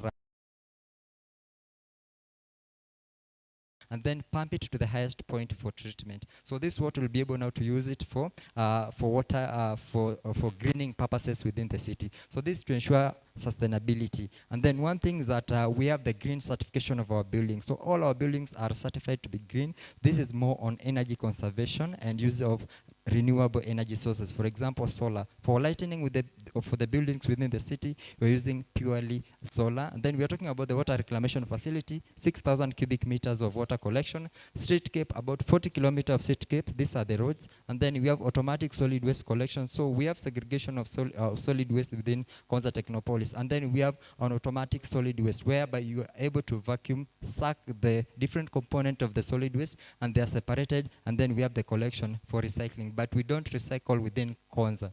And then we have the utility tunnels, about 170 utility tunnels. So ideally within the utility tunnels, that's where we have the ducts. The ducts are for fiber, we have electricity, and even for water. So this ideally we use for transporting utilities within the city. And then we are talking about landscape, we are talking about electricity, and even the public facility within the Konza Technopolis. For example, the welcome center, when you come at the gate, we have the welcome center that is there located. Go to the next slide, please. Infrastructure that has been able to enable a smart city for Konza innovation ecosystem. We are talking about the call center. We are talking about the Kenya Advanced Institute of Science and Technology that is currently completed. We are talking about the Konza Digital Media Cities. It's one of the upcoming projects that we're currently doing. And then light manufacturing, focusing more on IoT, focusing more on centers of excellence, and even logistics. This is whereby we're able to use technology to do transportation or even manufacturing of small items that uses IoT within Konza Technopolis. So these are some of the future projects that are upcoming. You can go to the next one. Yeah, enabling digital economy and smart city. So what have we done when it comes to digital transformation within the government? Currently, as we speak, we are digitizing the government services and be able to work with key players. For example, we have the 1450 digital hubs, constructing a digital hub within each and every ward in the country. So these are some of the technology solutions that we are doing within our state department. For example, integrating platform for the government and private sectors on skills capacity buildings. We're not working alone, we are working together with our partners, and then innovators, innovative digital solutions. We have a Konza Silicon Savannah app, whereby you're able to download even to access all our solutions within one particular marketplace. Then Konza Technopolis at a glance. So this is our framework. Ideally, we are looking at participation of the citizens in a smart way, transportation and utilities.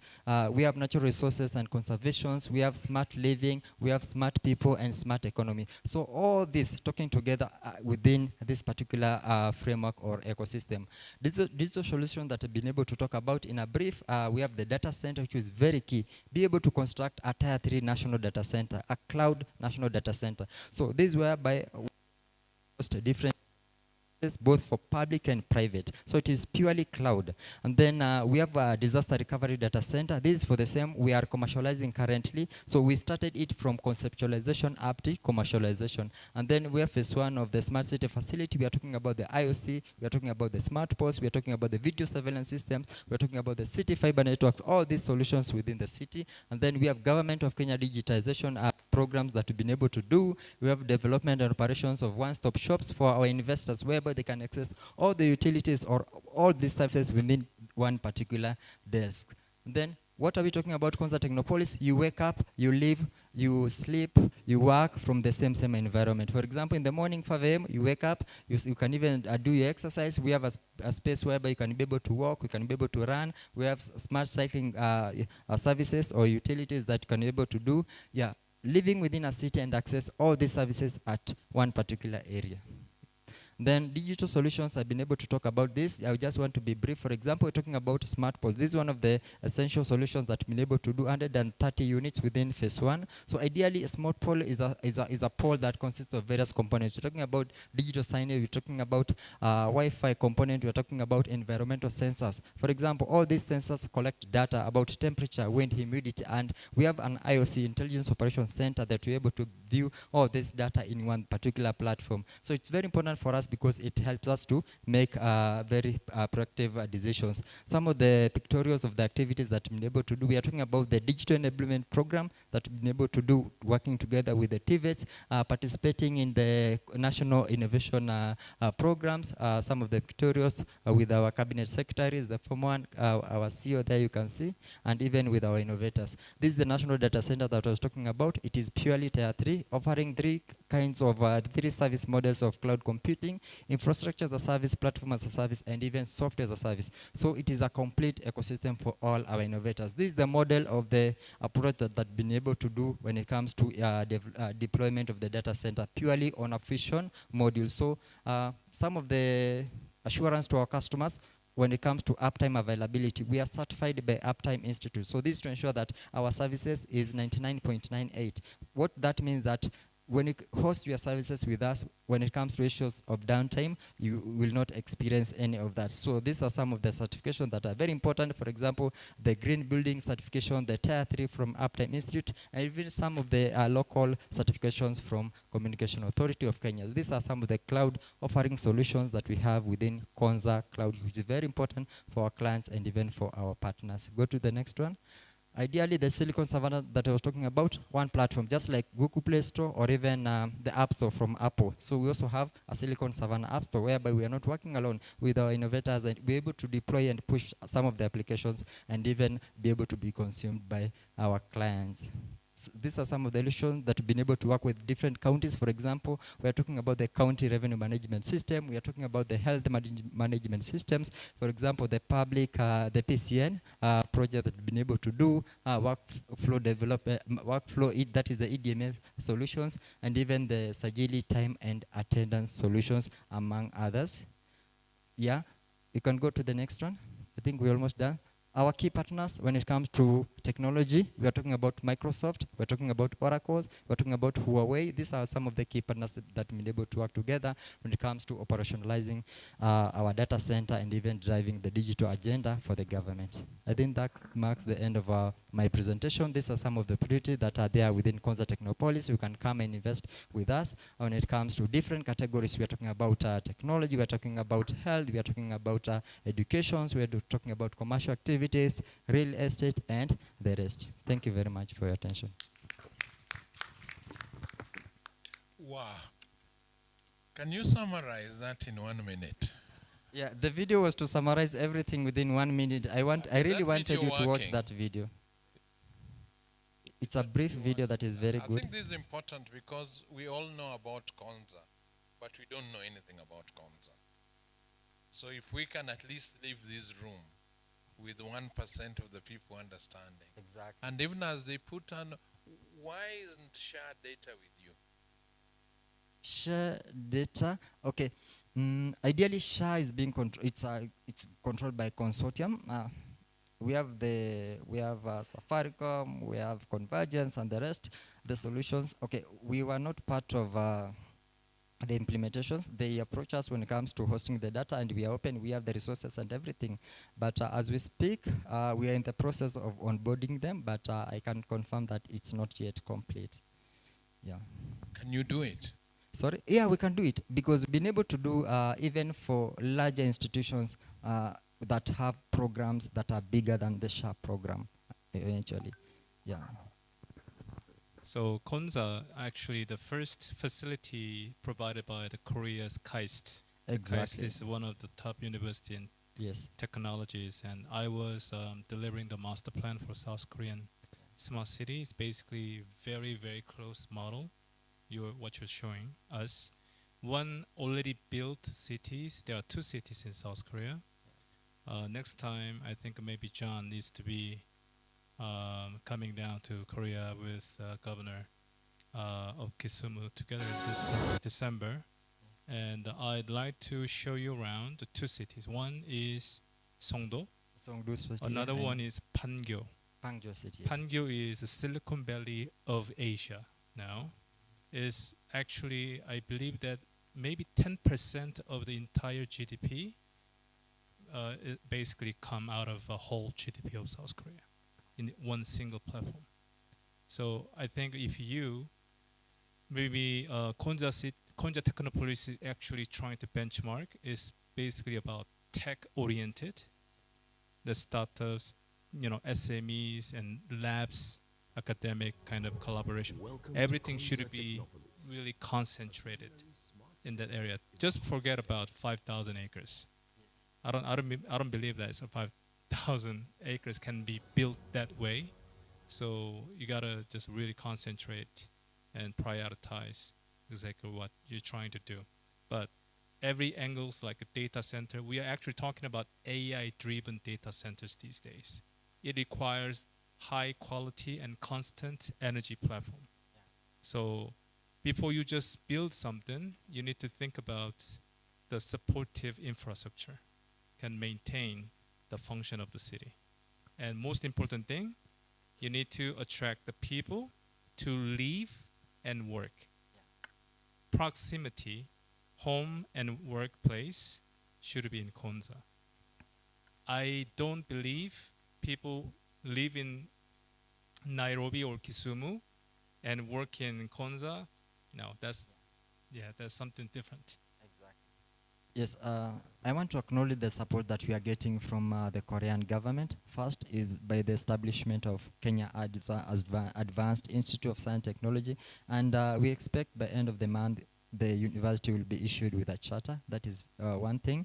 The next thing that is coming from the Korean side is the Konza Digital Media City project that is upcoming, and we've been able to learn from them. For example, we've done a lot of benchmarking. We've been able to do a lot of borrowing from them, from our master plan. He's talked about the Songdo. We're talking about the Busan city. These are some of the smart cities that the Korean government have been able to develop from the scratch up to where it is, and be able to learn about the journey, because building a city from the scratch, doing it right from the scratch, it's not a journey that you can do it within a day. It takes years and years to be implemented, and we really appreciate for the support. Thank you. So if the video is ready, we can have a snippet watch. Let's take a look at that. Yeah. Welcome to Konza Technopolis, a visionary smart city in the heart of Kenya, a flagship project under Kenya's Vision 2030. Konza Technopolis is a 5,000-acre smart and sustainable city, strategically located 67 kilometers from Nairobi along the Nairobi-Mombasa Highway. Konza Technopolis was established to enable Kenya move towards what we call a digital economy, to be able to accelerate its growth in innovation and knowledge economy. We are at the forefront of ensuring that CEO, we are able to provide technological solutions to the problems that we have as a country. So we are looking at a city that will be adjacent to the capital city of Nairobi, but that is developed with the 21st century standards of smart city development, embracing technology and creating an environment that facilitates research, innovation and commercialization of this research. But why should you invest in Konza Technopolis? So that is our national data center. That is a real video of Konza Technopolis, the street gates that it is a special economic zone with attractive fiscal and non-fiscal incentives for investors and businesses. The fiscal incentives are tax-related benefits, like the VAT is zero-rated. We have the excise duty that is not charged on goods and services produced within the zone. The stamp duty is exempted for instruments that are executed within the zone. We believe with what has been put in Konza Technopolis, with the establishment of a research institute, Kenyan enterprises can build the innovativeness and their innovative capabilities by locating at Konza Technopolis. SMEs can go to Konza and to be able to grow. Startups can go to Konza and to be able to prosper. Research facilities can be located at Konza and will bring better results. We have the streetscape, and that entails the road network, an area view sewerage of a different facility within Konza. That is the water reclamation facility. Clean water system, the irrigation network, the power system, the fiber optic. That is our power distribution. The city also boasts of open spaces, sports and entertainment facilities, making it a wholesome place to work, live and play. We call this a 15-minute city. For every 15 minutes walk, come across an open park or a public utility. There are walkways, there are pedestrian cyclist ways. Gonna try your scooter right here in Konza. Very good quality of life, is very well assured. And this is a place to be for your investment, for you to work, to live and to play. And you're calling it light industrial because you're concerned with assembly of vehicles, assembly of motorcycles, and production of end-user technology equipment, including laptops, phones, and all gadgets that can be used in technology. It also incorporates a 1,000-acre wildlife corridor with a wide variety of wildlife species and birds. The first residents of this city are the wildlife. We have different species. We have zebras, wild beasts, we have gazelles, and we have ostriches. We have a biodiversity management plan that seeks to safeguard the wildlife within the city. Investing in Konza Technopolis comes with numerous advantages. At Konza, we are also developing a digital media city. There's an emerging economy in the creative space with the technology. And so the Konza Digital Media City seeks to position Kenya as an Africa filming destination, complete with facilities to undertake innovations in gaming, virtual reality, animation, and film, photography, all this in one space. Accessibility is a key feature, with Konza Technopolis being located strategically 67 kilometers southeast of Nairobi and close to major transport hubs like Jomo Kenyatta International Airport and the SGR stations. Konza has a one-stop shop that supports investors in the onboarding process that has been simplified. And investors are handheld through the process, and they are facilitated to obtain required approvals, permits and licenses. As an investor, when you get into Konza, you don't have to get out of the 5,000 acres necessarily to get anything. You'll get everything you need for your production or your investment, and you'll also access not just local but international market. Affordability is another attractive aspect, with subsidized and predetermined lease rates based on allowed densities. Konza is also home to the National Data Center, available for use by both public and private organizations. The National Data Center is a state-of-the-art facility in Konza Technopolis. It provides us with the opportunity to host data. And as you know, data is the oil of today. That means that we stand an opportunity to make use of the data that we have and provide opportunity and solutions using the data. We are the only one in Africa to have attained LEED Platinum in terms of sustainability. So for us to get LEED Platinum, then it means we've really embedded sustainability principles in our data center. All projects in Konza Technopolis are certified as green projects, ensuring efficient use of resources and sustainability. For each and every building in Konza, they will need to undertake green certification. Konza Technopolis is not just an investment in real estate, it is an investment in the future. A future where technology, innovation, and sustainability converge to create a thriving ecosystem for businesses and residents alike. Konza Technopolis presents limitless opportunities for all of us, and we urge you to come in and participate and be part of Africa's Silicon Savannah. And we do look forward to having you on board. Karibuni sana. Be part of this great transformation. Invest at Konza Technopolis. For more information, log on to www.konza.go.ke or email us at invest@konza.go.ke. Konza Technopolis, where innovation meets opportunity. Oh, thank you for watching. Questions on Konza? I know you now know it very well. Questions? Everybody is satisfied now, you know Konza.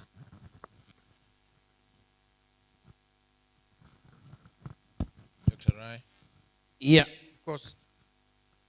Konza does not follow the typical genesis of cities or towns. The old genesis of cities or towns followed routes of travel, and for some reason people decided, including Nairobi, Kisumu, wherever, for some physical management of assets. Konza was more of a concept, and the concept was grown in terms of using people with ideas and technologies as a smart technological city. But I did believe that technology, as it stands today, can influence very remote places. So Konza can influence Turkana, can influence Migori, Very true. can influence all those people. So it should be an ecosystem that operates in a wider space. But this, I come out with the idea that you're calling for investments which are physical into the Konza space, like the traditional cities. I'm just wondering, is that not moving away from the concept of technology? Okay, thank you for that question. Any other questions?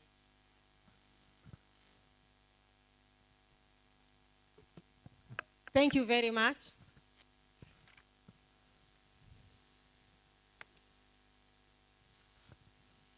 Thank you very much for taking us through Konza. Thank you. Karibu. My name is David Ogoro. I represent Kenya National Association for the Deaf. I'm a person with a disability. I'm happy to see Konza.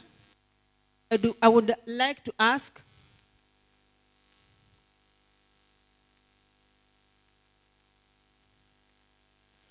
when you are planning for the Konza, did you include people with disability for the accessibility? Is it possible for people with disability to access? How long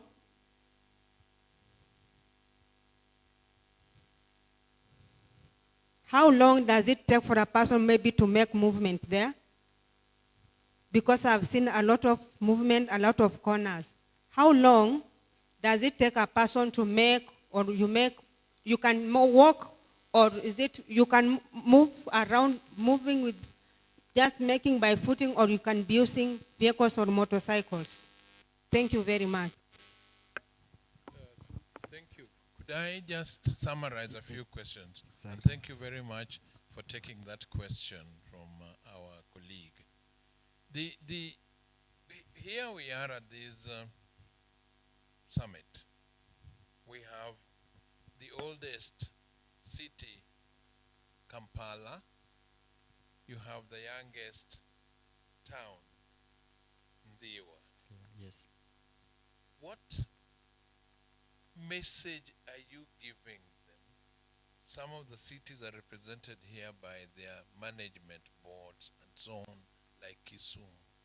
What does Konza offer them? Or what can they learn from your experience in Konza of things that they shouldn't do? And secondly, we have a regional presence here with Uganda and Tanzania and so on. What does that mean to our neighbor across the border in Uganda, given that technology now crosses borders?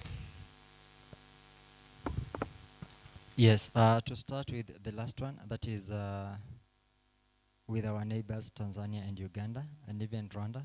And also I want to acknowledge that the city of Rwanda is also doing a very good job when it comes to development and even observing some of smart solutions.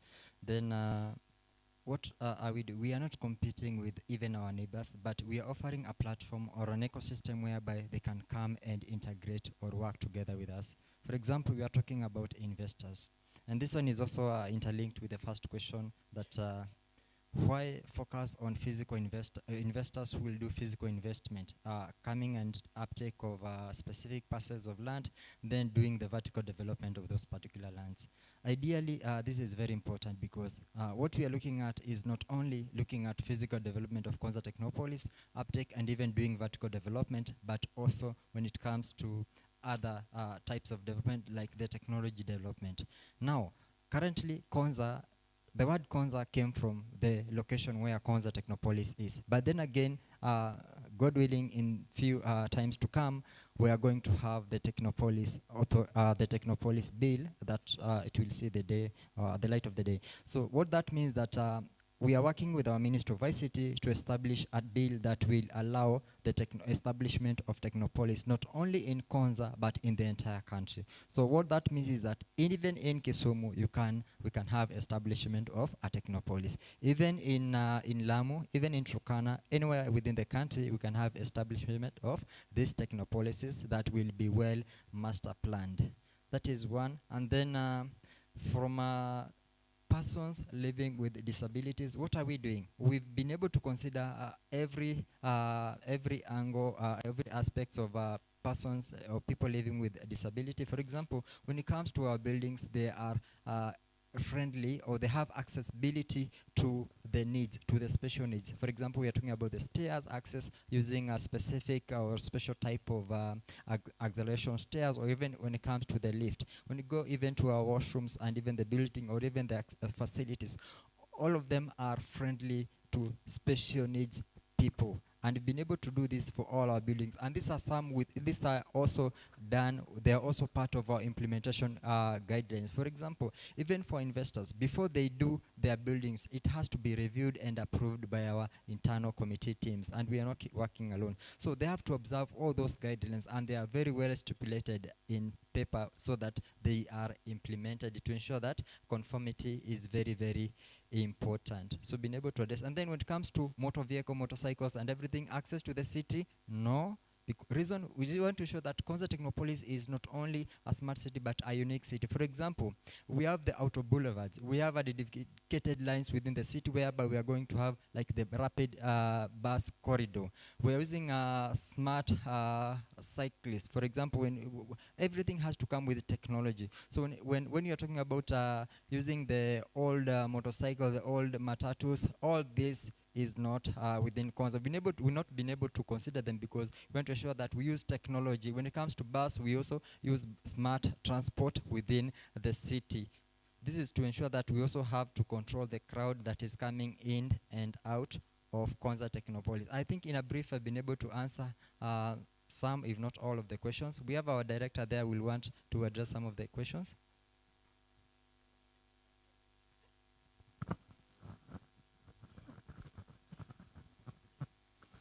I think the issue of persons with disability, even in terms of employment, I mean, the national requirement is about 5% in the organization. We've attained 3%, and we work with the Association of the Physically Challenged, because even in terms of employment, we try and get that threshold.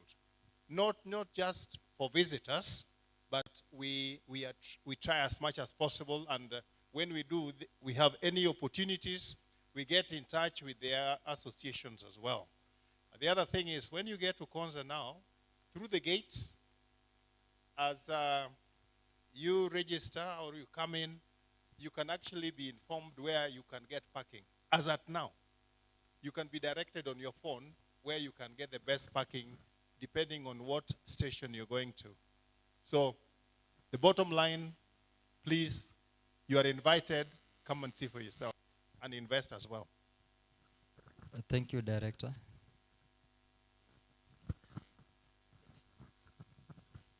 Yes, I have a question, an observation, and another question. The first question is, why would a government organization undertake running a data center? That might be a very simple answer, but I would like to know why that is the case. Sorry? Come up again, sorry. I may have misunderstood, but I heard that the Konza has its own data center. Exactly. And maybe my understanding of data centers may be slightly different, but that is typically run by specialized or companies that specialize in that. So why would a government undertake that? That's the first question. The other is an observation that from what I've gathered, the model implemented in Konza, Technopolis, is not for the average Kenyan income. It appears to me to be extremely high end. Either you are investing or you are a significant money to live there. That is an observation which I invite you to correct or clarify. And really the third one is, why? Why this model, the Konza model? So I'll stop and get. Okay, thank you. I will address the first one. I will request Agatha to help me with addressing the second one, the model, it not being for the lower cadre of citizens of Kenya or the average people. Then the third one, I think I'll also be able to address why that model for Konza Technopolis, why that smart city framework. Now, for the first one, why should the government build a data center? For example, some few years ago, the need for centralizing government data was very, very important. And we had to ensure that all government agencies, or when it comes to technology adoption and digitization of government services, we ought to have had our own cloud platform or a digital data center whereby we can host the data, be assured of where it is. For example, due to the need, we have the Data Protection Act of 2019, and one of the requirements is to ensure that people's data, that is the Kenya citizens' data, is hosted either locally or a copy of it is hosted locally. Now we have the Google Cloud, that is being that is OEM from Google, and then we have the Microsoft, that is the Azure from Microsoft, and then we have AWS from that is the AWS company, the Amazon. Then why not Konza Cloud?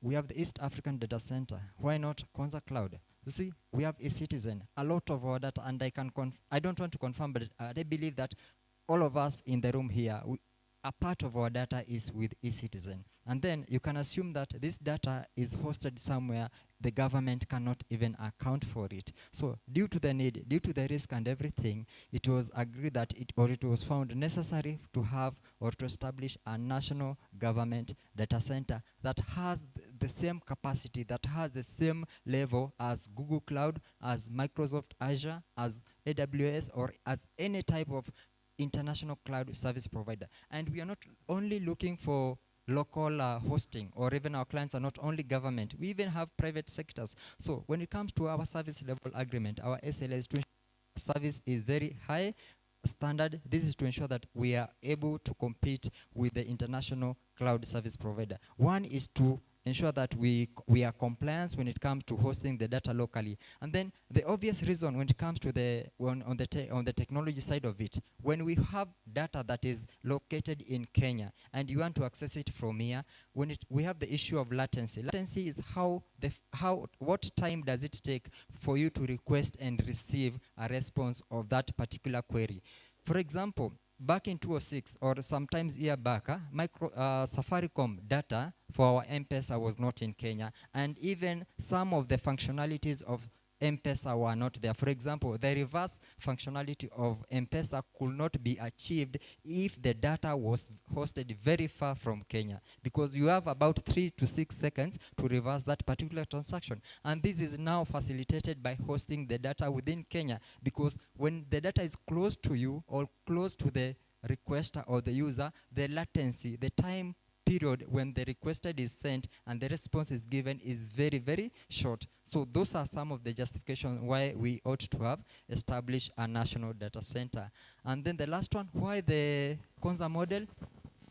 Ideally, to ensure that we have people that are living, you can access all these smart city facilities in one particular platform. For example, you can wake up early in Konza, you can live within Konza, you can do your exercise, you can do your studies within Konza, you can even go to church for those who worship within Konza, and even you can even access medical facilities within Konza Technopolis. So, and we are not only deploying that model just from nowhere. We are also learning from the best. For example, we are learning from the Silicon Valley from the US. We're also learning from our key partners from Korea. So we pick the best from those leading smart cities in the world, and then we integrate and coming up with our best model for what fits within our region, Kenya. Thank you. Okay, thank you very much, Jackson. And my name is Agatha Kakui. I head the investment portfolio at Konza. I will be responding to the second concern, to the second item about whether we have Konza for the high-end people, but the point is there's enough in Konza for everyone. First of all, you partner with us, so you invest directly with us by taking a piece of land. We call them parcels, ranging between 1 to 3 to 5 to 20 acres. You bring in your investment, and then, of course, with your model, either to build and operate, to build and lease, to build and etc. And then if not, then you can take space. Okay, let me say that our land is leased freshly for 90 years, and our NECA goes for 10 to 15 million. So if you want like 10 acres, you know the implication. And so if not, then you can take space and expand your business to operate in Konza. We already have our head office building, 8 floors. We have a conference facility. We have investors who have built their own commercial buildings, residential buildings, mixed use, and then theirs is also for lease. We offer employment. Our major objective is to contribute to 2% of Kenya's GDP when Konza is fully done. And we have already started the process of measuring this contribution of the GDP since Konza was formed. Employment is critical, quite a concern in the country. And so we look at how we create over 3,000 jobs every year. And so year on year, directly and indirectly, we are on the digitization agenda. We have a program of, we call it Jitume, a program where we support the youth on digital skills acquisition and linking them into the online jobs that are drawn locally and also globally. Looking at the innovations, we support the idea generators. So when our youths have ideas, they bring them to us. We work very closely with the innovation hubs in the country and also with partners in different parts of the world to bring the acceleration of this startup to fruition and to make sure that we support them to survive in the market. Remember, in the market, they can get there and die on arrival. We are looking at least 70% survival of these startups. So our youths are very well supported. And that is where we said, with the partnership of the Korean government, we have the digital media city that is coming to bring the creative economy, to support the youth. So Konza is not about the huge companies or investors who have a lot of money. And then we support academia. If you look at the institutions that Karieri Jackson has mentioned, we have the Kenya Advanced Institute of Science and Technology, that is postgraduate only, research and development in STEM. We have Riara University at undergraduate level. We have the Open University of Kenya that was chartered by His Excellency as the first online university in the country. And now we are doing a TVET Center of Excellence. And so we are supporting knowledge transfer. We are supporting with internships. We are supporting as acceleration and even sponsorships to make sure that we have adequate knowledge transfer support of the academia. And we offer linkage programs and linkages. We link our investors and our developers, our business people, our enterprises with the financiers, with the market, to make sure that from the top notch, locally and globally, the way we draw our investments and our partners, we have enough for everyone. Thank you. Thank you very much for your attention. Thank you very, very much. The Konza and my friend and brother Sam, thank you very, very much for being here. I hope that even if your colleagues are going tomorrow, you'll remain here so that we finish the discussion. We are finishing soon, and Professor Derek will summarize what the day has been. But before he does that, allow me to announce that you must come back tomorrow. And not only must you come back, but you must be here early. And early means 5 minutes to 8, not 5 minutes to 10. Why is that so? It's so because the first part of tomorrow, we are going to be discussing seriously issues around environment and housing, which is big in this area, given where the lake is and the ecosystem that we are in, and given the challenges of waste management. We'll also again wade into health and sports with the County Minister for Health and County Minister for Sports here.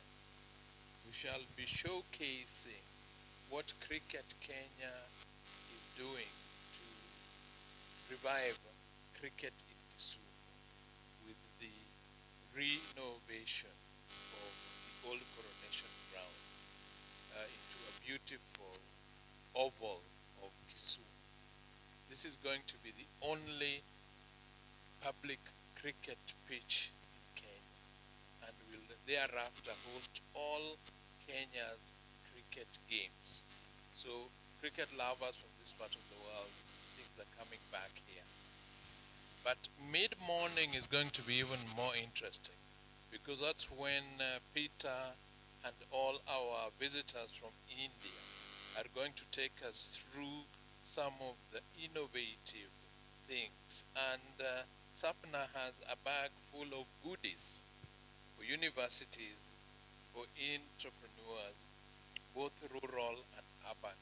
So Ndiwa must be here, just like universities that are here with us and everybody else.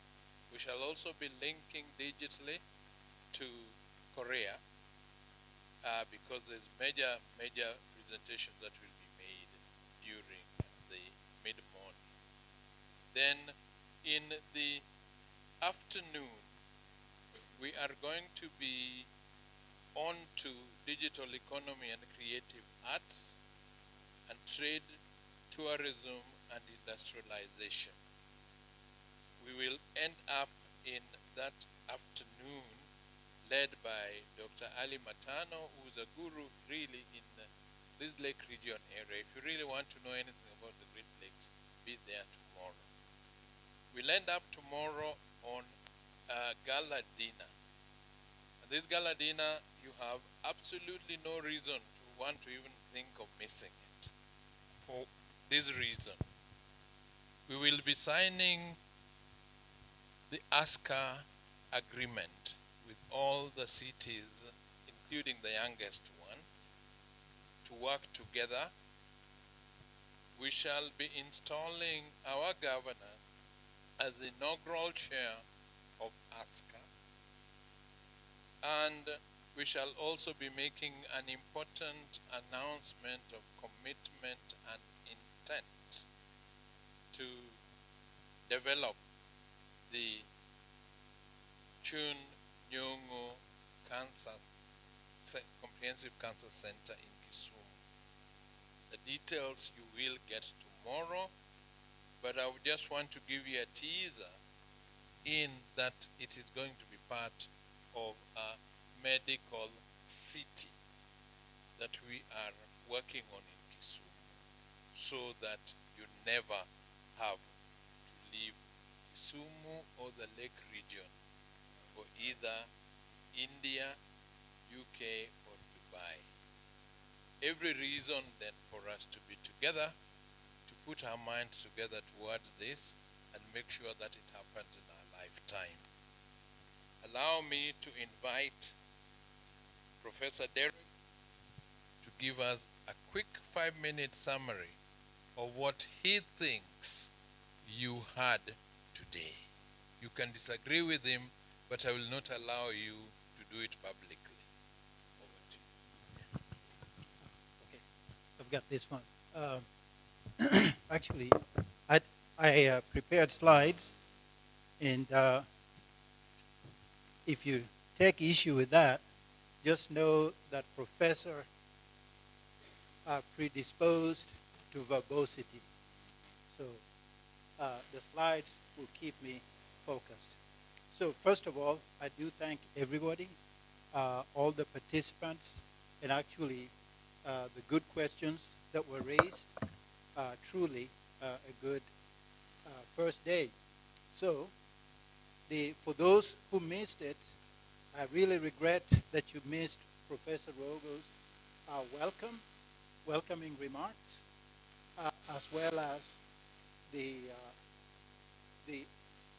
not just the welcoming, but also the opening remarks, which gave very representative or very good representation of why we are here. Okay, I trust that this was recorded, so it will be available after the summit is over. So I encourage you to actually go back to that. And then Dr. Rai, with his booming voice, was able to gather everybody back in line and focused with the quotation that where 2 or 3 are gathered. And so there we were. So he started with that, gave everybody a chance to introduce themselves. That was very an icebreaker, if you will. So that was the second thing that we did. Okay, my slides, you may have gone way too fast. Go back. Go back. All right, so go back to His Excellency. His Excellency, the governor came in. He was warmly welcomed. And then he gave a very, very inspiring, informative, encouraging speech. And I'm hoping that I can get a copy of that, because that was a speech of substance. And again, those who may have missed it, I encourage you to go back to the recording so you get it. The next one was co-creating Africa's smart future.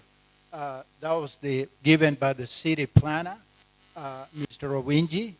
And by the way, any of you who may be thinking of being late tomorrow, don't.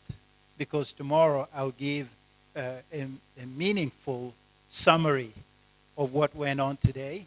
So this is just a highlight, but tomorrow a truly meaningful summary after I've gone through all the presentations. So make sure you're here. Professor Rogo says 5 minutes before. I'd say 7 minutes before. All right. So the next was the Kisumu, the KLDC, Navigating the Future, Mr. Paul and Jenga Waweru. Very, very colorful slides that gave you a sense of what is coming, what is to come. And also implicit in his presentation is that we're now dealing with a Kisumu that is well planned, well thought out, and that we are pursuing a solid plan. Next, please. All right. The align and no, just one bullet point at a time. Align and integrate stakeholders. Basically, building a symbiotic relationship. That is, we are codependent. We depend on each other. That was covered. And then inclusive growth and job creation. Those were topics that were presented. Then the World Smart City Forum and City Board Chair welcomed the governor. That's Peter did that. And next was, they're still going way too fast. So in Peter's, Peter also gave a World Smart City Forum snapshot presentation. And again, tomorrow you'll see a good summary of what that was. It'll all be done within 15 minutes. Then we had highlights from our sister cities, namely Jinja, Kampala, and Homa Bay. And the one notable, I guess, observation that came from that is that they are being hampered by the lack of devolution.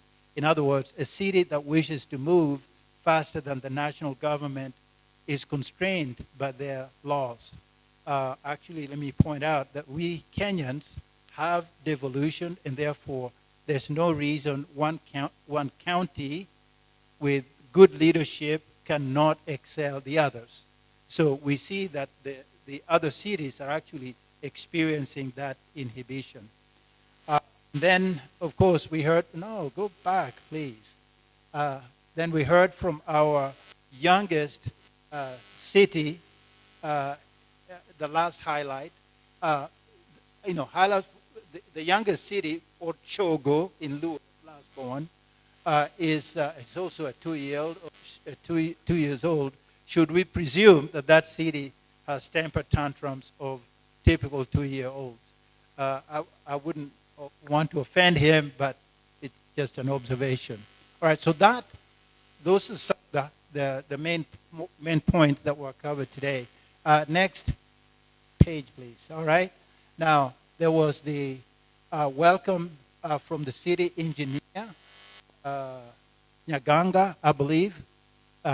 He spoke like an engineer, so at least you can feel that somebody is in charge is looking at things. So we appreciate that. After that, we had introductions of our international partners, some of whom really did not get here on time, and truly not a fault, not through a fault of their own. I'm really thinking of the princess. And so had a chance to actually get to know who they were. Next was word or comments from our exhibitors. Twende Sports from the city, basically Nairobi City Thunder. There's a basketball team, young lady, very energetic, very proactive, and had a lot of interactions from within the team. And truly, the expectation is it didn't end there. In fact, she actually gave assignments to some of the questions that were asked of her, which is, don't expect from me, but there are things that you can do, so please do that. So that was really good. And then there was Med Adita's presentation of the pharmaceutical manufacturing, which was truly the result of tenacity and sacrifice by Professor Rogo and his team, underscoring the fact that it is when we basically function as a team, not a one-person show, then you get to win. That manufacturing came to Kenya because of many factors complementing and making the case for them to be here. Education, the young population, the young workers, and the skills they will get from the local universities, all of that played a role in that coming to Kisumu. Farm access had very informative and lively exchange along with special comments from His Excellency the Governor, because on his first term, I believe, he was it Minister of Health, or can you qualify that? Yes, he was. So you saw that he was very knowledgeable and able to add to the extensive comments that were made by Professor Rogo. Okay? So we were blessed to have that. Now, then there were special comments from Princess Catarina da Silva, a progeny of Queen Elizabeth. I think a date as far back as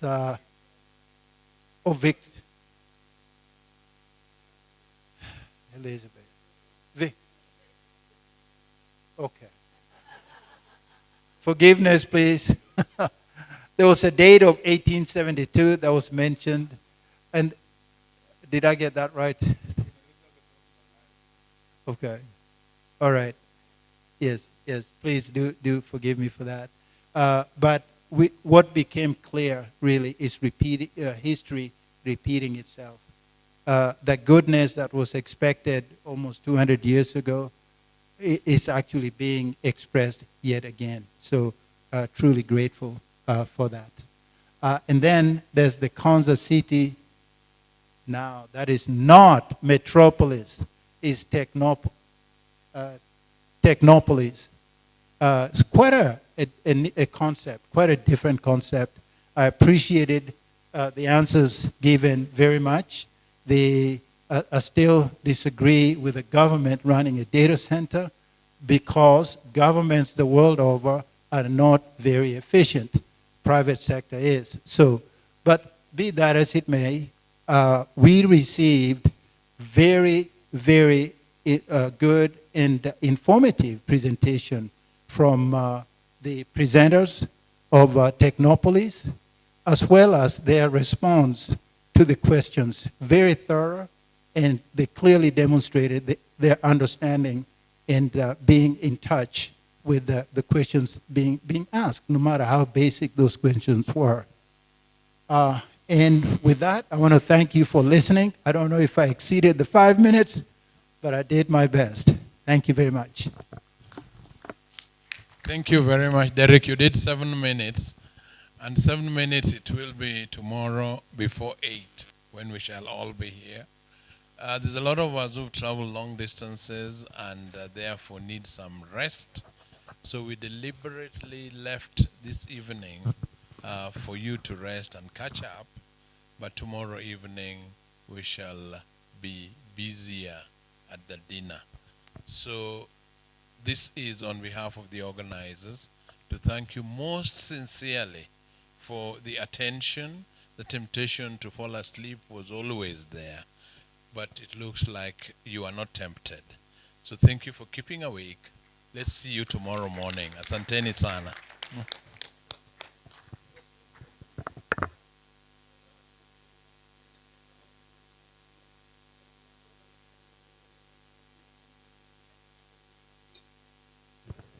So anybody